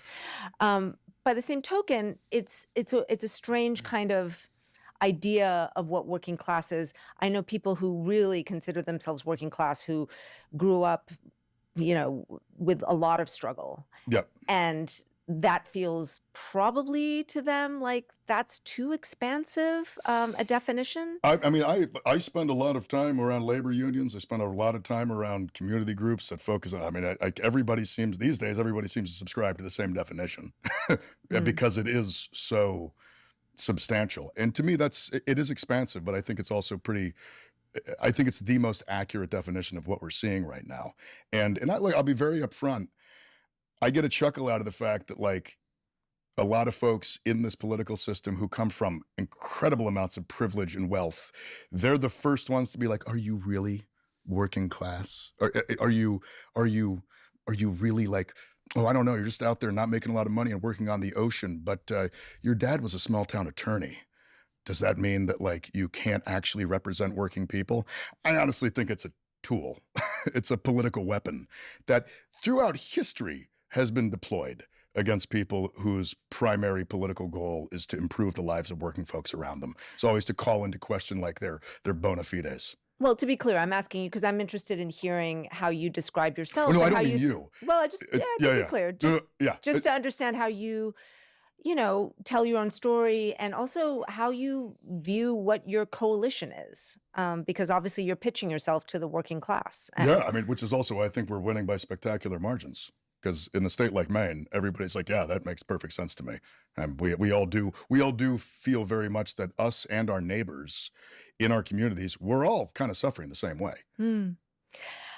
So after high school, yep, you joined the Marines at 19? Yep, 19. So, and I want to ask you about your tours in the Middle East. You went to Iraq in 2005, is that right? Yeah. We were there at the same time. I covered Iraq from 2002, before the invasion, to 2010. 2640. Okay. So this part, they talk about his time in Afghanistan. There's some graphic stuff that comes up. He talks about some stuff. So we can skip through that because she asked a question that I think that this is the question that I think a lot of people have, and also this is one of the common criticisms of Plattner that we hear from, I don't know, people who are wrong. So whether that's red hats, Republicans, liberals who are sore losers, whoever brings up this criticism of Plattner, and actually also some leftists, like Jill Steinvoter types, they will bring up that he was a machine gunner in Iraq, in Afghanistan, in the Middle East. He was a machine gunner, in the Marines, and that he worked for BlackRock. He was a contractor at one point. So that is the meat.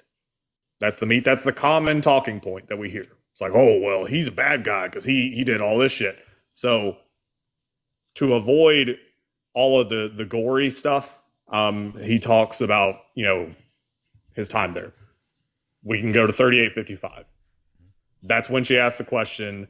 That's when he moves into military contracting, 2018. There's nothing really graphic there too much. And it's the question that is one of the criticisms of him. And if we run it from there for within the next 5 minutes of that, that's when the tattoo thing comes up. Cool. Someone's in the chat said we need to hear it all. Yeah, absolutely. But guys, this video is 1 hour and 20 minutes long. We encourage you to go and watch it on the New York Times. It's on their YouTube page. It's called The Interview. We encourage you to go and watch it, but we're not gonna do an hour and 20 minutes of this. We love you guys, but we're not gonna do an hour and 20 minutes. But we encourage you to check it out. Okay, all right, cool. You end up serving quite a few more tours. You go to Afghanistan, and then in 2018 you go as a military contractor. Yeah. to Afghanistan. Yeah, for 6 months. Didn't last very long. I mean, how had your views at that point evolved from that first letter that you wrote home to your mom to then? I mean, it's entirely. They had changed into something else entirely different. When I went back in 2018, I didn't believe in any of it. I went back in 2018 because I was broke and lost, and I had no idea what to do with myself and my skills. Because all I'd ever really done was carry guns for a living, and my friend of mine was just like, "Hey, man, I'm on a contract at Kabul. We don't do anything. All we do is lift weights. The ambassador doesn't really go anywhere, so we don't really have to do much driving around." He's like, "The pay's pretty good. It's not bad." So I went over for 6 months, and at that point, whatever disillusionment was became something much deeper, because then I'm in Kabul and I'm like seeing it I'm like at the embassy and seeing it from the high side, and I was like, oh my God, 7 years I haven't been in this country and no new ideas. And we're out there dropping bombs on people's houses. There are special operations units kicking in people's doors in the middle of the night. It's all the violence is still happening, and nobody down here has an inkling of what to do or what we're even attempting to do. And so I quit, moved back to Sullivan, bought a 19-foot Seaway skiff, started farming oysters, and decided I never wanted to look back. And I wanted to get as far away from all of it as humanly possible. When you look back at that, do you feel angry that you were part of that violence? Do you regret that you were part of that violence? I have a complicated relationship with it, because I am still proud of being a Marine. I am very proud of like my service and the service of the guys that fought next to me. I mean, we tried our best. We truly did. But it doesn't matter if you try your best inside of a flawed policy and a flawed system. It's flawed from the top down. It's bound to fail. It's bound to bring an immense amount of violence upon people who in no way, shape, or form are deserving of it. Because, I mean, we destroyed Iraq. And we destroyed Afghanistan, and all the suffering, all the killing, all the dying, all the displacement, all of it we brought that. We, the United States, did that. And it is and that I'm ashamed of. The anger that I feel is for the people that sent me, who are frankly still the same people who are sending people off right now to go but be in harm's way so we can start and have this stupid war with Iran. I mean, Susan Collins voted to send me to Iraq, and she's also there to help Donald Trump continue this absolutely insane conflict in the Straits of Hormuz. So it's the same people, and that is like, if I have any anger, it is reserved for like the political system itself and the people in it who view war not as like a thing that has a human toll, but they view war as like a political game, something that they can use. Do you see yourself as anti-war now? Not the war with Iran, but just... Yes, in general, absolutely. In general. Yeah, I do. I'm not a pacifist, but I am essentially anti-war. And I think the way that the United States, wages war, I mean, really I'm pretty critical of most of our military engagements. I fail to see many that made lives better here for Americans. There are a lot of examples of it being good for multinational business interests. There are a lot of examples of it being good for people in places of political power. Rarely good for the people who have to go fight and die, and rarely good for like the American people who have to pay for this nonsense and deal with the repercussions of it. Meanwhile, Raytheon executives get a yacht. People make a lot of money off of this thing. It's interesting. Hearing you talk like that, I mean, there are some on the right who have very similar views. Yeah. I mean, how do you think about that? Do you think that there's like a natural alliance there, perhaps, or is there... I don't know if there's an alliance. I think it's just a reflection of the fact that it's hard not to come to that conclusion these days. I mean, the forever wars that we have been in now, really since 2001. I mean, what good has it done us? Your politics do not have to remotely align with mine to still like see that very clear reality, which is, I think, what we're seeing. I want to come back to something that we mentioned at the top, which is something else that happened during your time in the Middle East, and that is, of course, that you got a tattoo. Well, that was in Croatia. That was in Croatia, but it was Yeah. during this period then when you were serving. 2007 Right. or 8. And it resembles Nazi insignia. Yeah, it's a skull and crossbones. I just want to. I got a skull and crossbones with a bunch of other Marines in a tattoo parlor in Croatia because skull and crossbones are things that Marines get. And then I had it for 17 years, and I took my shirt off. I was out in public. I took pictures with it. I went through 2 security clearances where I got screened for gang and hate tattoos, and it never once came up on a screening. Yeah, so. That's what I had a skull and crossbones on my chest for 17 years until after the campaign started, and then the establishment candidate got in the race, and suddenly they drop all this opposition research, and part of it is that Graham Plattner has like this like tattoo with white supremacist ties or Nazi ties. And at that point, I took a look at the things. I'm like, well, I don't want something that has that kind of connotation on my body, and so I promptly got it covered up. Hmm.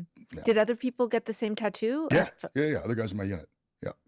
You know, So pause it right I mean, there. you say it's opposition So research. there's there's going to be some extra, I guess, follow up talking points about the tattoo, because that's really all that we hear about Plattner from dishonest red hats who, to be clear, would gladly vote in a goose-stepping Yahtzee if they could. They would 1,000% do it because they voted for Donald Trump and they love Stephen Miller. They have no fucking problem with it, right? So dishonest red hats who are coming in here, oh, but he has a tattoo. So they're doing it for bullshit reasons. People, liberals who, again, are sore losers and upset that Janet Mills got her ass kicked by a leftist, that are going to be like, well, but it's concerning that he had it. Are you telling me that he just didn't? He literally just explained it. Okay. There are these follow-up talking points that have been provided by interesting sources, and to the interviewer's credit, she's about to bring up these things and he is about to address every single one of them.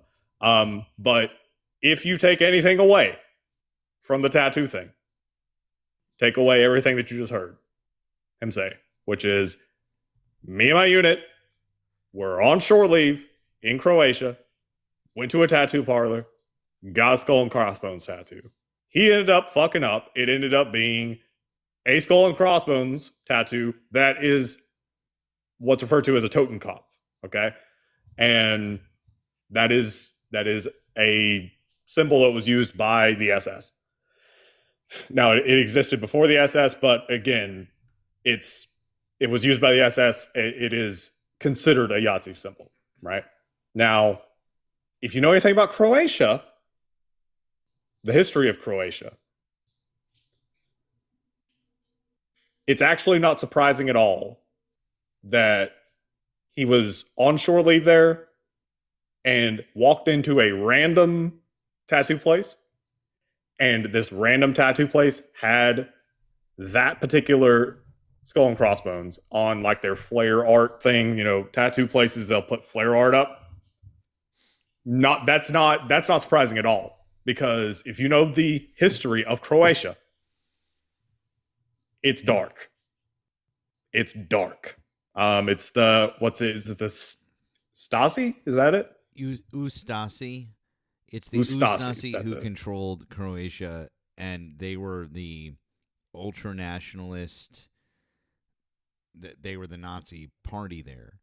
And to be clear, they were they did shit that the Nazis were like,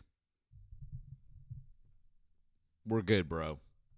You guys are like, that's how hardcore they were. Okay. Yeah. So like what Nemo is saying is that it's not at all surprising that a country like Croatia would have deep remnants of that still left, and a skull and crossbones that you guys wouldn't recognize at all, and Graham Plattner didn't recognize, and most like just regular old folks wouldn't. is like that skull and crossbones or whatever it may be. So yeah, it's a pretty reasonable explanation to be quite frank. I also think that the real, I guess, the ace on this is that he went through multiple security clearances that check tattoos. Like Pete Hegseth was flagged because of tattoos that he has, and the tattoos that he has, to be clear, they are Christian nationalists, like psychotic shit. But they, those were flagged, and they are, I guess, they would be lesser as far as like symbols go, as like hate symbols, right? If the Totenkopf was this obvious Yahtzee symbol, which, depending on who you talk to, it is an obvious one. I mean, you can probably, quickly flash it up if you want to. I can link it to you. It looks like a skull and crossbones, y'all. There are other symbols that are Yahtzee symbols or Yahtzee adjacent symbols that most people would be able to, they would get a vibe from it if they saw it. So it's that. Oh, why is it? It's sorry. I know. Yeah. Sorry. Yeah. It's that. Not right there. So again, like, if you just look at that, it looks like a skull and crossbones. But that is the Totenkopf, right? Again, dude, this would have been in 2006, so he would have been roughly in his early 20s at that point. Marines, on shore leave, Croatia, drunk, tattoo, parlor, see flash art. Oh, hey, skull and crossbones. Want to be a badass. Get it on my chest. Done. Yeah. In any of you guys who have heard Thick, our friend Thick came up and talked to it. He's a 14-year Army vet, and he talked multiple times about, he's like, yeah, went out with his buddies and did X, Y, and Z. And of course, it's a very fucking common thing. So again, I don't think this. My girlfriend, who is a native Mainer and Jewish, and I've talked with her about this. I'm like, and you guys, like, she's an intelligent woman. She is a federal fucking criminal defense attorney, okay? And I'm like, what do you think? What do you think about this? She knows the deal. And Keegan has met my girlfriend. Keegan knows that she's top tier. She's intelligent. And I've asked her, and I'm like, what do you think? And she's like, abso-fucking-lutely not. He's not a Nazi. Like, of course not. No. She's like, I'd vote for him if I still lived in Maine. I was like, yeah, cool, me too, because she thinks that the whole thing is just absolutely blown way out of proportion. Again, I don't know how many times. Like, I'm assuming in the next 6 months we're gonna say this a million times. I have a feeling, but I don't care. I'm gonna keep repeating it until there is some other piece of evidence that you can link us to. If you can, that proves it, I will listen. I will take a look at it. I'm glad to. We all are, like, not head in the sand. Well, no, but there has to be something corroborating it. There has to. I'm sorry, guys. It just, like, otherwise, this is just, it's a nothing burger. Yeah, it's the whole I don't know, sky's falling, fear mongering bullshit. It is to intentionally undermine, right? Plattner is excellent. Easily would be top 5 senators if he gets in. Easily. Like, it would be him. Like, off the top of my head, Bernie still remains number 1 because Bernie is always based on most things, not all things. And then probably Plattner, and then Warren, and then I'd have to think about it for a minute. Yeah, for sure. But also, speaking of Bernie, other ace, Bernie Sanders, who, newsflash, don't know if y'all are aware, this might shock you, is a Jewish man. Bernie Sanders has endorsed Graham Plattner and continues to endorse and support Graham Plattner.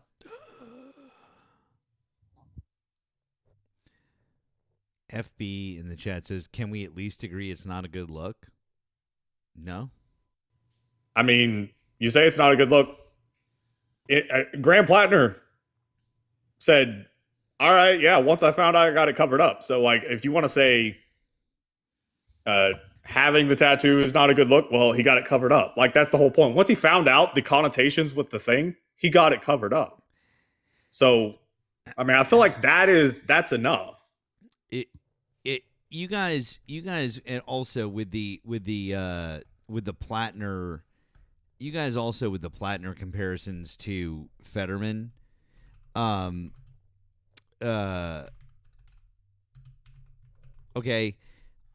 I'm sorry, like you guys with this bullshit, like I'm gonna say, get the fuck out of here, like respectfully. Okay, I understand. We're all burned.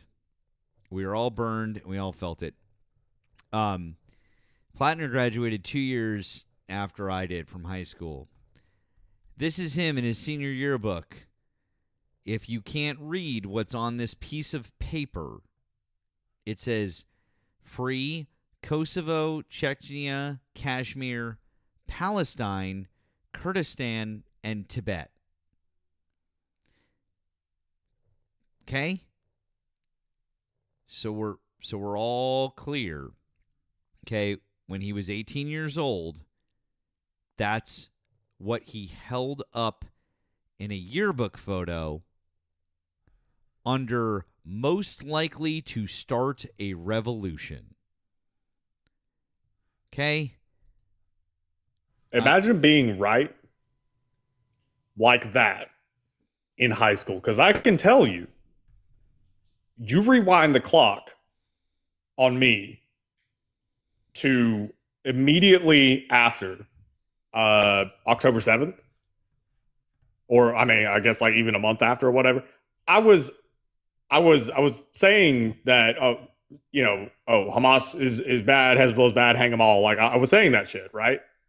And I was saying that Israel has a right to defend itself and all that shit, right? And towing the line of the Zionists. Yeah. And then I learned. Yeah. And so, like, I mean, I think that it's fair to say people would not consider me a Zionist shill at this point because I'm not. But that for me, that was 2023. That was 3 years ago. This is back in high school when I don't know, it's like the 90s. And he's saying free Palestine. It's just there's just too much on the other side. I'm sorry, there's just too much evidence. You've got the one thing that is so easily explained, and then fucking everything else. Although I hate to cut this short. I do have to go. But what I would like to do is I've got this in my tube. I know where we're at. Because we're at 45 minutes. We should continue this. Like we should least we should watch a few more segments from this interview tomorrow night. I would really like to.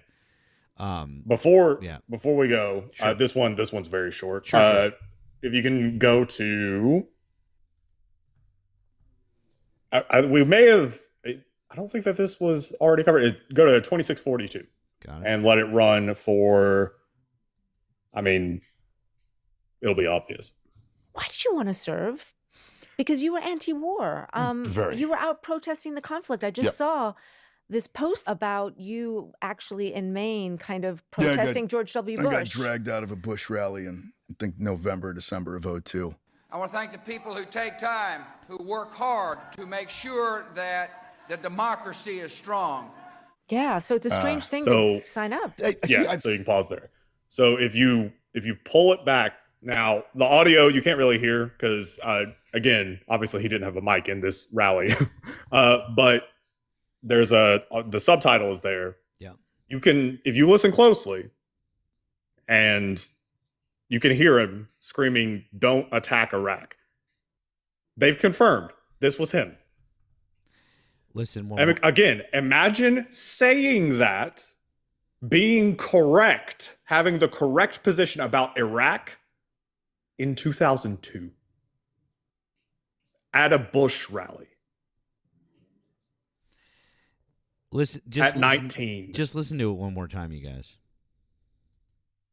I want to thank the people who take time, who work hard to make sure that the democracy is strong.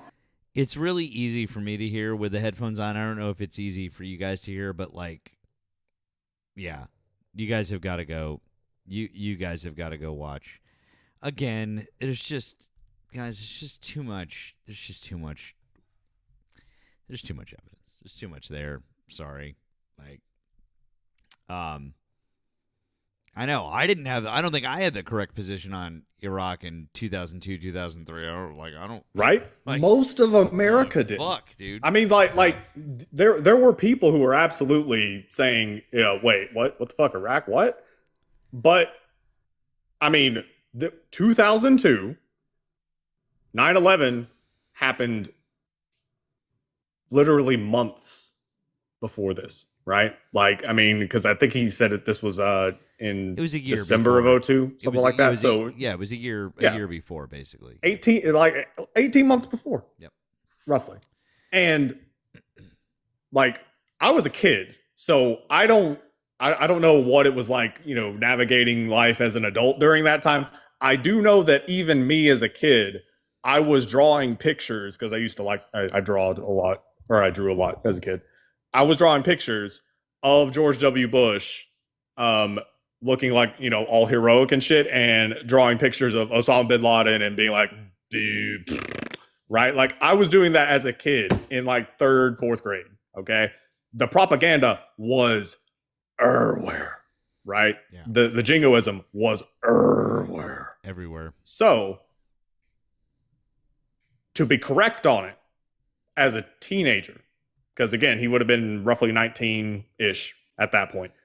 To be correct on it as a teenager in 2002, and to have the balls to go to a Bush rally in 2002, because again, Bush's popularity was through the roof at that point.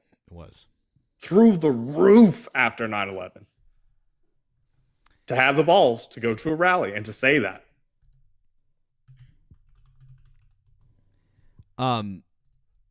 Yeah, we're gonna definitely watch more of it. We gotta watch more of this together. Real quick before we go, thank you to Wesley Pillow on the tube for the $2 super chat. Said he did slur. Thank you, friend. Appreciate it. Thank you to Brian Maybe for the $5 super chat, who said these radically racist, right-wing, treasonous, domestic terrorist theologians were trying to take away my Team Blue VA pension. I'm sorry, friend. Trying to fight him down. I feel you. Thank you to Wesley Pillow for the $5 super chat. It says, I met more white supremacists during my 4 years in the Army than I have in 36 years out of the Army. Just saying. And then last super wasn't about Plattner. Oh, thank you. Okay, thank you for clarifying. I appreciate it. So you weren't saying that because of I got you. Thank you. Do you guys have any other thank yous to hit? I do not. I do not have any. All right. Well, guys, do us a favor. Please drop your follows on my main account, Nemo's main account, and on our backup accounts, and on our special guest, Keegan, all night long.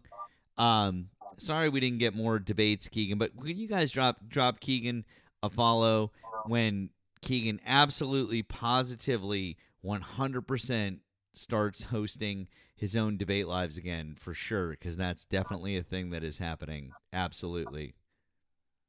Soon. 2 weeks. Yes. Okay, cool. W's for Keegan. We appreciate you, friend. Guys, thank you for all of your additional support. You can continue to do so via links in our bios. Join up on the Discord. You can find links to Nemo's Discord in both of our link trees. Find a link to Ari's Discord as well in mine.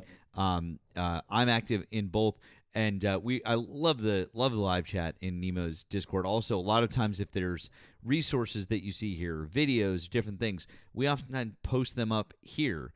Sometimes we get them from there. So if you're like, hey, I want to be a part of being able to get that stuff, that's a good space to go ahead and do it. We'll be back. Will Keegan be mogging? Always mogging. Potentially.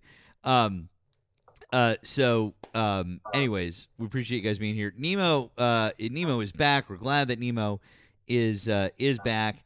I thought we weren't gonna have him tonight. It's a wonderful, unexpected surprise. But friend, where should we send people this evening? Where should we go? Let's see. I see that Joey is live. I'm not sure who else. Got a lot of. Yeah. I'd say let's do Joey. Joey it is. Okay. Let's go see Joey. I'm gonna pop his @ down there. You're gonna tell him that we sent you. With all the love. Joey's such a fun guy. He's such a good dude. Also, I've been meaning to go to the grocery store because I have to buy a fucking watermelon. So, god damn it, fucking Joey. I love him though. He's a good guy. Just kidding. Anyways, all right, let's go see our friend Joey. We're glad Nemo is back. We're glad that Keegan hung out with us tonight. That was super fun. We really appreciate it. Show him all the love, and we'll see you guys.